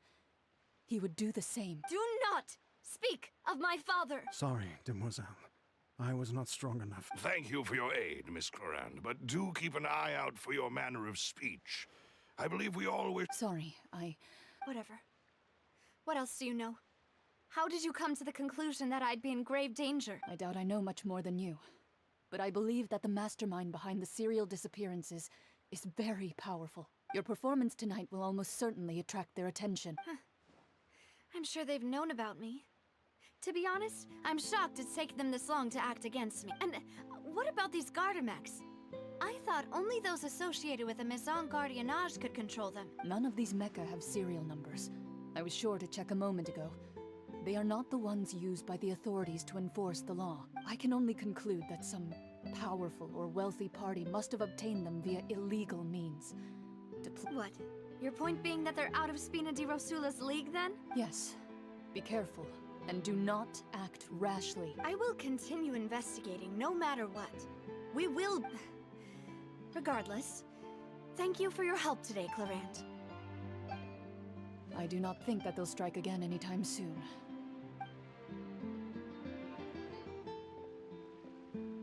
Right. I suppose that's the best news we've gotten today. Demoiselle, I believe that Miss Clorand was being sincere with you. I know, she's... Oh, thank goodness! Paimon thought those Gardamex came out of nowhere while you were unconscious. Oh, and there was that champion duelist named Clorand who came out to save us too. We got lucky there. Paimon probably couldn't have fought them off otherwise. Oh, come now. Forget all that polite talk. That wasn't really a farewell meal we had back there. Not for me, anyway. In truth, I hope that every meal we have together shall be a victory feast. As such, we're still partners. It will take 50 years for me to match Demoiselle's magnanimity. If it were me, I would have joined the... All right, you... Actually, Navia, how did you know that we were in danger? Well, to be honest, you're the one who... Huh? Really? Yes. All thanks to you grabbing my drink by mistake. After we parted ways, I was on the way back to one of our bases when I suddenly thought of what you said, that the Fanta tasted kind of salty and icky. Fanta only comes in sweet flavors, so how could it have tasted salty? The color of the drink, if I... So the Fanta had been spiked with water from the primordial sea? Yes. So, if you hadn't drunk that cup for me... Spina di Rosula is preparing the grandest of awards for you as we speak for saving the boss. Huh. Really? I sent people to Hotel de Boer to investigate, but whoever did this left no trace at all. That's when I figured out that you might be in danger, and hurried here as quickly as I could. But why would they go after us, too? All we did was defend Linny in court and help clear his name! Well, you did foil a plan that they were probably pretty proud of, and almost got their name in the process. Speaking of which, did anything strange happen when you drank the primordial seawater? Well, it can't be a coincidence that the traveler fainted just now. He said that he heard that voice calling for Vache again. Oh, and this time Paimon heard it too! But it was real faint. Does this situation have to do with the primordial seawater then? Does that mean the primordial seawater raises someone's sense? That doesn't sound like too much of a bad thing, to be honest. New intel? Well, let's hear it, shall we? Oh, that is important. Vache. That name doesn't ring a bell. I suppose he hasn't stepped forward as a witness in court lately. Since he saw that young woman dissolve, he was at least at the crime scene, but he never gave testimony or any information regarding people dissolving in the primordial seawater. Could he have been threatened? Yes, thank you. This is very important information indeed. We will continue to investigate. Oh, you mean... Well, you did say that our farewell meal didn't really count. And besides, we're in this now whether we like it or not. You're not gonna... Demoiselle, do try not to look quite so pleased. You talk too much. Well, in that case, we also have some plans to go over, and hopefully we can Don't worry, you two.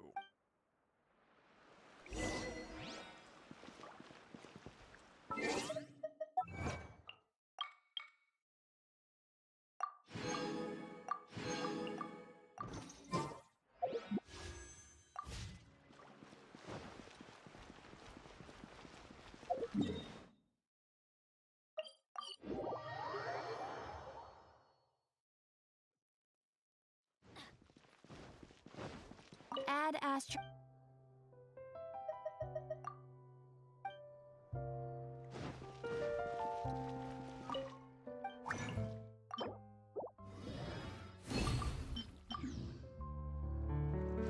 Adventure time!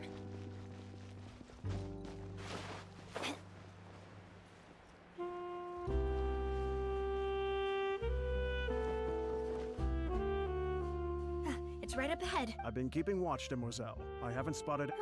Very good. I shall find room. Thank you, Malus. Now. Off we go.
Your accommodations have been arranged. Under the present circumstances...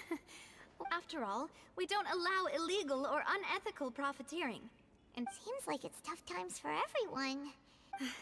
To be honest, our financial situation was a lot better back when my father was in charge a few years ago. Your father? Demoiselle, if you'll allow me... No. I'll explain it myself. I suppose my father's name is Callus. Yes, 3 years ago, he was accused of murdering his own friend. But he chose a duel to defend his honor, instead of standing trial. Oh no. But I do not believe my father was a murderer. At the time, I believed that if he only stood trial and was duly investigated, something amiss would crop up and prove his innocence. But strangely, he not only requested the duel himself, but rumor has it that even after being seriously injured, to the point where he could be deemed as having lost the duel, he refused to surrender, determined to die in the arena. 3 years later, I still don't understand why he did that. How could he protect his honor if he's dead? If anything, he gave up his chance to defend himself. The closest piece of info I have is that my father had been investigating the serial disappearances case at the time of his death. Ah, so that's why you're so determined to get— That's right. I've also tried to investigate the murder my father was implicated in. But, however, I believe that if the murder case is related to those behind the disappearances, they must know something. I must know what really happened. Was my father coerced? Framed? Even if he really did kill his friend, I must get to the truth. If only he'd been more open with me when he was still alive. He even hid the fact that my mother died due to and now, here I am investigating his death. Demoiselle, please. I also will never believe that Master Callus murdered anyone. There are none whom I respect more than the two of you. Master Callus did so much good in life, yet all it took was one murder case for him to be dubbed Callus the Unfaithful. Even our supporters decreased greatly due to that incident, hence our... Wait! If Callus was such a good man, wouldn't people— No. Perhaps people just revel in that kind of drama. It's not something exclusive to people from Fontaine, really. People love watching the evil turn over a new leaf, but they also enjoy watching good people fall into an abyss from one slip-up just as much. But how could— never mind. There is one other thing. Master Callus's opponent in the duel was Ms. Clorand.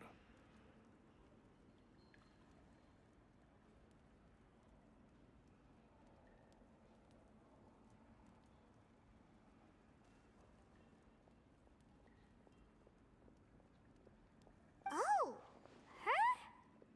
Well, then, isn't that as good as saying that she was the one who killed him? Yeah, that's not the sort of thing— Ms. Clorand has always placed great emphasis on the honorable nature of the duel.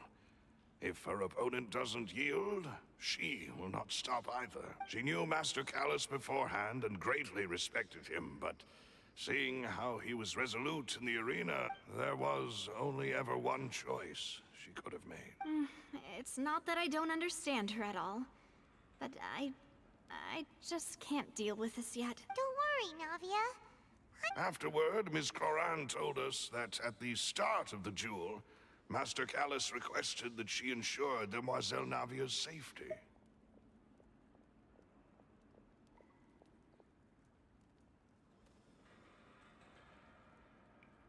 Yes, that is our understanding. Oh, Papa.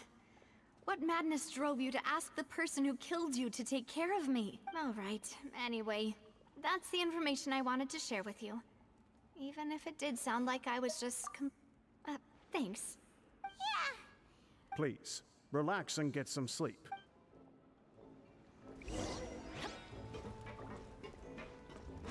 Whether it be this won't do.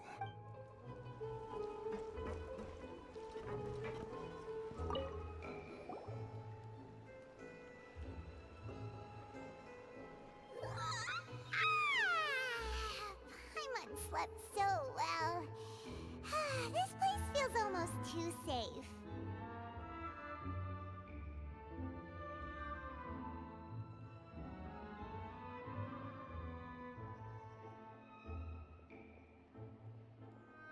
Huh? Navia? I sent them back to Poisson. It's Spina de Rosula's place of origin, and where we have our headquarters. There's not much for them to do here at the moment. Paimon gets the feeling that you're just trying to get them off your back, but never mind that. When did you get back? Were you waiting here the whole time? No, I just returned after going out for a while. I did some investigating yesterday regarding the name Vacher. Wait, so you didn't— How could I after— Unfortunately, this name seems to have been wiped from existence. I suspect that those behind this have already taken steps to hinder an investigation from this angle. But that does prove that this Vacher person is a key witness in the incident. Does that mean we're too late, though? No. There is one ray of hope. One place in Fontaine that they would find almost impossible to threaten.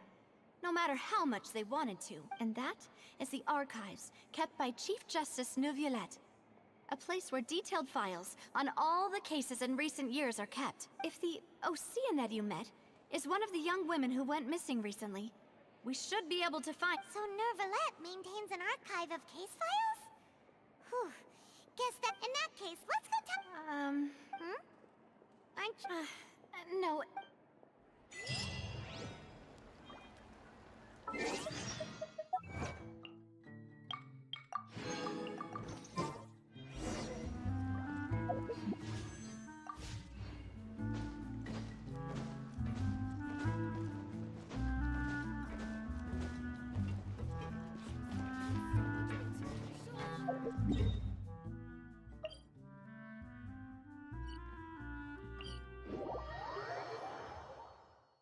The palais is right up ahead.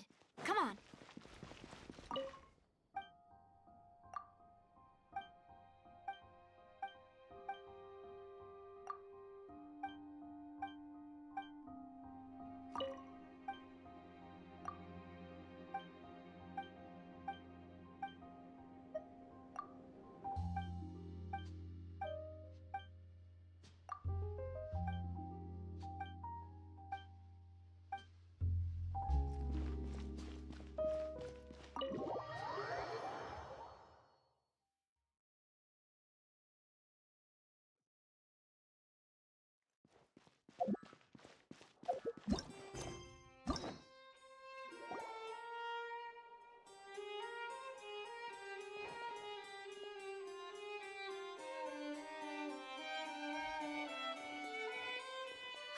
Please state your business here. The Chief Justice is presently occupied with official matters. Huh.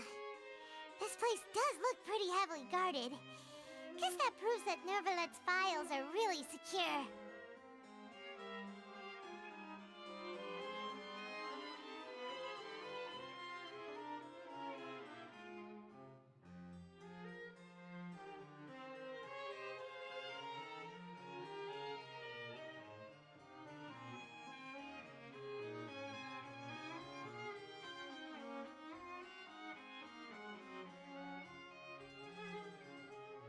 Hey, don't you recognize us?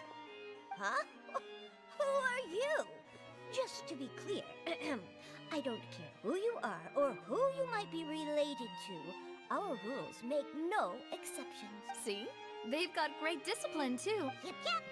I'm in contempt. If you're here just to crack jokes, I can point you towards the exit. Unlike some, we're busy, so please— No. What I meant to say is— Oh, yes, I remember. I read about it in the Steambird. We're here today to report and archive some information. Is that even a thing? Of course. Don't worry. All right then, I'll let you through. The Chief— Thanks.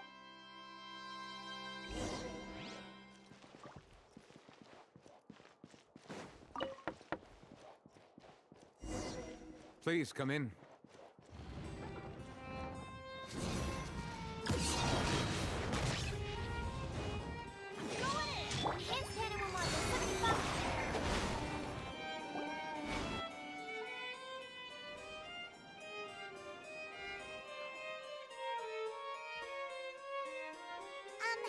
Sorry to barge in, Monsieur Neuvillette. We only lied to get in because we didn't know any other way. It's all right. Please let me know how I may be of assistance to you. So you're not mad at us? We're looking for a man called Vacher. He may have been an eyewitness in the serial disappearances case. If we can find him, we may be able to unearth some key information on the case. Ah, I see. In that case, please wait here a moment while I browse through the files.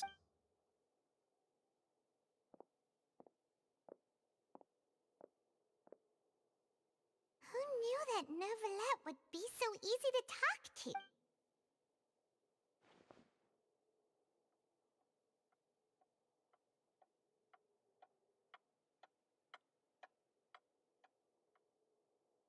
Unfortunately, I'm quite certain that no one by the name of Vacher has been involved in any case, criminal or civil, in the past several years. There are no records of him either in the files or in my memory. Traveler, what if it was really just a dream? Is that so? All right then. Thank you so much. Ahem.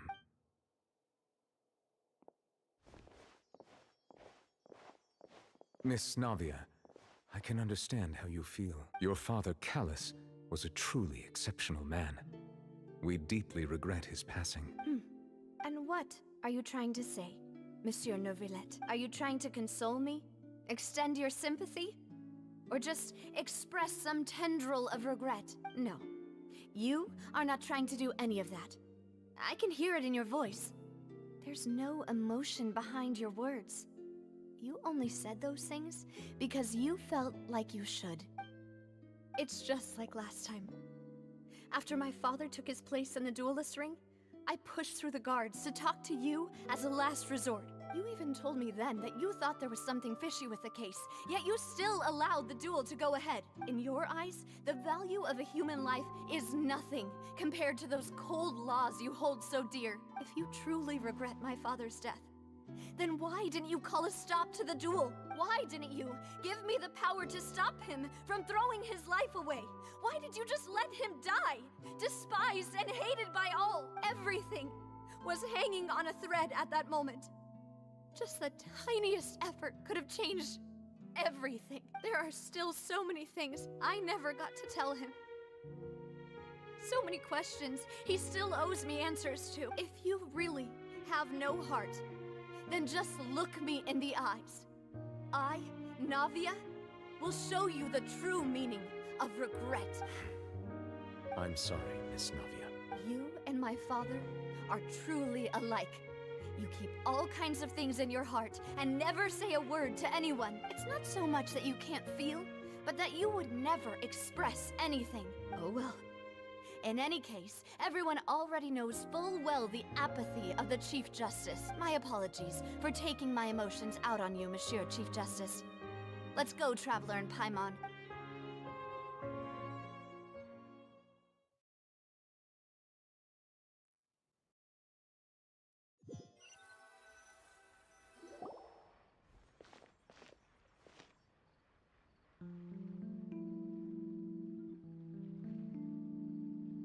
Navia, are you okay? I'm fine.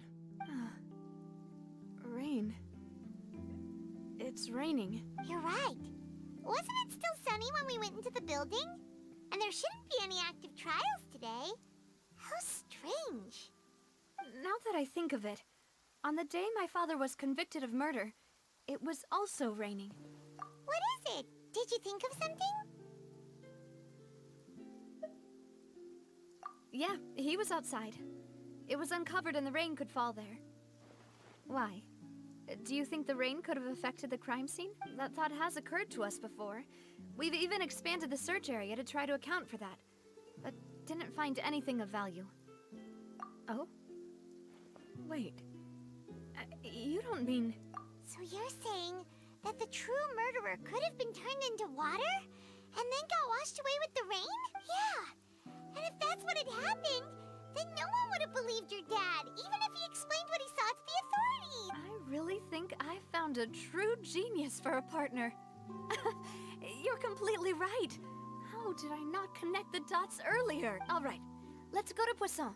With this new lead in mind, we'll get to the bottom of my father's case for sure. Yeah, we're gonna make progress. Do you want to go with me now? Or do you want to head... Great.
There's no need to be so surprised. While it may look like a ship, it's actually Spina di Rosula's headquarters. My father was the one who asked for it to be built like this. Perhaps our taste in exterior design is the only thing we occasionally had in common. A gigantic and glamorous ship embodies discovery, opportunity, ambition, and conquest. It symbolizes Spina di Rosula's bright and limitless future. And Paimon thought you were bluffing when you said Spina di Rosula had a glorious past. Paimon was confused why a group with such a history would live in the sewer. But now that Paimon has seen this ship for herself, she's been convinced. Well, Poisson is where Spina di Rosula began, after all. It's our main base, our home.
To my hammer, another test subject.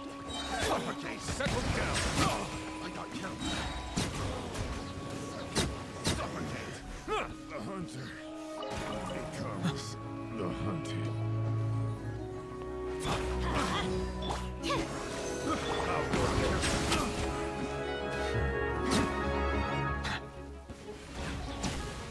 That tingle?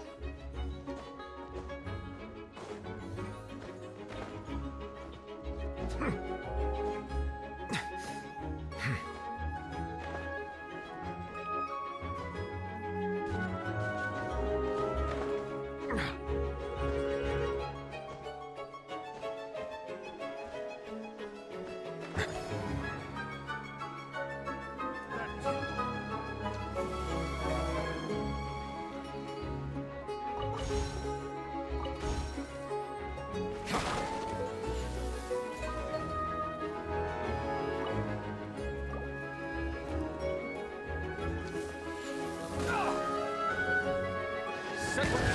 The tides beckon.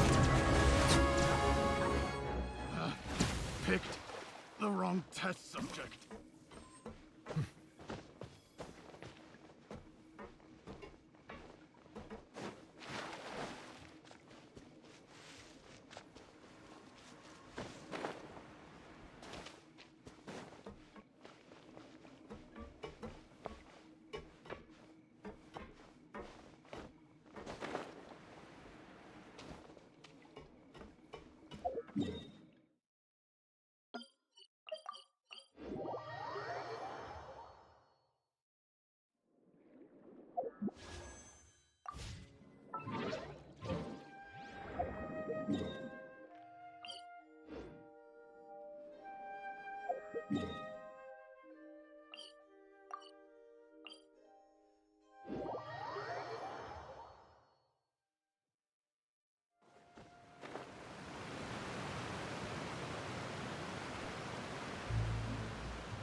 Maloose, we're back!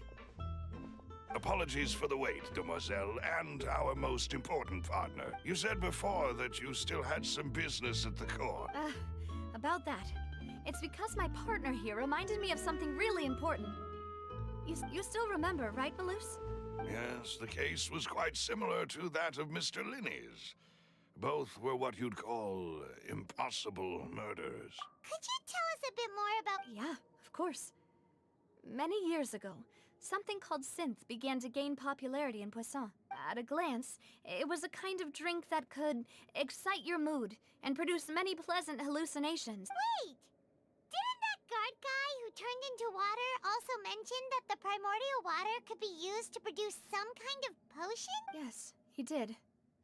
Considering what we know now, it's almost certain that synth is created using water from the primordial sea. If you drink synth for an extended amount of time, you'll suffer many side effects. And if you were to stop drinking it completely, you'll experience flashes of paranoia and anxiety while lacking energy to do anything.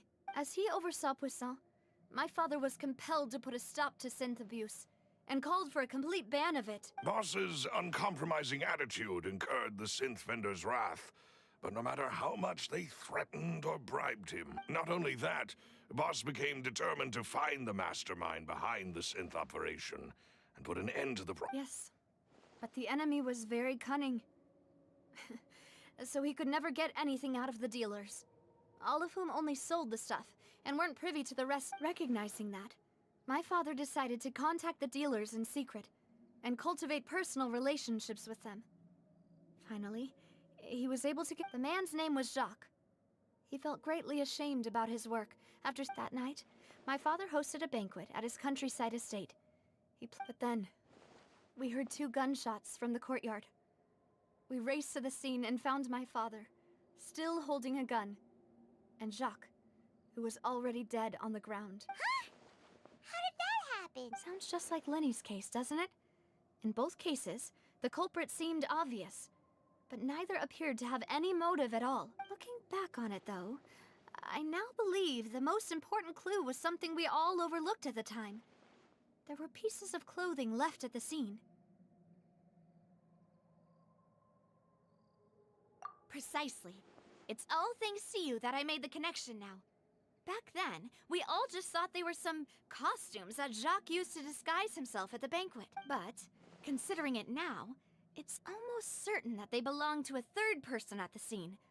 With one extra person, we'll also need to reconsider why the 2 shots were fired. You're right. We still don't know what happened. But my Jacques was an empathetic man who was infinitely remorseful for his past actions.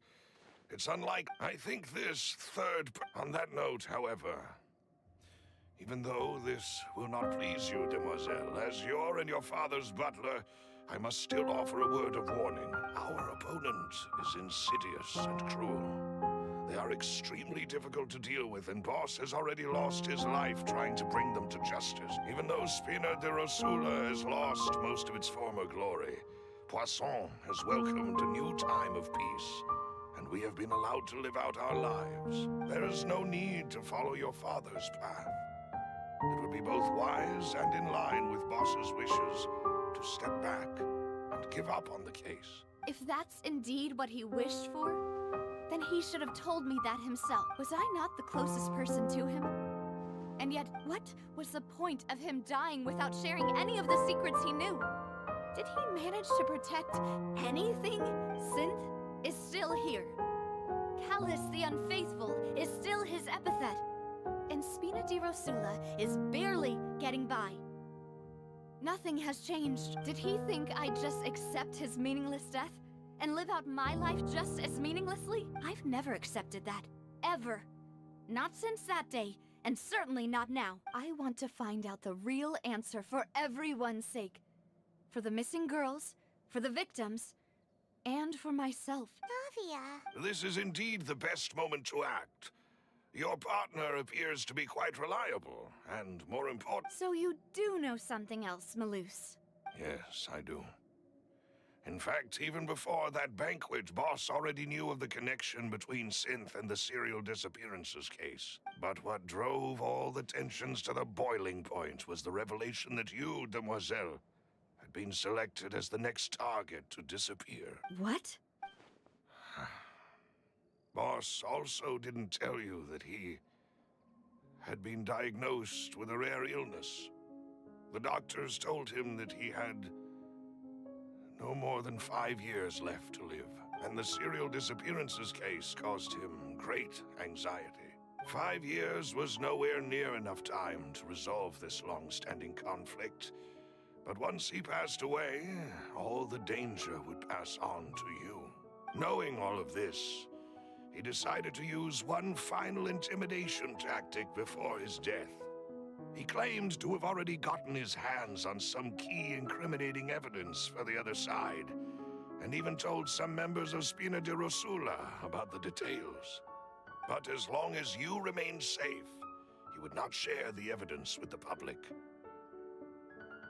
If something were to happen to you, then he and all those he told would immediately expose all they knew about Synth and the disappeared victims. Right, so nobody would be able to get off scot-free. As we've seen, Boss's tactic has worked. Even though Boss has been gone for a long time, the other side has not tried to take Demoiselle's life. No, I don't believe it. He never appeared to look sick to me. No father wants their daughter to see them weak and haggard, especially someone as proud as Boss. To him, dying in a duel and suffering lasting dishonor as the Unfaithful was still far preferable than losing face in front of his daughter. So he chose to die in silence, so that he could protect me. I'm afraid you're not understanding this correctly, Demoiselle. What Boss wanted to hand to you was not a parasol, but a sword. If Boss's spirit could hear you telling me that you want to find the answer for the sake of everyone involved, I'm sure That fool. Couldn't he have just given it to me straight? No.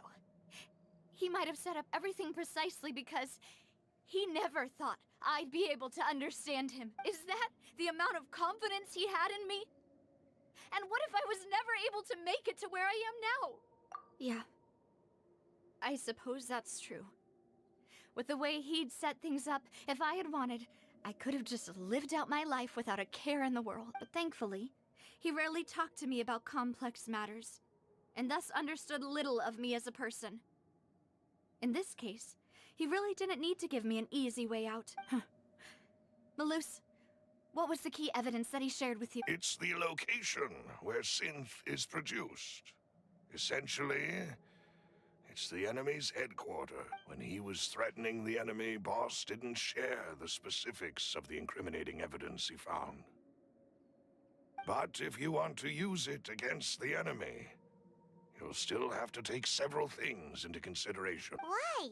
If we know where the place is, can't we just go storming it? You mustn't forget that we're fighting against a mysterious and dangerous organization that's been in operation for decades. There's no telling what might be lying in wait at their headquarters. We also have no idea what kind of evidence we may be able to find inside. But a single visit to their headquarters would be tantamount to a formal declaration of war. The worst case would be that we leave empty-handed. Then, in that case, why not work... Well, you saw one of them dissolve during Mr. Linney's case. We have no idea just how thoroughly they may have been infiltrated. Huh. That's true. Seems my father really had no choice, but things are different now. It should be a lot easier to prove the other side's guilt, now that we've connected Synth with the disappearances case. You sound like you've put a lot of thought into this, Maloof. I am the butler, after all. I live but to serve the boss and Demoiselle's will. I've always been willing to take on any kind of risk for your sake. But considering my relative lack of ability, I've spent my time keeping secrets, performing basic investigations, and waiting for the right time to come. Thank you for all of that, Malus. Have you discovered anything new in the past few years? Let me think. One conclusion I came to was that the enemy must be quite familiar with Spinard. When I announced orders to the organization's members on Demoiselle's behalf, I used to deliberately keep a few people in the dark and observe the reactions of the synth vendors. If the vendors didn't change their plans, then the individuals informed of our orders must be innocent. If the vendors packed up and fled, however, then someone must have given them the news. After several rounds of testing and investigative tracing, I've narrowed the suspect list down to 3 people. The first is Florent, Spina de Rosula's senior advisor. Huh? Florent?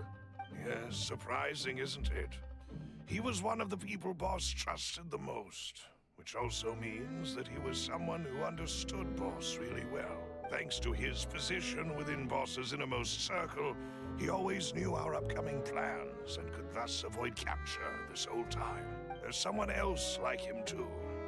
Marcel, the head of Confrérie of Cabrières. Uncle Marcel. It's a guild in Poisson.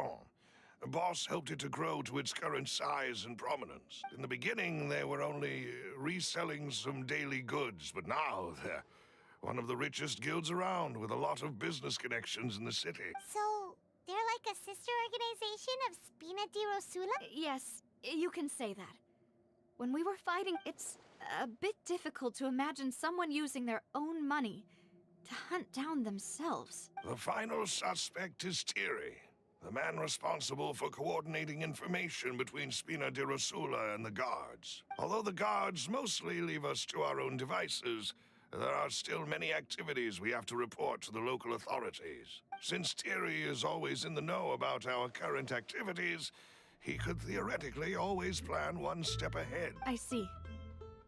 These are all people who I communicate with quite regularly. To think that the enemy we've been fighting against has been right next to me all along, among those I trust the most. It's almost too hard to believe.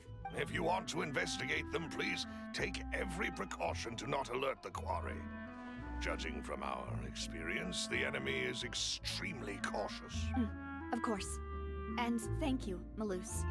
You've provided us with a lot of great information. You're too kind, my lady. And before I forget, proving Boss's innocence would also mean clearing him of blame in Jacques' death. After that incident, Jacques' wife and daughter were taken into the Spina's care.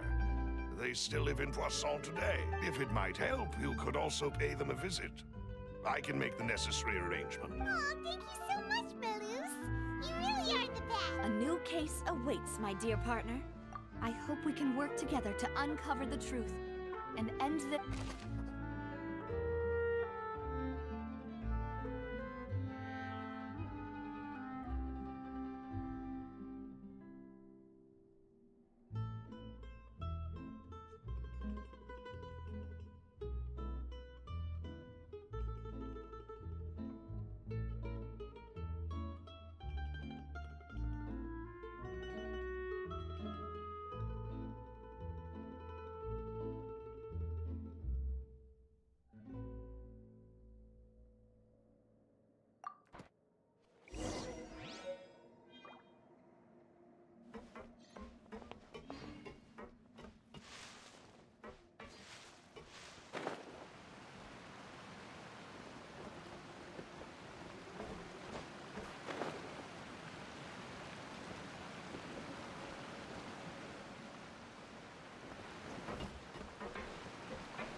It is settled, then. Please excuse me, and enjoy your conversation at your leisure.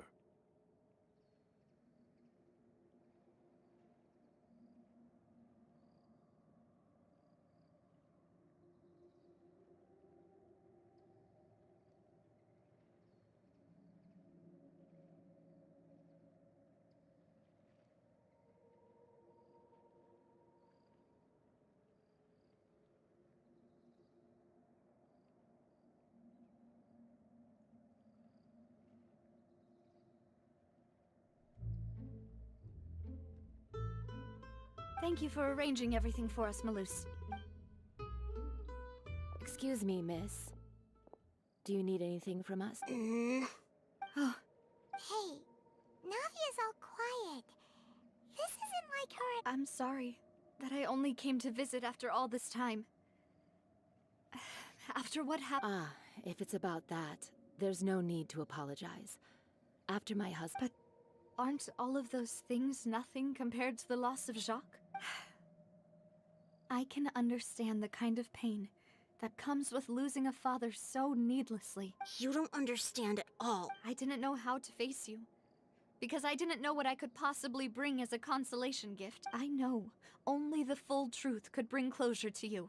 I'm sorry. I appreciate the sentiment. On the matter regarding my husband, my daughter and I have more or less found our answer already. Would you mind sharing it with me?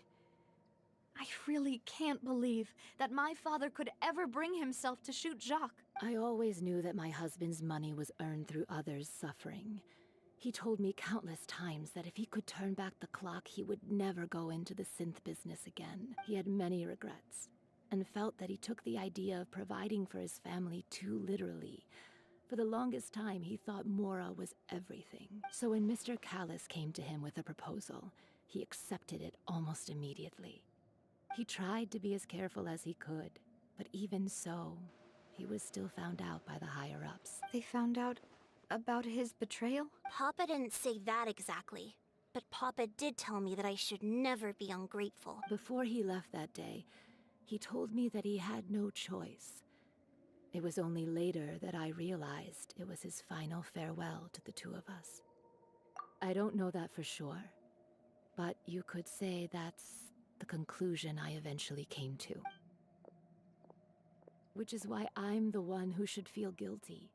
Callis had always taken great care of us, both when he was still alive and after he passed away. Even if he fired the shot that killed my husband, it was likely in self-defense. It is impossible for me to hate him for what he had done.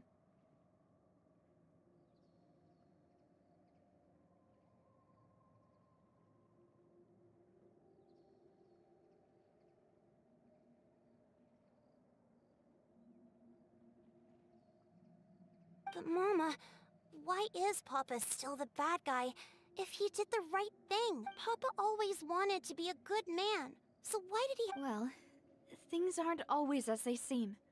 Yeah, Papa was a really good man. Then you should hold on to that. If a good man had to do a bad thing, then he must have had his reasons, regardless of whether he left you a parasol or a sword. He must have done so to give you a better life. Oh. Thank you for everything you've told me. I will definitely find the truth. Thank you. Even though your personality is quite different from your father's, your determination when you speak is— You really think that's the first time anyone said that to me?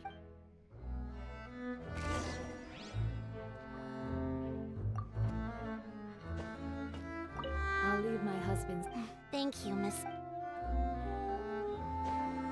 Are you okay, Navia? I'm fine. Don't worry. Let's investigate the 3 suspects next. Laurent should be nearby, and we should be able to find Thierry and Uncle Marcel in the city.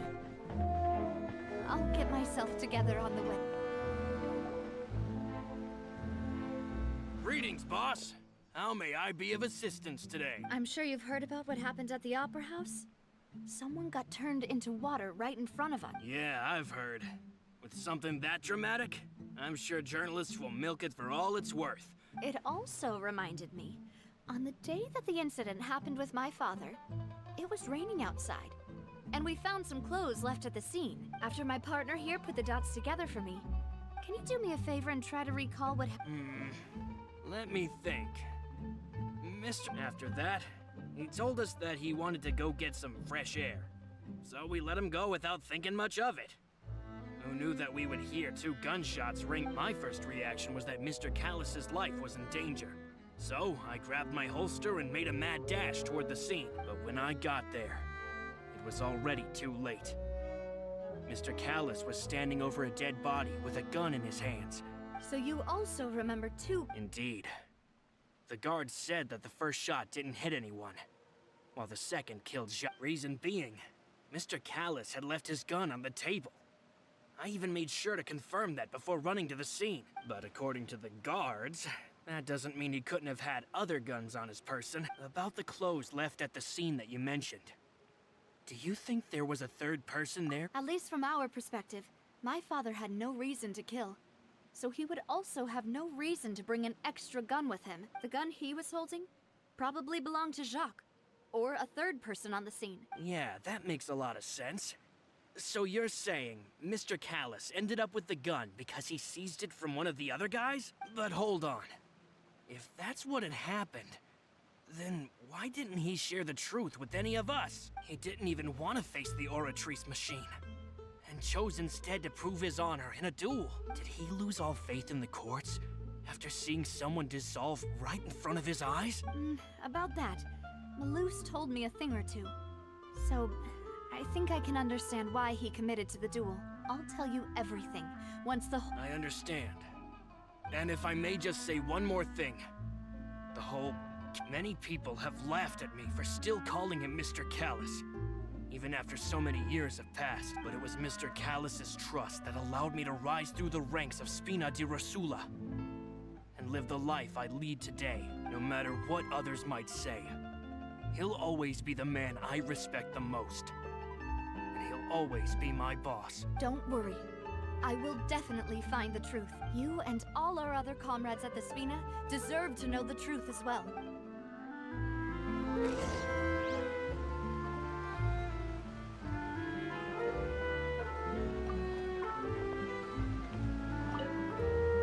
My apologies. It's just... many years have passed while I've held my tongue.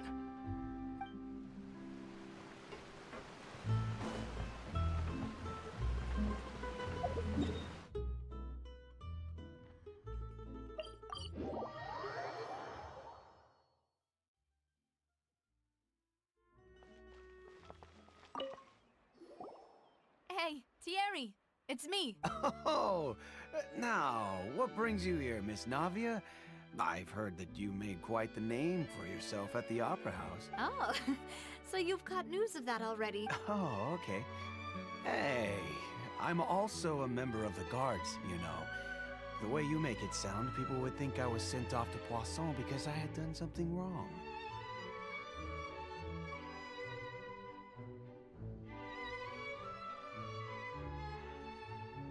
Are you sure there isn't a little bit of truth in that?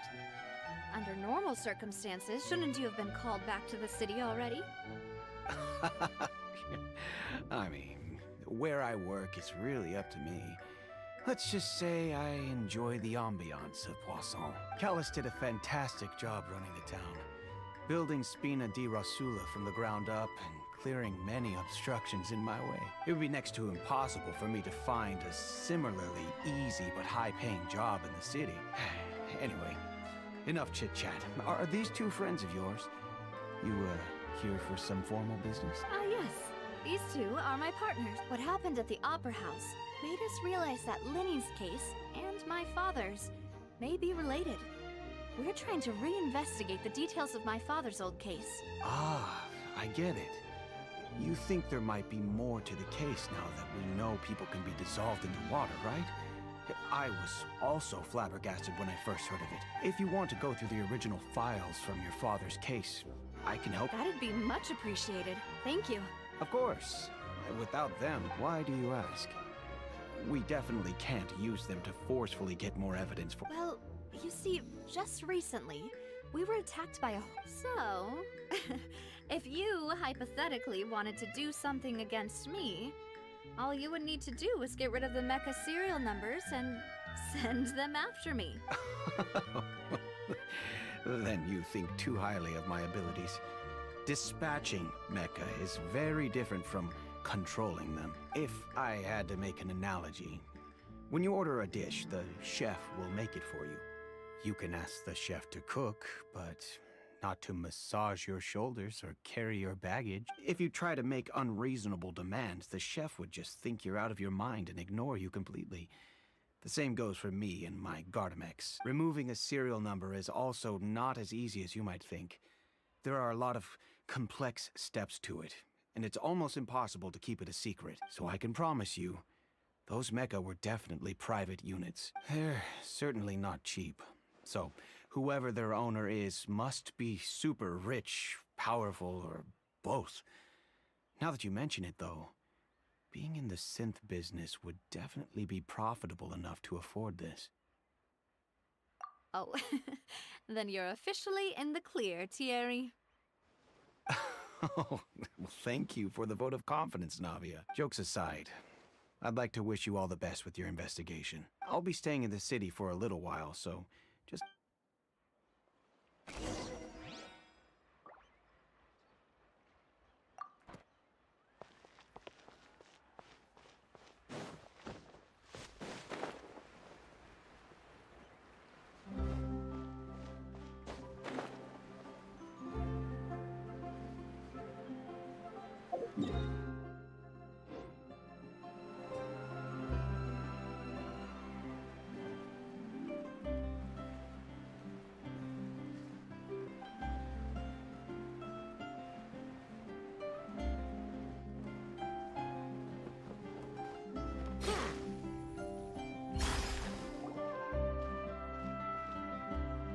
Hello, how may I help you? I'm here to see Marcel.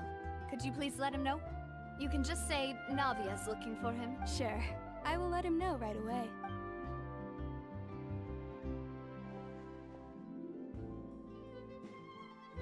Navia, hello. Sorry to keep you waiting. I'm not as young as I used to be, so my leg... Oh, it's all right, Uncle Marcel. There's no need to stress. I just wanted to talk to you briefly about what happened in the Opera House. Yes, I've never... Oh, you were at the... That's right.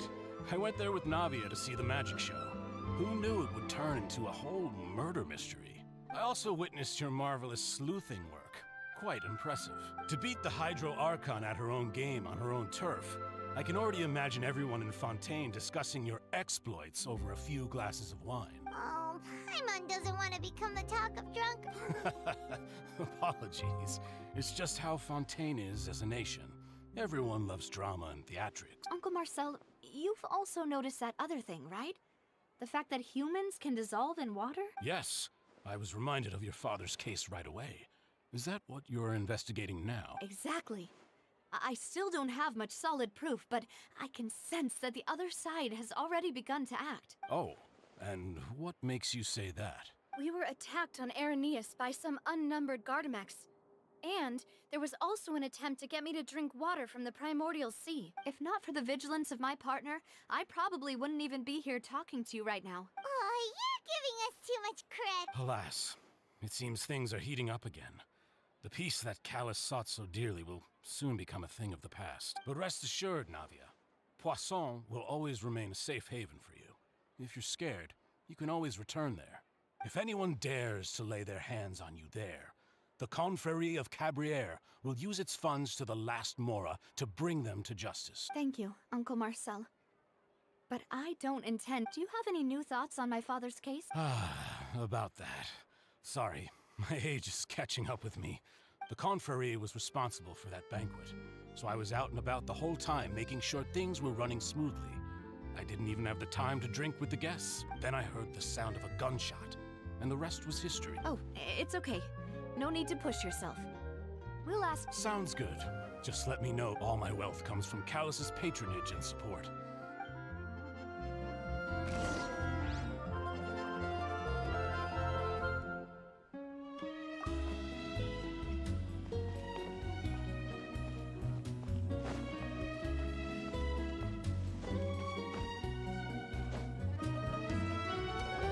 We've talked to all three suspects. None of them sounded particularly suspicious. I suppose that's to be expected, though. If a single conversation's all that's needed to find them out, then my father wouldn't have needed to investigate the case for so many years. Anyway, even though we didn't make a breakthrough, let's still... But where should we start? Ah, you're right! Flora mentioned that Callus probably only ended up with a gun because of circumstance. According to Jacques' family members, he already told them that he had been discovered, and that he had no choice before he left home that day. If I had to guess, he probably received an order from the synth boss to kill my father. Had he refused, he and his family's lives would have been forfeit. So, Jacques fired the first shot? Oh? And why is that?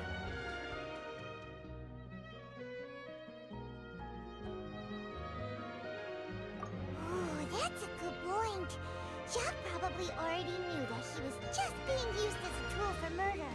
And once he had completed his mission, he'd be of no more use to his boss. So, what would make more sense from his perspective would be to turn his back on the Order and seek protection from my father. Makes sense. But without evidence, that's still just a theory. Besides, Jacques, the attack from the Gardamex has been bothering me quite a bit as well.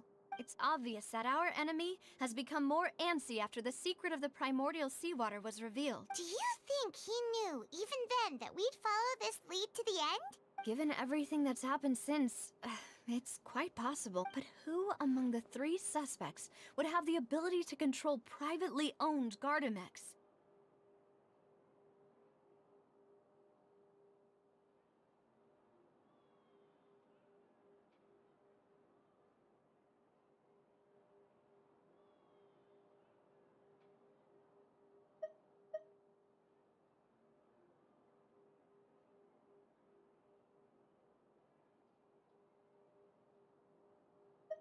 Uncle Marcel? My father did really trust him. And they worked together on a large number of projects. Maybe that's how he got to know Jacques. And with funds from the Confrérie, he could also afford a large number of Gardamex. Still really hard for me to imagine, though. After all, Uncle Marcel has been around since I was just a child. Also, wouldn't this mean he has been spending a whole lot of mora and energy to fight his own synth business? Florent? It is true that he was closest to my father, and thus had the best chance of learning about his dealings with Jacques. But as Spina di Rosula's advisor, his work mostly deals with personnel and security, so he shouldn't have much means when it comes to finances. So you're saying he's too broke to afford a mecha army? Exactly. He can't. And even if he could, I don't think he would be able to dispatch a whole group so quickly. Thierry, you say? Huh. It is possible that he's figured out a way to convert the Gardamex for personal use, but I didn't feel like he was lying when he was talking to us about the mecha. I also don't think he'd be able to keep that kind of tampering under wraps. Yeah. Had he actually tampered with the mecha, we'd be able to prove it with a simple check of the guard's inventory. If the mecha were taken from the guards, it should be pretty... Who could it be?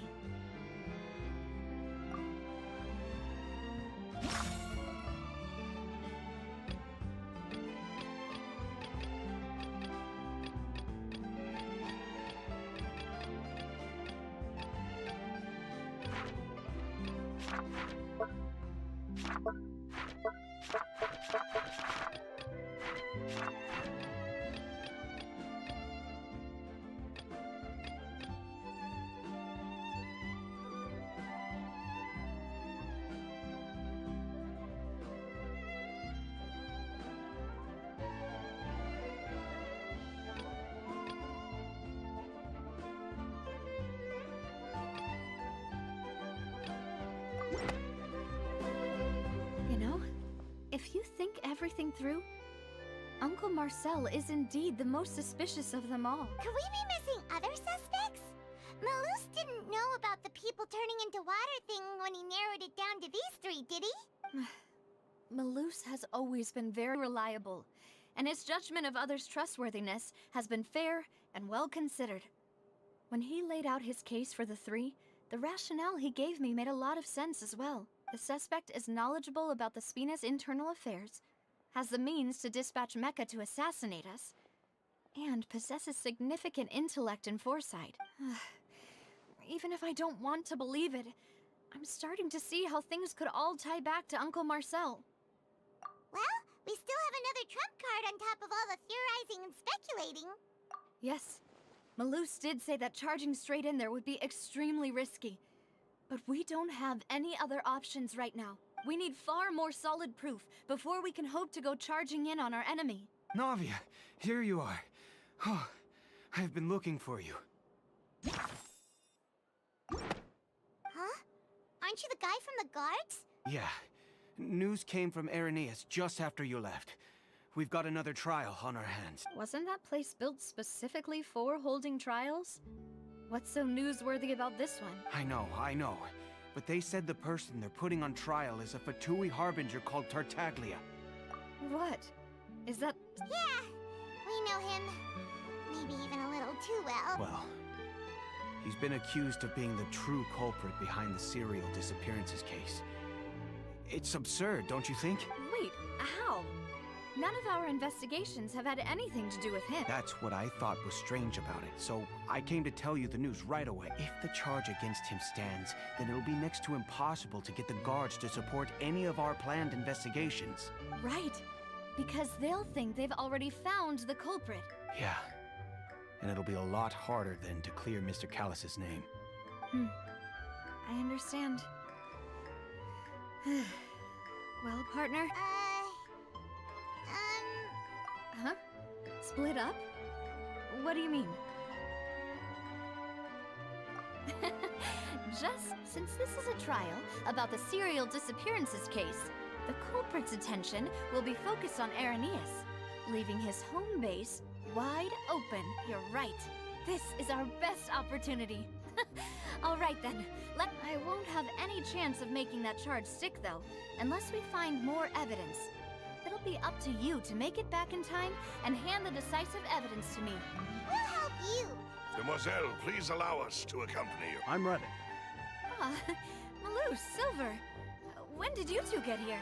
We heard that you'll be leaving Poisson and figured that you might require our assistance. It's our hope that your confidence will be bolstered with the two of us by your side.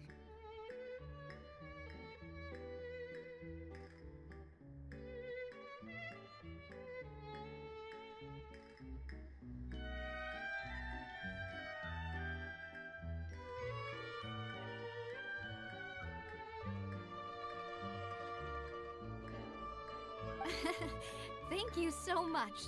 See you then!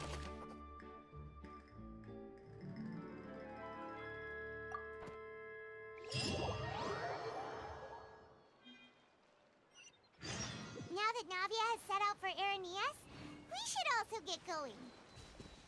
The location has already been marked on the map, so let's head over.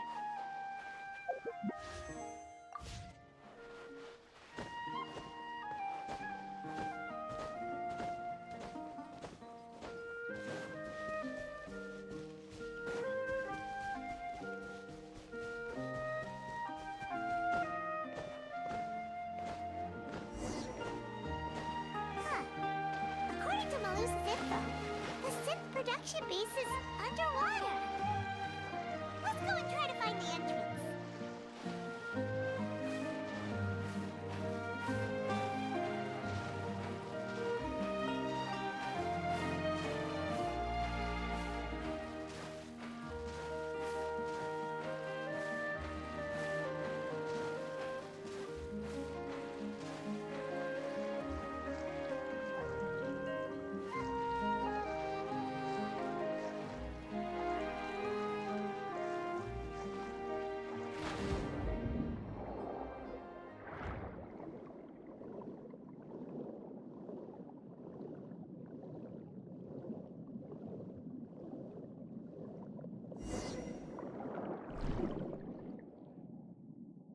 Finally found it! Huh.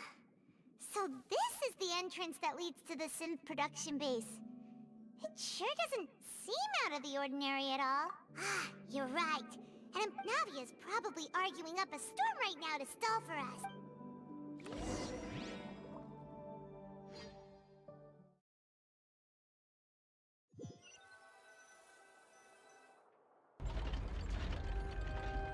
It would appear that I must repeat my question again, Mr. Tartaglia. Do you accept the charge that you are the true culprit behind the serial disappearances case? To be perfectly honest, I don't understand your country's complicated court system, or the reason why I'm being charged with something I've never even heard of. However, I did hear that people who have been charged can choose to participate in a duel to clear their name. Is that right? In which case, as long as I accept the charge, I can have an all-out fight with that champion duelist Clorend, right? I've got to admit, that's one of the most enticing offers I've ever received. When I privately sparred with her last time, she was obviously holding back. Real disappointing. Hey! Don't you understand? You're currently the prime suspect for a major case. This isn't the place for you to be looking for fight. Oh? Sounds like the Hydro Archon wants to lecture me on the ways of the Opera House. Then why don't you duel me too? I'm the kind of student that learns best in the heat of battle. No. That's not what I meant. Alas, it would appear that communication with the defendant is going poorly. We have made very little progress. In that case, let me explain everything from the very beginning again. The goal of this trial is to determine the culprit behind the serial disappearances case. That case had nothing to do with him. You've got the wrong man. Huh? What's going on? Why is she interjecting again? I told you it couldn't be one of the Fatui Harbingers. Miss Navia, this is the second time you've interrupted the court proceedings. I only tolerated your behavior last time because you were able to provide the court with a key eyewitness. But that was an exception rather than standard court protocol. I can very well charge you with contempt of court for your interjections. Oh, please. Did you ever think I had any respect for this place's pointless theatrics? We can put that discussion aside for now. I'm not here to argue with you. I'm here to charge the true culprit behind the serial disappearances case. And if my charges prove true, then Tartaglia here will be proven innocent by default. Correct? Oh, a young lady has charged in and offered to clear my name. How fascinating. Well, I'd gotten half bored to death by all these rules and procedures anyway. So I'll take you up on that offer. So, Your Honor, is there nothing else for me to do now? You may take a seat for now in the audience, but that doesn't mean the suspicions against you have been lifted. Now then, Miss Navia, who is the person you would like to charge instead? That person is...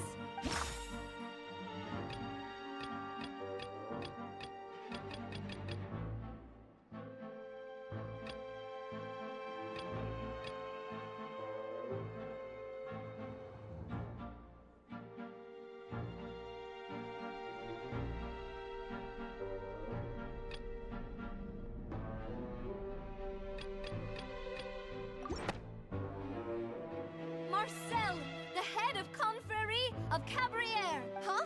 What confrérie? Never heard of them in my life. I've heard of them, but weren't they Spina di Rosula's sister organization? Oh, is this going to be a friends to enemies type situation? Please let me remind you, Miss Navia, that charging someone is an incredibly serious matter. Committing to the charge also means taking on the legal responsibilities associated with it. And if the charge fails, depending on the circumstances, you may also be charged with the crime of making a false accusation. Knowing this, do you still wish to charge this man? Yes, I do. In that case, I declare the charge to be valid. Miss Navia and attorneys, please take your places on the court. Members of the guards, please contact Mr. Marcel right away so that he may stand trial.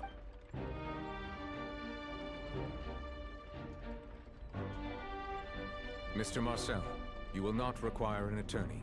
Is that correct? Apologies, sir. It all just happened so quickly. I still haven't figured out what's going on. I think an attorney won't be necessary. This is probably just a misunderstanding between me and Navia. Very well.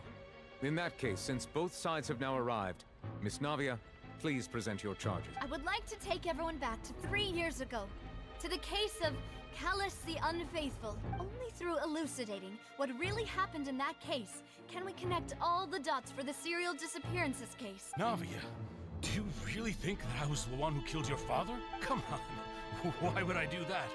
Callus was my benefactor, and remember both you and I only ran to the scene when we heard the sound of a gun. If that's enough to make me a suspect, wouldn't that make everyone at that banquet a suspect as well? I think there's no point in getting into the specifics right now.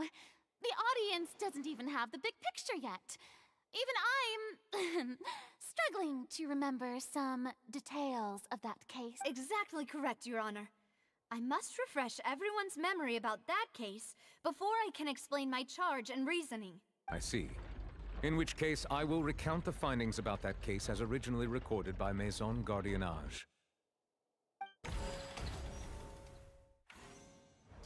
On the day of the murder, Spina di Rosula hosted a large banquet in a countryside estate owned by the Confrérie of Cabriere. During the banquet, all attending guests heard 2 gunshots from the courtyard. When the guests arrived at the scene, they found the primary suspect, Callus, holding a gun, while his acquaintance, Jacques, lay dead from a gunshot wound. The guards' investigation did not recover any other firearms from the scene. As a result, they concluded that the suspect's first shot must have missed, while the second must have taken Jacques' life. The suspect did not dispute this conclusion, and also declined to defend himself in court. Instead, he chose to prove his innocence through a duel. Callus was defeated by champion duelist Clarand in the ensuing duel, and soon succumbed to the injuries. These are the known facts about the case. The one with the motive to kill was Jacques, not my father. And even so, Jacques still had no reason to pull the trigger. In truth, the third person shot Jacques first, and was shot in turn by my father when my father seized the gun from him. After that, the true culprit turned the third person into water, erasing all traces of him from the scene. Thank you for the summary, Your Honor. Of course, the guard's conclusion appeared quite sensible to us at the time. However, we should revisit the case now that we've gained new information about the abilities of water from the primordial sea.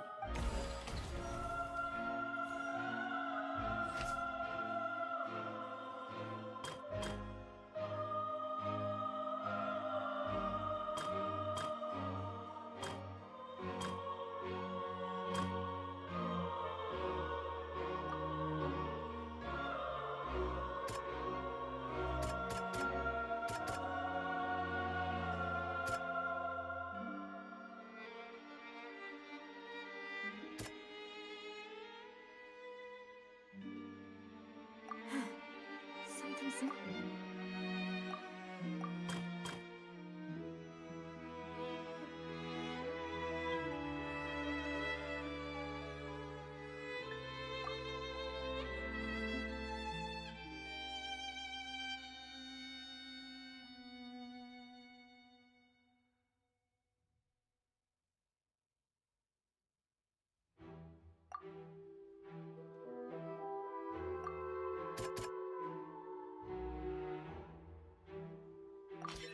The testimony of the victim's family confirms that Jacques had thoughts of assassinating Callus when he set out for the banquet. However, in the end, he reconsidered, and instead shared everything with Callus, hoping to seek the latter's protection. Unfortunately for Jacques, the true culprit had already considered this possibility, and had sent out another assassin.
assassin first shot Jacques, then turned to shoot Callus, only for Callus to wrestle the gun from him and kill him instead.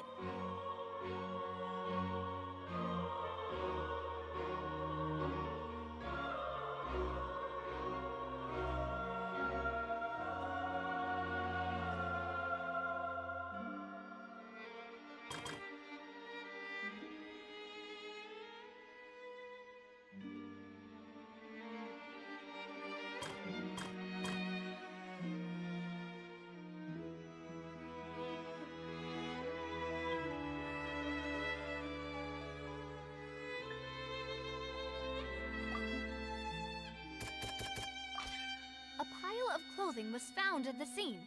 The guards once believed they were used by Jacques as a costume to disguise himself. But now, it is clear that the clothes were proof that there was a third person at the scene, and that they were turned into water after committing the murder. Since it was raining that day, the culprit was confident that they could use the rain to wash away all traces of their dissolved accomplice. Realizing this, the true culprit caused the hired assassin to dissolve into water, leading everyone to believe Callus was responsible for Jacques' murder.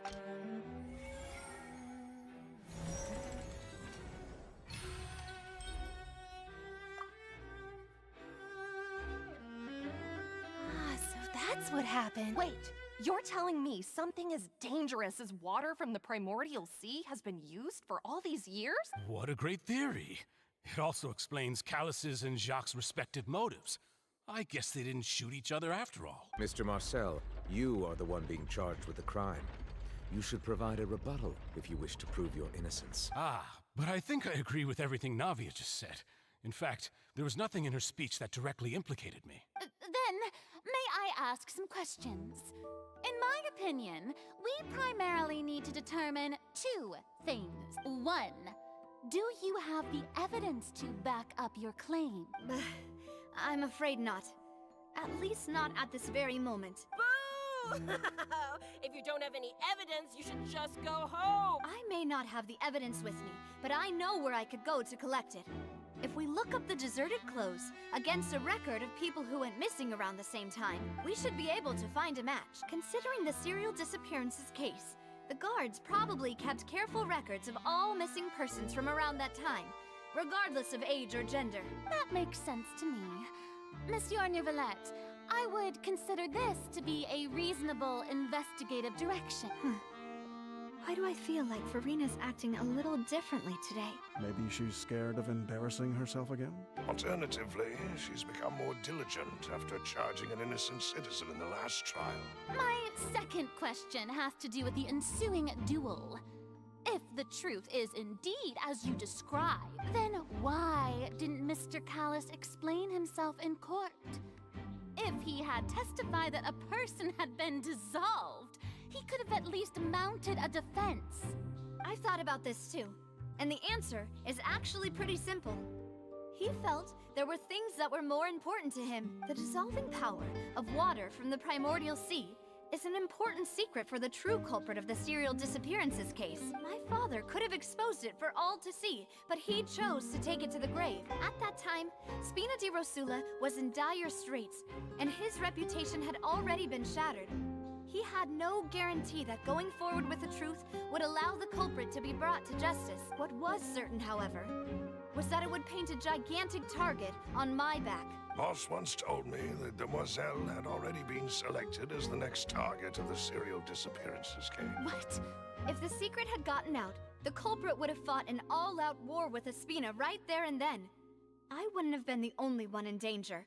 All of us would have stood to lose our lives. Of course, the guards might eventually figure out the truth of the matter and determine that we were in the right, but what good would that do? How can a hollow verdict protect anyone? Had this opera house ever given my father any kind of confidence in its brand of justice, Spina di Rosula would have had no reason to exist. But by staying silent, we retained the ability to deter our opponents and continue the stalemate. I was able to become Spina di Rosula's president, which made me harder to target, as well as giving me more time to grow and learn. And once I have figured out the truth and stepped up to the challenge, I will do what this opera house cannot, and restore my father's truth and honor back him. So, you mean to say, your father... That's right. Do you have any proof? Of course. All you need is to ask his opponent, Clarand. I don't need your apology, your guilt, or your support from the shadows. You don't have to do anything for my sake. But since he entrusted his will to you, Clarand, you should tell us the truth about his sacrifice. So, during the duel, did you believe that Callus was intending to die? Yes, I did. As a champion duelist, I've fought many battles and taken a countless number of dishonored lives in my line of work. I've seen all kinds of people give their all for the faintest hope to continue living. Some were determined, others passionate, and some even manic and twisted. Just one look and I can tell if a duelist is hoping to live or if they're looking to die. I hereby swear on my name and honor as a champion duelist that Mr. Callus never intended to leave the ring alive. Since that's your testimony, I have no more questions. It appears there really are good grounds to reopen this case. I concur. However, Miss Navia, you still have not explained the link between your father's case and the serial disappearances case. Right? What she said was fascinating, but kind of beside the point. Wait, weren't they just talking about the serial disappearances case? Of course, Your Honor. The two cases are connected via a matter of timing. In my father's case, the culprit intended to kill both Jacques and Callus. As a result, they planned to act after hearing 2 gunshots. And, at the end of Linny's trial, the culprit also only dissolved the victim in front of everyone because they realized they were at risk of being identified. The culprit could only time their actions so precisely if they were already at the scene. Coincidentally, Marcel attended both the banquet and the trial. So that's why you suspected me.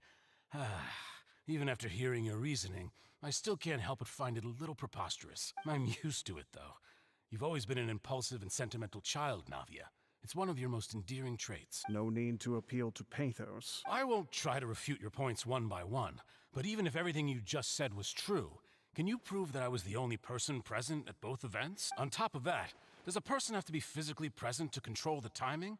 Can't someone remotely monitor the place? I don't know what she can say to that. I know that even with that, you might still think you can reduce the list of suspects with some further investigations, until I'm the only one left on the list. Alas, who won't feel at least a little hurt by an accusation of murder from a girl you see as your own daughter? But if I were to dismiss this completely, you'd also think I'm not being considerate of your feelings. Ah well, let Uncle Marcel teach you another lesson. Do you know what the biggest flaw in your reasoning is? I suppose you're gonna tell me anyways. It's timing again. I'm a businessman by trade. From that standpoint, there's no reason for me to kidnap young women. It's a high-risk action with nothing to gain. In addition, I left my home in Snezhnaya when I was young to come to Poisson and work in some trade. My business only thrived when I received Callus's patronage. But the disappearances began before I ever stepped foot in Fontaine. I do apologize, Demoiselle. This was my mistake. No, it's not your fault. I'm sure he had come prepared. Is there anything else you'd like to say? Would you like to check the date of my first business license against the first known case of the serial disappearances? You can also take a look at my border entry records, or ask my friends and family when I left Snezhnaya for the first time. Could those records and testimonies do something to appease the unspeakable anguish in your heart? Seems like she got the wrong guy. At this rate, Navia will be convicted for falsely accusing him. I think you've done a superb job of dissecting your father's feelings as he neared the end of his life. But aren't you going against all of his wishes and expectations right now? He wished for you to become more rational, collected, and conscientious, instead of dwelling only on your own feelings. Once you've learned to be more considerate of others' feelings, and to stop rushing headlong into things, you'd have met most of his expectations. This isn't just about me, and it never has been. The biggest difference between me and the rest of the victims is that I still have the ability to search for the truth. While that same agency has long been taken from them, the people whose families were destroyed by synth abuse, The people who lost their loved ones to the serial disappearances, and the people who suffered tragic ends due to their sense of justice. Many people's images are flashing before my eyes. I'm sure some are coming to those of you in the audience as well. And whose image do you see, Marcel? Is it a man named Vacher? Huh. Oh, so you do know that name. I'm merely surprised you'd suddenly say the name of someone I've never even heard of. I was waiting for you to say that.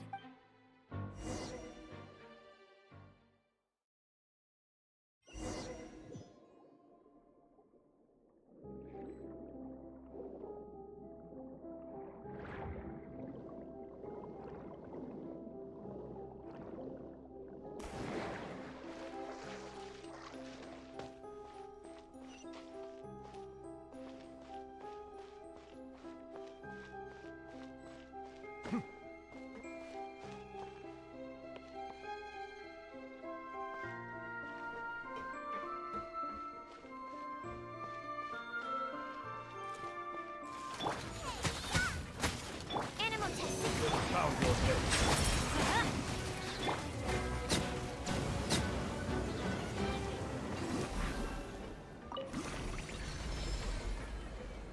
Whoa!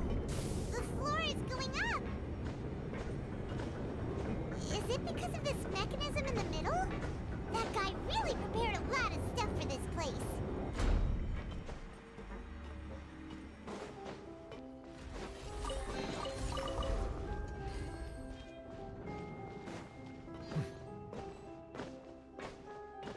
Paimon thinks we need to go up, but Paimon doesn't see a way. Let's take a look around. Maybe we'll find a hidden mechanism that'll show us the way up.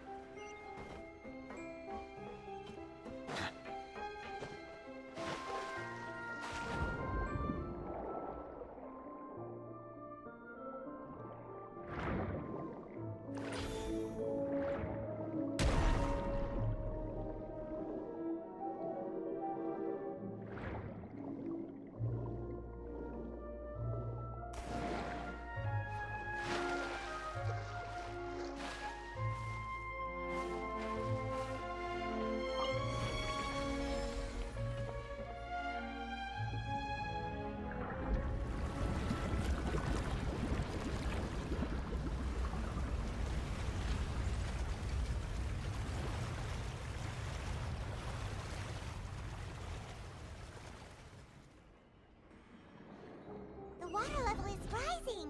Now we can swim to the top. But this is still a ways away from where we need to go.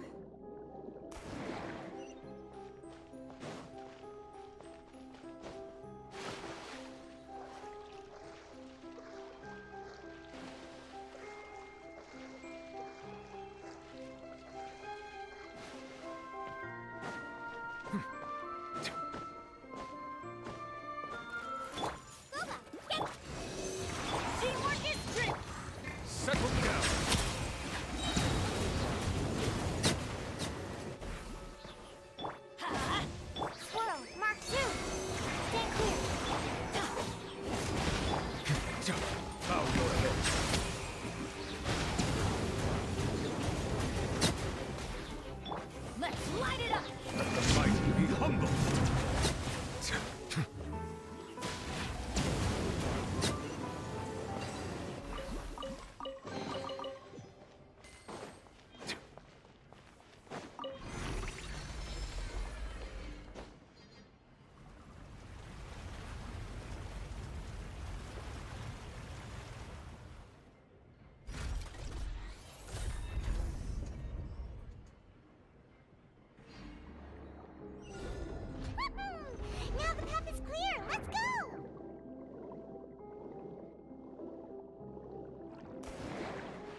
sight on my puppet.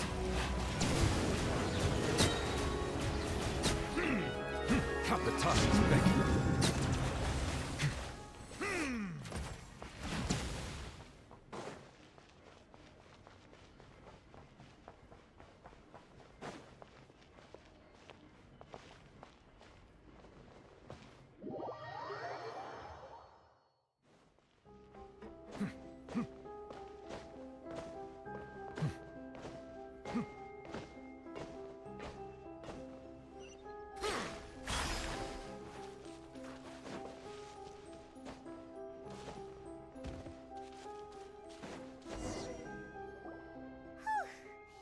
After all, though, as expected, the mastermind isn't here.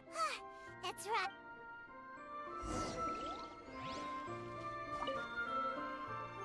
What's all this? Pink accessories, a hair tie, a necklace, even a makeup box. Oh, Paimon sees it too, but why are all... Huh? You mean the girls from... And then they were... And all the boxes of things. These names.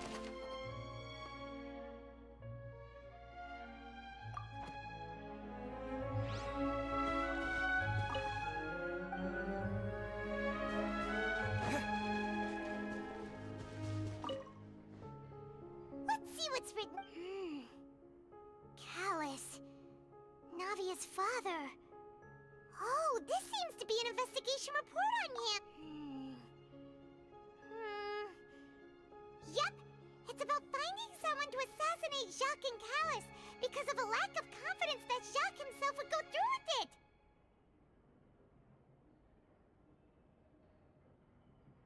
This should prove the existence of the third person, right? We still have not determined the exact content of the key information Callus has passed on to certain members of his organization. The old dog's a real menace to deal with. Even if he abides by the promise he's made to us, he will still have the upper hand. He can act whenever he wants to make our lives miserable. I concur. Let's send someone to kill him. He won't declare war as long as we don't touch Navia. Oh, seems like we've got a bunch of correspondence between the higher-ups. They're all just so evil.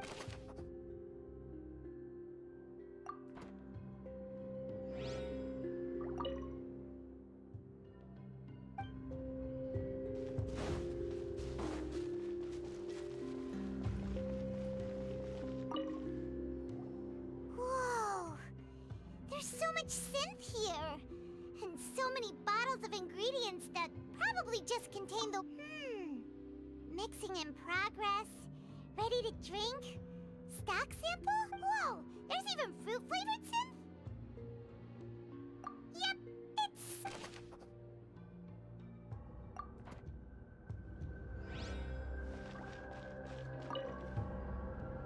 What's this over here? Looks like some kind... Experiment number 16 aims to verify Jacob Ingold's research conclusions on the primordial sea and use his theory as a foundation. The experiment was a failure. No individual managed to resurface from the water from the primordial sea. Female specimens 22, 23, and 24 were dissolved. Sorry, traveler. Paimon will try her best. How can someone write something that terrible in such a matter-of-fact tone? You read the rest. Paimon's too scared to keep going.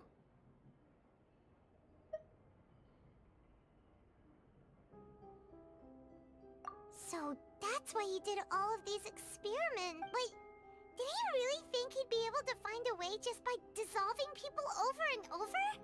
That's just insane! Huh? Isn't that the name you heard by the fountain? Paimon thought he was an eyewitness in the serial disappearances case. You mean Vache is the one who did all of these... experiments?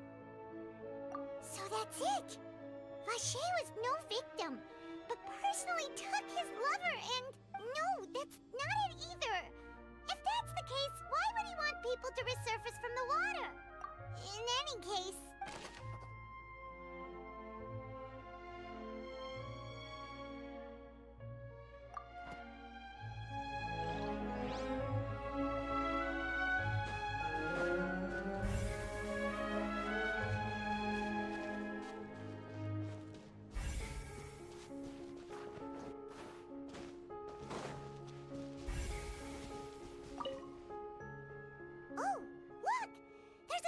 looking basin over here, and it's full of water. That means this is where they make all the synth. If you dilute it with normal water, you'll get synth, but the pure stuff can dissolve a human. Paimon will take notes on this incriminating evidence.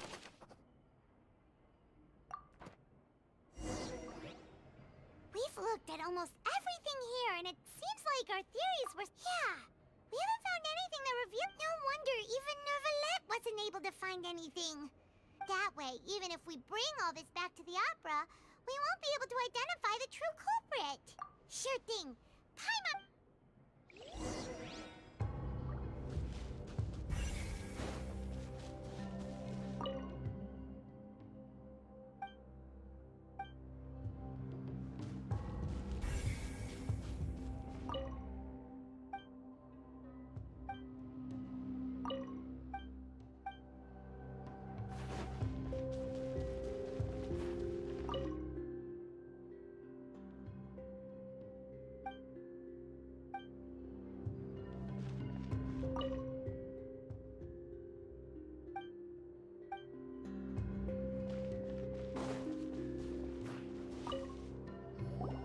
You take that side, and Paimon will take the...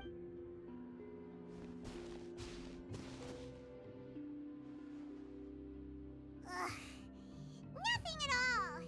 And Paimon can't even find snacks either. Whoa, really? Let Paimon see. Venier. Isn't that Vache's lover's name? Then... you found her diary! Let's see! Aw, it's just a normal diary chronicling their love story. So many! A whole page's worth! The final name she decided on was Marcel. Wait, but Marcel's pretty old. Has this case been going on for so long that he's Vache and Venier's grown son?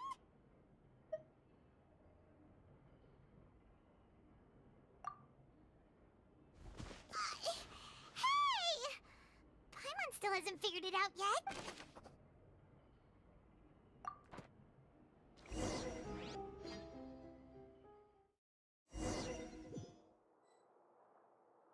And whose image do you see, Marcel? Is it a man named Vache? Oh, so you do know that name. I'm merely surprised you'd suddenly say the name of someone I've never even heard of. I was waiting.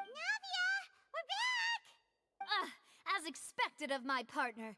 I just knew you'd return in the nick of time. Just how often do you intend to flout the rules of this court? It's all right, Monsieur Neuvillette. Given their confidence, I expect they've found the crucial evidence.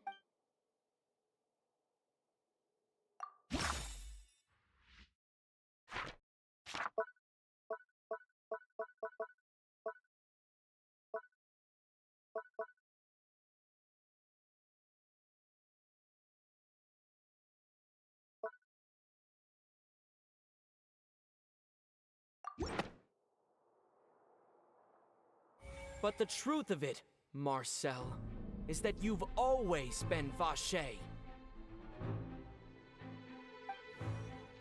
Huh? We've investigated your lair, and we already know everything. After your lover, Venier, was dissolved, you kept abducting young women to experiment on the hopes of bringing her back to you. You even created Marcel as a new identity, and destroyed all records of your past as Vache. So that's it. Even the villains in opera performances rarely go that far. And with that, Marcel's motive has now been established. This information regarding your past also dismantles your prior timing defense. Well, Marcel, do you know where you went wrong? You fixated your gaze on the lover that passed away, instead of paying attention to the living people around you. So, you never noticed how we changed, or how we grew as individuals. You also never understood Boss's real expectations for his daughter. Or our determination to see things through. Your determination. Mr. Marcel, please speak up now if you would like to defend yourself. Do you really think I wanted to do any of this? Pay attention to you. What for? Have you ever paid attention to me? Ever empathized with my pain? Ever known how it feels to watch the love of your life dissolve right in front of your eyes? No one helped me. No one even believed me. All those decades ago, even the officers from the Maison Gardiennage were laughing at me. They said there's no way a human being can turn into water. So I must have gone mad from grief. Vignier's death was brushed away by all of you as if it didn't matter at all. Well, now you know, don't you? Ha! Well, it's too late now. All those who were dissolved are gone forever. You only have yourselves to blame. You set up this ornate opera house in pursuit of your so-called justice, your beloved drama, while turning a blind eye to the suffering of the people. Vignier is dead. We promised each other that we would always be together. Wherever she goes, I will follow, but I'm not from this blasted place. So I can't be dissolved, no matter what I do. Hey, is that water from the primordial sea that he's drinking? I can't dissolve! Can't dissolve! Can't dissolve! Do you all see? I can't go, I can't follow. So if I can't go where she is, what choice do I have but to try to bring her back? I did all of that, and in the end, that accursed Callus still got the better of me. I spent my entire life living on pins and needles, only to get stabbed by his idiot daughter at the very end. The suspect is exhibiting signs of mental distress. Guards, please restrain him. Don't touch me! Don't anybody come near me! I still need to save Vignier. Our promise. We made a promise. Vignier. Please, Vignier. Don't think badly of me. At this point, the verdict of this trial is clear. With Mr. Marcel's conviction, the charges against Mr. Tartaglia no longer have any basis. Fine by me. I was in a bad mood, but after a show like that, I'm actually feeling pretty good. Traveler, please submit all the evidence you have collected to the guards, so that I might review and summarize the truth behind the serial disappearances case. The man now known as Marcel was originally named Vacher and worked as an adventurer with his partner and lover Vignier. During an underwater expedition, Vignier accidentally came into contact with water from the primordial sea and was dissolved in front of Vacher as a result. Vacher learned of the primordial water's existence through the work of others and began to kidnap young women for research, with the goal of discovering a method to restore Vignier back to life. To cover his tracks, he invented the new alias of Marcel and began to operate a business in Poisson. During the course of his research, Vacher discovered that a diluted concoction of water from the primordial sea can induce feelings of euphoria, and began to manufacture and market synth. However, as he accumulated wealth to fund his continued research and expanded the scope, he came into conflict with Spina di Rosula. After exchanging blows with Spina di Rosula for many years, Vacher decided to assassinate their president Callus at a banquet. Although the assassination did not go as Vacher expected, he was able to turn Callus into the murder suspect by dissolving the assassin he sent to the scene. And just recently, Vacher attempted to frame Linny as the culprit of the serial disappearances case, using a similar method. However, his attempt to frame Linny failed, and the power of water from the primordial sea became public knowledge. This case also exposed enough of Vacher's machinations that he was eventually successfully charged in court. Thus concludes the enigmatic history of the serial disappearances case, with the truth revealed to all. The oratrice will now deliver the final verdict regarding the charges against Mr. Vacher.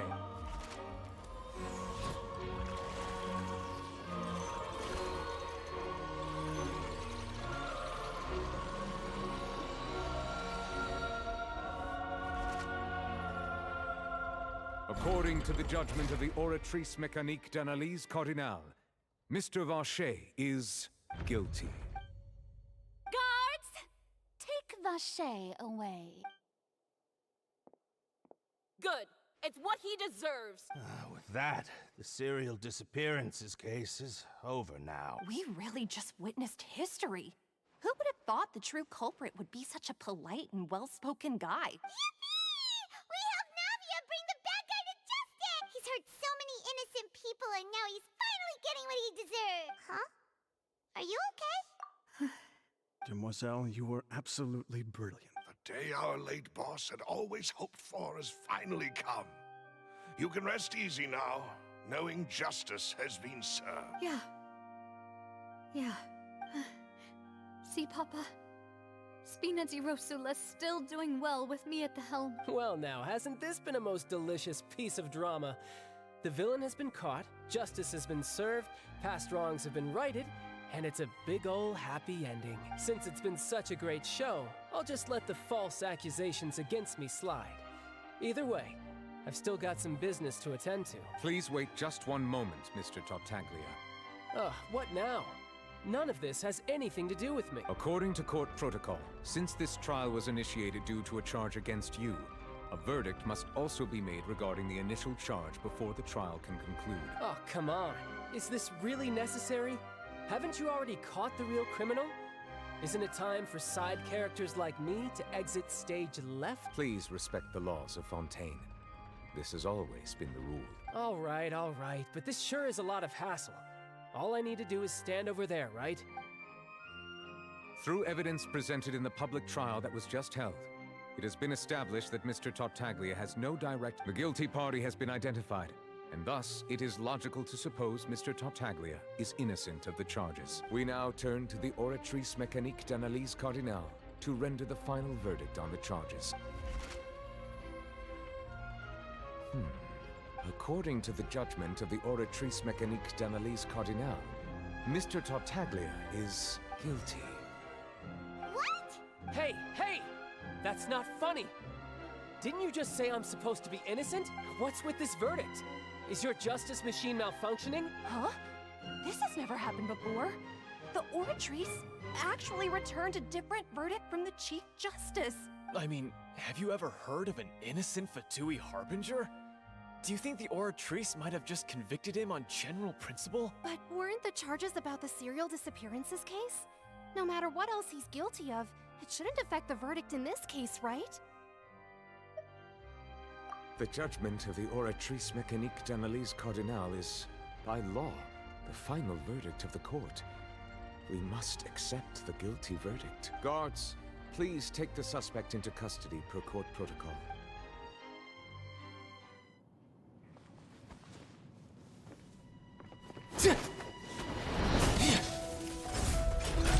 So this is how justice is done in Fontaine. What a joke. You've got your rules.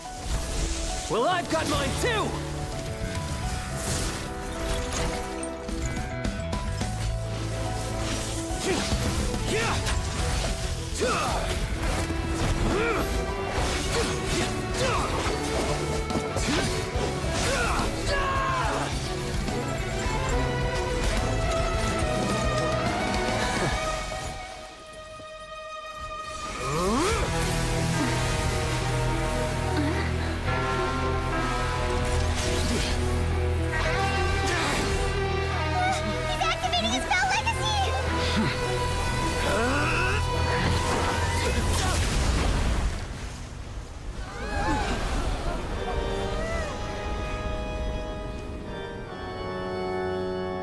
I am sorry. If you have been wronged, we will find the truth. But the rules of the court must be upheld.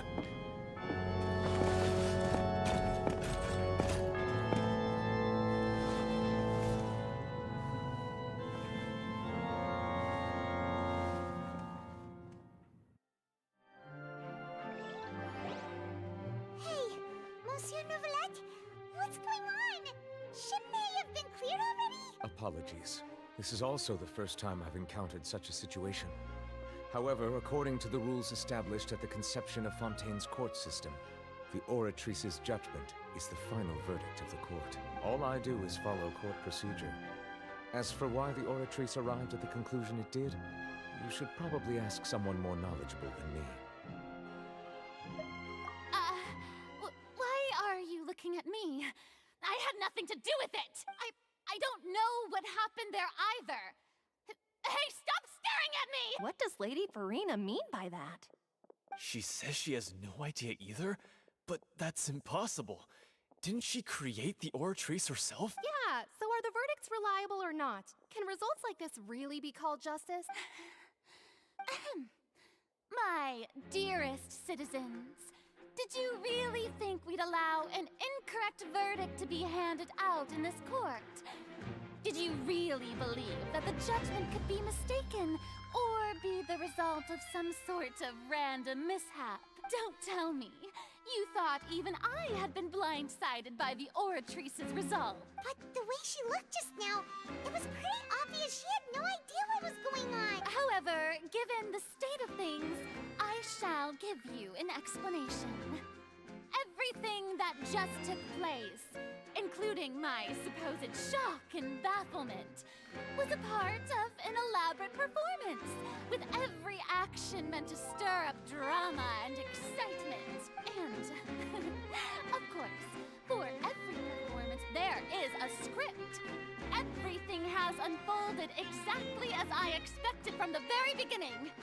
As the embodiment of the very concept of justice, the Oratrice shall never render an arbitrary judgment! If you thought Child had nothing to do with the serial disappearances case, it is only because you've been blinded by the superficial appearance of innocence. Everything he's done, not to mention the danger he poses, are beyond ordinary comprehension and completely unforgivable! All shall be revealed in time. You will come to understand my noble intentions, as well as the absolute correctness of the Oratrice's verdict. Now, having said that, although I hate to leave things hanging in suspense, it is now time for this performance to end. As the lead actress, I shall be the first to take my leave. Toodaloo! So she chose to make her escape after all, did she? So you're saying we shouldn't put much stock into what she just said? She probably just put on that performance to save face. As for the truth, it's unlikely that she actually has any idea. However, please be assured that I will continue to investigate this case in a personal capacity. Just as I promised, if the judgment has been incorrect, we will do our utmost to clear his name. All right. Even though we feel pretty badly for him, we'll take your word for it for now. After all, he's done plenty of bad stuff. So he should have known he'd go to prison someday, right?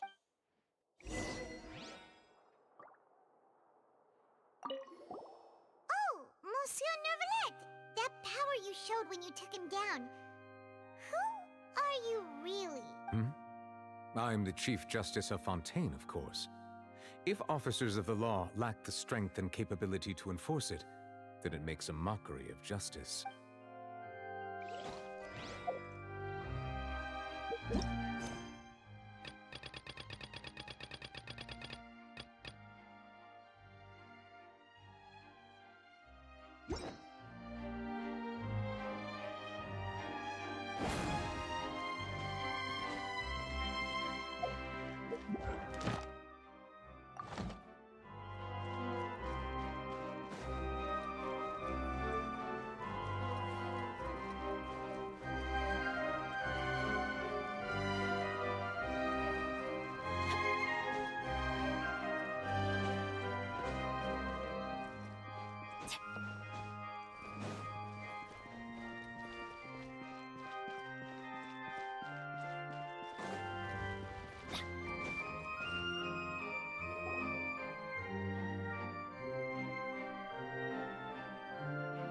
Hey, what are you doing? Quick, stop him!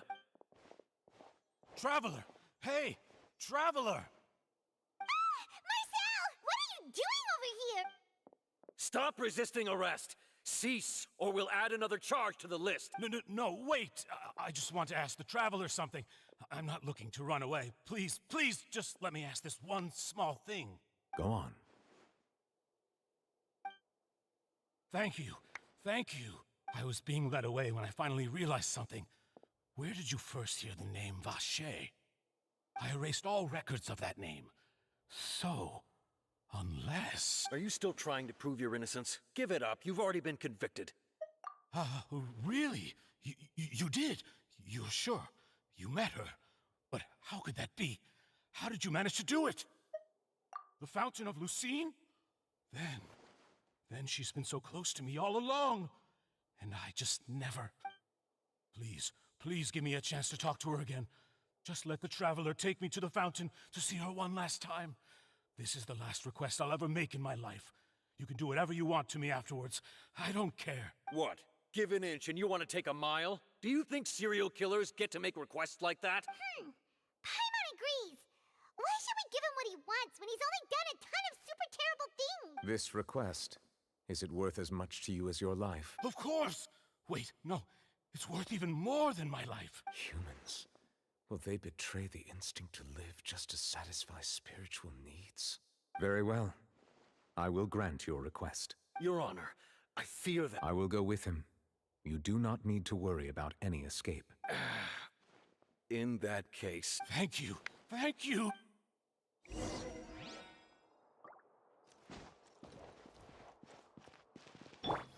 Silence!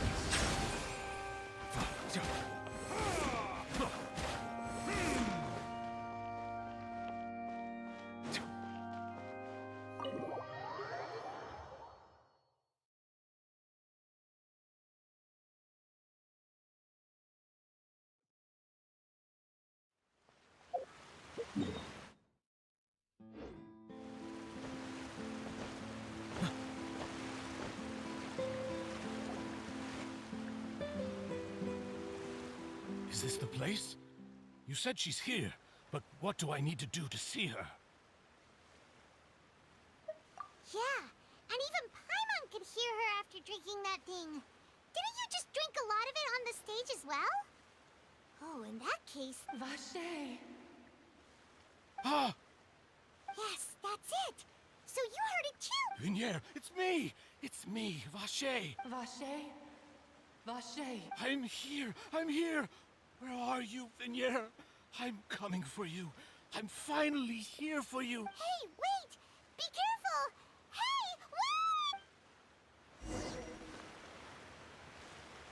Vinier, is that you? It's me, Vache! Vinier! Vache? Why did you come? Didn't I say? You don't need to look for me. You look a lot older than I remember. How long has it been? It's been more than 20 years. I've suffered for over 20 years since the day you left. All this time, only the thought of bringing you back has kept me alive. I must be dreaming. Who would have thought I'd get the chance to tell you all of my feelings like this? Vinier, you are my everything. I really don't know how I could live without you. But Vache, if you ask me, this world would be better off without you. What are you saying? If not for you, I would have finished my law degree and probably become a top-tier attorney one day. If not for you, I would have continued to pursue my love of the arts, and my works would have been displayed in the Palais Mermonia itself. If not for you, I would at least have been able to take care of my mother. And she would not have grown old and died alone, with nothing but the tears on her cheeks. It's all because of your selfishness, Vache. It's all because of you. You... Wait, you are not Vinier. Who are you? You're right. I am not Vinier. I am the sacrifices. Every woman who died by your hand. As our bodies dissolved, our consciousnesses flowed back to the primordial sea. Our thoughts circulated endlessly within the primordial sea. And we were no longer individuals. But we became one. Just as streams of water come together in the sea. I'm Cressy. I'm Lemony. I'm Azine. The only one I am not is Vinier. Why? But then, where is Vinier? She doesn't want to see you anymore. Every tendril of her consciousness is avoiding you. This is what you get for your selfishness. Your selfishness robbed us of our lives and our futures. You said time and time again that you'd do any and everything for her. But did you ever consider whether she'd want to see you do the things that you did? If she would despise you for what you became? You are a liar, a heartless murderer, and a cowardly narcissist. The only thing you are not is Vigniere's beloved. From the moment your first victim died and her consciousness merged with Vigniere's, she has had nothing but pure hatred for you.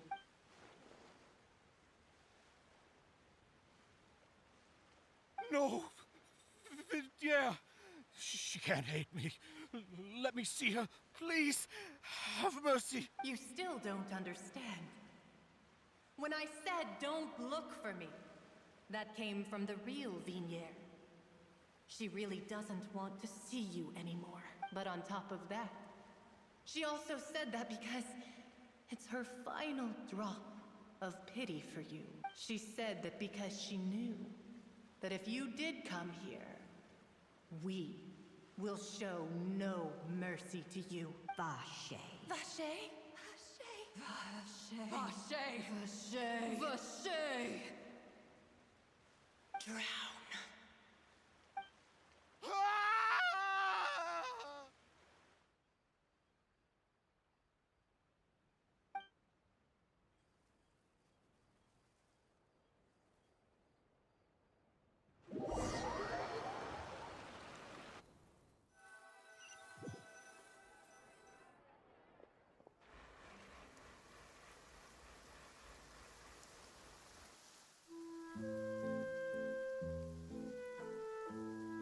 Finally, we have some time to do shopping. Gosh, it's really been a long time since we've been able to relax. Well met, partner. I knew something great was... Even this weather can't put a... It's a pleasure to see you both again. Oh, hey, Navia! It's been a few... Oh, now that I believe. I'm easy to work with and always bring home the bacon. Who would... Sounds like you're really enjoying life these... It's just been one thing after the other. Everyone from Spina di Rosula organized a memorial for my father. We never held a memorial when he first died, since everyone knew that even if we held one back then. This time, though, everyone in Poisson, and even many people from the court, all attended. So his name's definitely been cleared now. It's been the dearest... That blasted stubborn fool. Oh, by the way, I ran into Charlotte just after I left. Well, maybe it'd be more accurate to say I knew she would be there, and there was no way she'd just let me go. Huh? So you know Charlotte too? Yeah, way back when I first became the president of the Spina di Rosula, she was all over me. I believe the story was called The True Heart of Darkness, Secret Tales of the Yellow Road. To be fair, though, it was a really flattering feature. She was trying to lean on our friendship to get me to do an Oh yeah, she told us about that. Anyway, I told her to make sure that when she writes about you guys entering the Opera House with the critical... Now that... Oh, and in other news... Oh, are you two... While you were investigating Vache's headquarters, Clorinde gave testimony on my father's behalf. It was thanks to her that we were able to turn the tide. I wanted to thank her. I mean, there's also no point in being awkward all the time. Oh, that's great. Paimon also thought Clorinde wasn't... Anyway, now that the case has finally been solved... Oh, actually... What is it? I should pay a visit to my father's grave. And on top of that... that includes me. Miss Navia. Indeed. We want to go too. Sure thing. I'd like you two to share the moment with me. And in that case, everyone, let's be off. Yeah, you're right.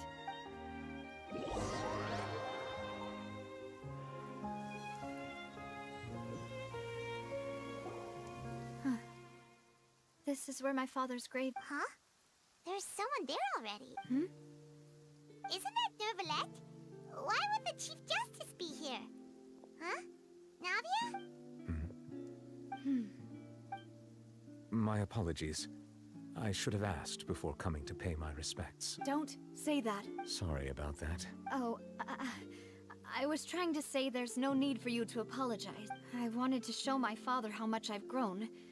But still, I doubt I've grown to the point that even the Chief Justice would feel compelled to apologize to me over and over. In that case, I will stop apologizing for now. You really could use some pointers on understanding human emotions in any case. Why did you come to Poisson? Well, ever since that day, I've been turning a question over and over in my head. Just what is justice anyway? There was once a time when I didn't want to believe that there could be anything more important to humans than life itself. Oh, rather than that, it's probably more truthful to say I didn't believe humans were capable of resisting the most basic instinct of living things. That they could rebel against their own nature, or consider certain things to be more important than their own lives. Which is also why I didn't stop your father from beginning that fateful duel. I believed that a truly innocent man would never throw away his life like that. That there was nothing, should have been nothing more important than one's own continued survival. But Mr. Callus proved me utterly and decisively wrong. If not for his sacrifice, the serial disappearances case would have remained unsolved to this day. Mr. Callus made the choice he did for his daughter, for his associates, and for many people completely unrelated to him. And in the end, from a certain perspective, one could say that he did it all for the sake of justice. A justice that's higher than life itself. So, you asked me why I came here. I just wanted to say my apologies to Mr. Callus in person. This regret has filled me with a sadness that has haunted me for days. That high and mighty chair in the Opera Epiclese indeed insulates one from many important things. Spina di Rosula, thank you so much for your hard work and perseverance. I'm sorry for being mad at you before. So, you're actually one of those types that's cold on the outside, but pretty thoughtful. Sorry about that. Didn't I just say you don't— Ah, so Navia, let's not disturb them for now.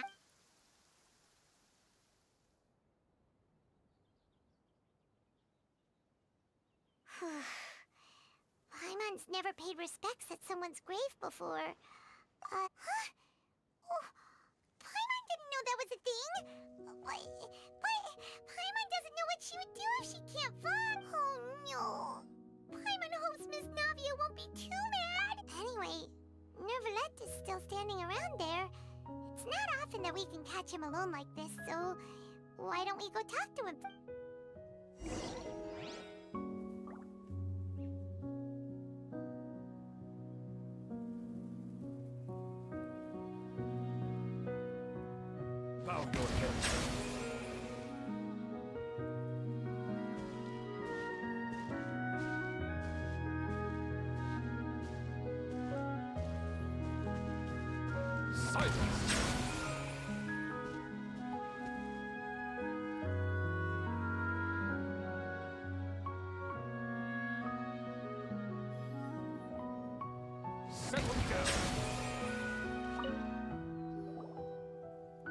Oh, it's you two. Did Miss Navia invite you to come pay your respects to her father? Mm-hmm. We ran into Navia on the streets today, so we— I see. well, it's pretty— Please feel free. Though outsiders, you helped us solve one of the greatest mysteries in Fontaine, and it would be my pleasure to return the favor. My apologies. My investigation has still not— However, I still believe the judgment of the Oratrice was not rendered arbitrarily. But you— For many years, I have been quite aware that the Oratrice does not simply mechanically repeat the verdict that I give on each case. As a divinely created mechanism, the people's unified faith in the concept of justice is integrated into it. Not only can it produce the incredible power of indemnitium, but it likely also possesses other traits, such as self-awareness. Which is all to say, I've been prepared for a situation like this for a long time. Huh. So when Lenny told us that he heard a human voice from the room where the Oratrice's core is stored— I was not aware such a thing had occurred. Perhaps that could serve to prove my conjecture. I will add that to the list of items to investigate. In any case, I am inclined to believe that the Oratrice does have a methodology all its own. We just do not have enough information. Based on Farina's reaction, I doubt even she had any idea what was going on.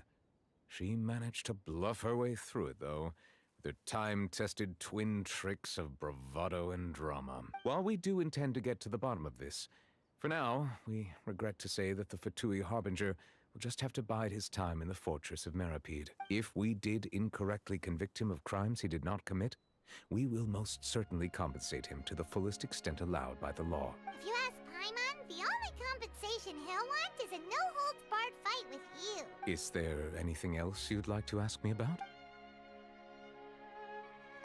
So, at court, the bad guys referred to that special... Truthfully, that name is already quite accurate.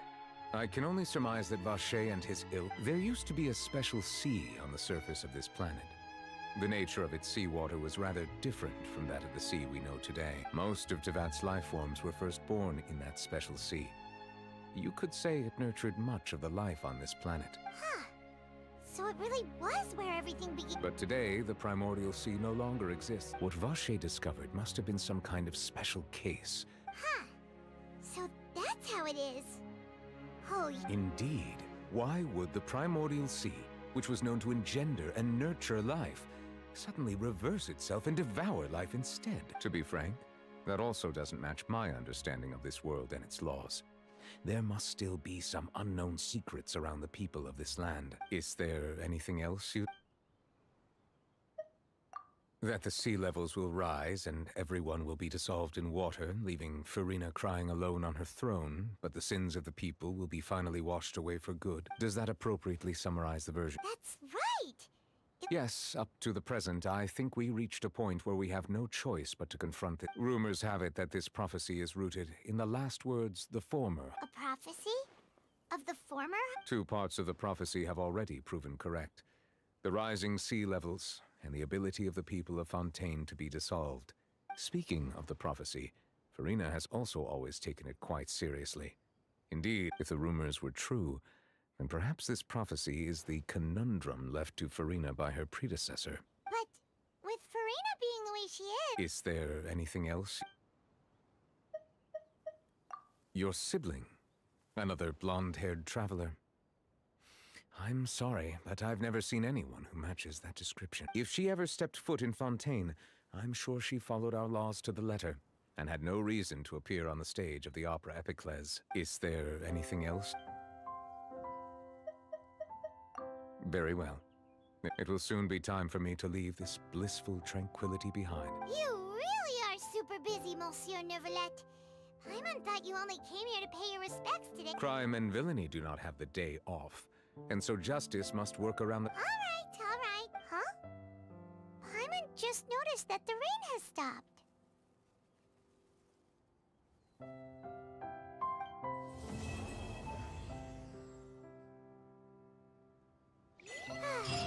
You know, we've been walking around for a while now. Why don't we go back to the Spina di Rosula base in the court of Fontaine and have a rest?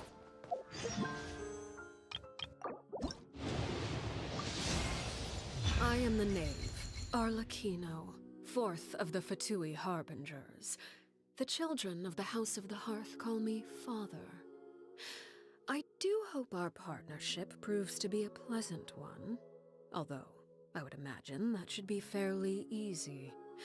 After all, there's no cause for contention between us at the moment. Wouldn't you agree?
us there, didn't she?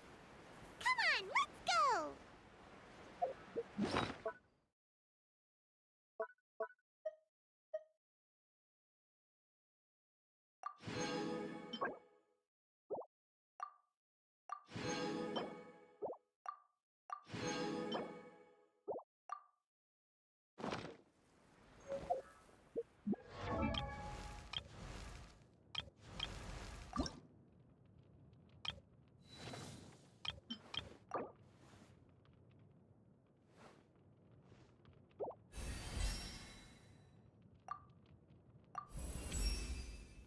Always.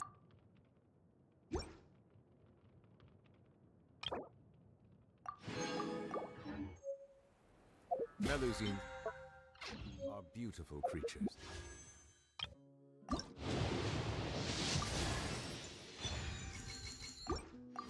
They are the pride of Fontaine.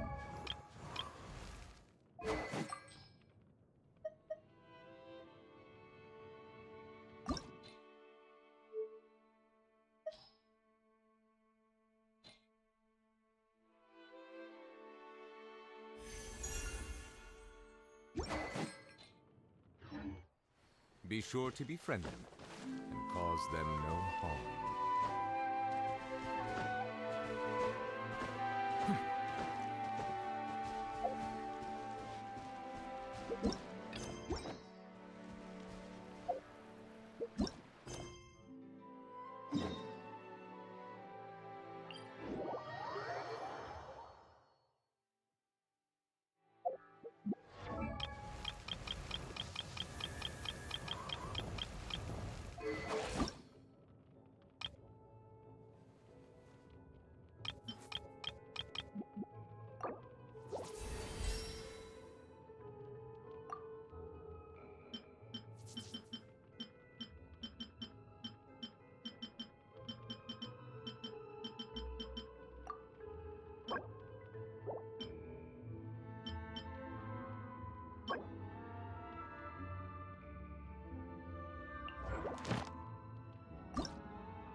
Add Astra.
Yep, here's the room, and it's empty and waiting for us as now that the serial disappearances case has been solved, no one's going to come after us for anything. Even with— Why don't we stay and rest up here for a while? Oh, come on! This place is— Oh, remember that detective story Paimon read before? Well, the author is about to release a new book, so Paimon wanted to buy it. Yippee! But it's—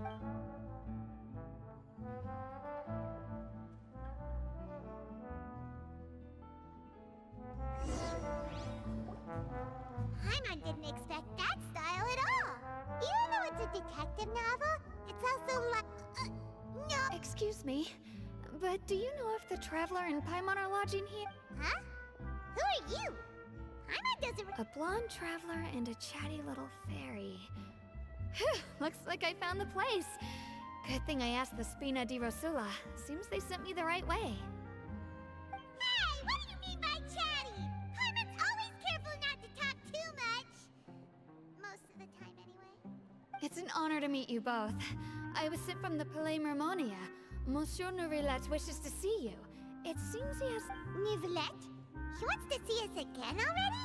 I am not privy to the details. If you— Now that I— Thanks! We haven't left the room for a few—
still a lot of room for improvement with this machine. I see the value in my own work, but I also see the meaning in all the endeavors of the people of Von...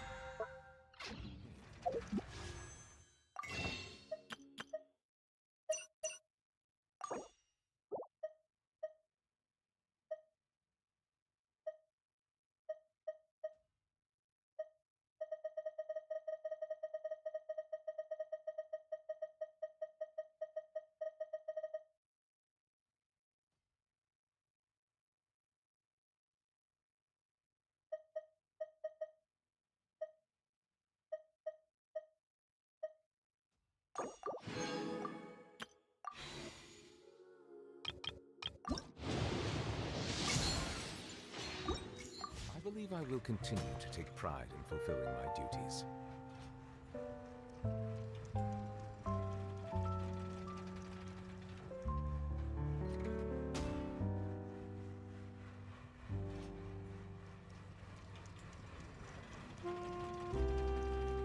There's still a lot of room for improvement with this machine.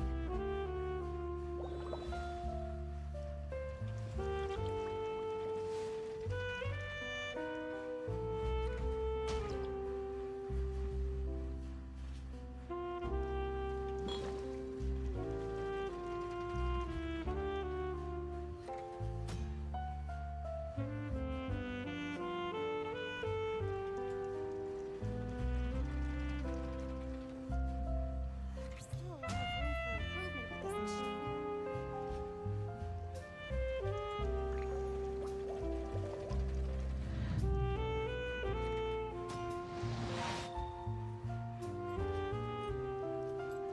still a lot of room for improvement with this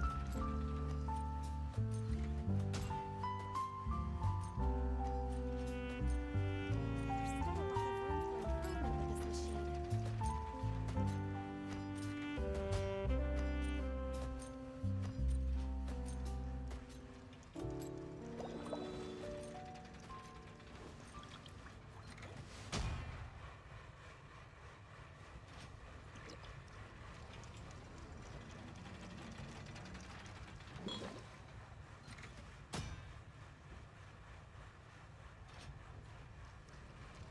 There's still a lot of room for improvement with this machine.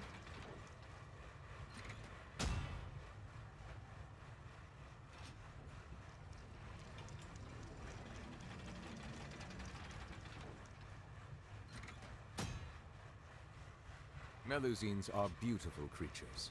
They are the pride of Fontaine.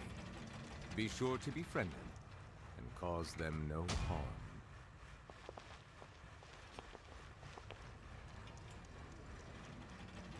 There's still a lot of room for improvement with this machine.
adventure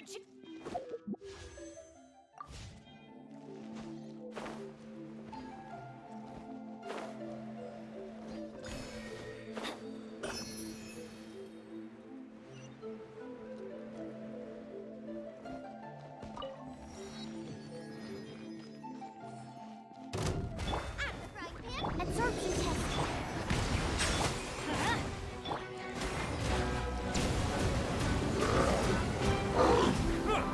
Let's light it up! Stand clear.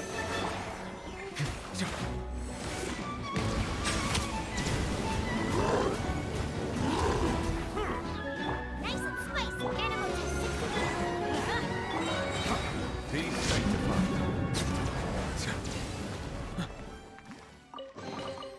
Is it what you wish to find? Hopefully the excitement of opening a treasure chest has at least made it a worthwhile experience.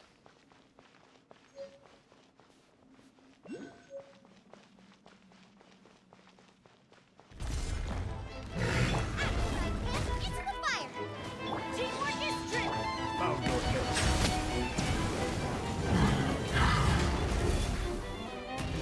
Absorption test. Let's light it up! Nice and spicy. Silence!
Bow your head.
the record show that I verbally consent to relinquishing these items into your possession.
Justice is blindsided.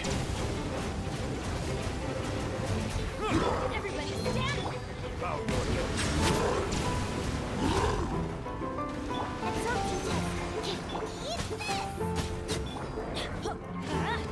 Stand clear.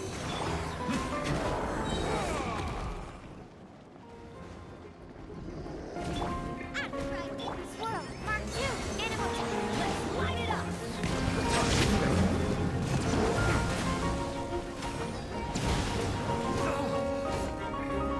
Teamwork is tricky.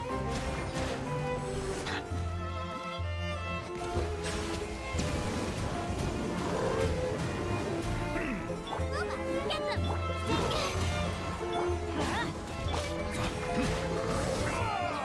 An oversight on my part. Might be humble.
Settle down!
Time itself is a silent song.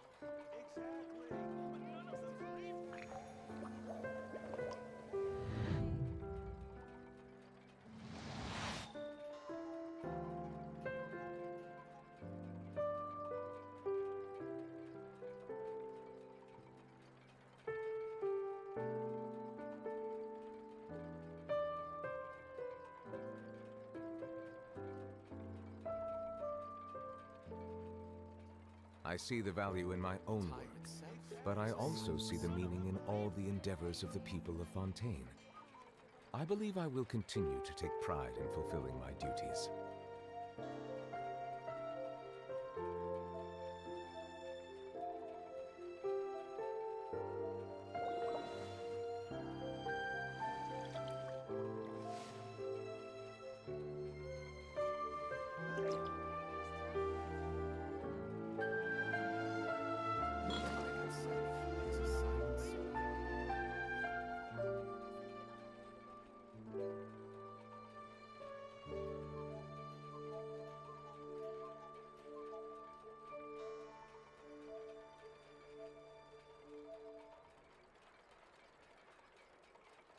Water comes in many flavors to the discerning palate. Mondstadt's water is crisp and pure, while water from Liyue has an enduring aftertaste.